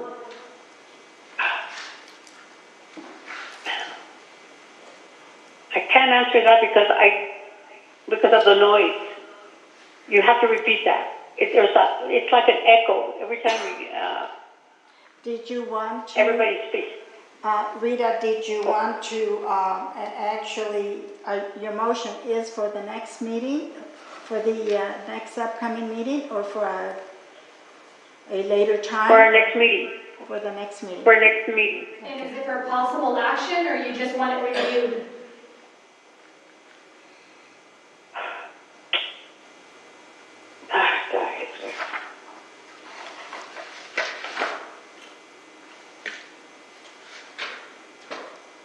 Is it for discussion, review, or action? It's a discussion. Discussion.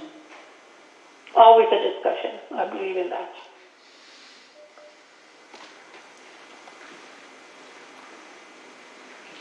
Okay, so I have a motion by Councilmember Mayor Pro Tem Ramirez, seconded by Councilmember Gomez. It was seconded by I'm sorry, Jones. Councilmember Jones. All those in favor? Councilmember Cox? Question. Yeah, Jim has a question. I thought that we, after elections, we have a reorganization. I think it's required in the ordinance. It's in the policy. That is correct, but how you come to determine who becomes the mayor, i.e. how you count the votes and how you go through that process is not set forth in the policy manual. It's not clear. Oh, Yeah. well, it should be. I thought it was. No, it's not clear. It only That's why we had all the Okay, confusion. last time, yeah. all right. It has never been clear. So, Okay, that's all I had. Is there any other questions No. or comments? Okay, so I have a motion by Mayor Pro Tem Ramirez, seconded by Councilmember Jones. All those in favor? Councilmember Cox? Yes. Mayor Garcia? yes. Thought it was. Councilmember Jones? Aye. Councilmember Gomez? Mayor Pro Tem Ramirez? Yes. Motion carries unanimously.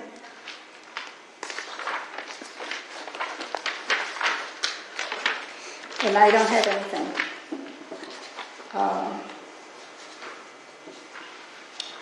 It's quite late. I don't know if you want to go into reports, or does anybody have anything that's really necessary to discuss? No? Yes, I do. Well, let's make it quick. Okay, so I have questions from the constituents, so they're as follows. Is the City of Victorville staff voluntarily furloughing their pay? They're witnessed to be working up to 50% of their time, yet getting full-time salaries and pay, says one constituent. This constituent continues to say code enforcement is not being seen to patrolling the streets, which have been piling up with trash in Victorville. There's no crew patching holes or nothing being done, this constituent says. $12,000 monthly salary to the city clerk of Hesperia for doing what? Says the Hesperia resident and business owner in Victorville. What about Victorville city manager? The city attorney in Victorville, says a small business owner to me by phone at 2 p.m. as a constituent. The city clerk of Victorville doing what? The constituent retorts as he takes a deep breath to finish saying, but little people like our constituents or yourself, Councilwoman Gomez, what are we getting? Question mark. When will the city start supporting doing cook-offs, menudos, tamales festivals, or benefiting us, the diversity of cultures here? The constituent opines. In the telephone conference call not too long ago, on April 7th, if I recall correctly, I motioned to have recordings of closed sessions and the mayoral process not to be for fifth vote to elect a mayor. And although the meetings were said to be recorded, there was no documentation in the government archives, and the policy recalibration was not considered. The policy manual persists, as this motion never went through, but it did. We had hecklers calling for convenience of personal gain for the Brown Act violation, and this is how transparent the city is in its accountability to its constituents. We must recognize that the best way to take control over a people and control them utterly is to take a little of their freedom at a time, to erode rights by 1,000 tiny and almost imperceivable reductions. In this way, the people will not see that those rights and freedoms are being removed until past the point at which these changes cannot be reversed out of Hitler, Mein Kampf. There's no other business before this council. This meeting is adjourned. Meeting adjourned, Rita.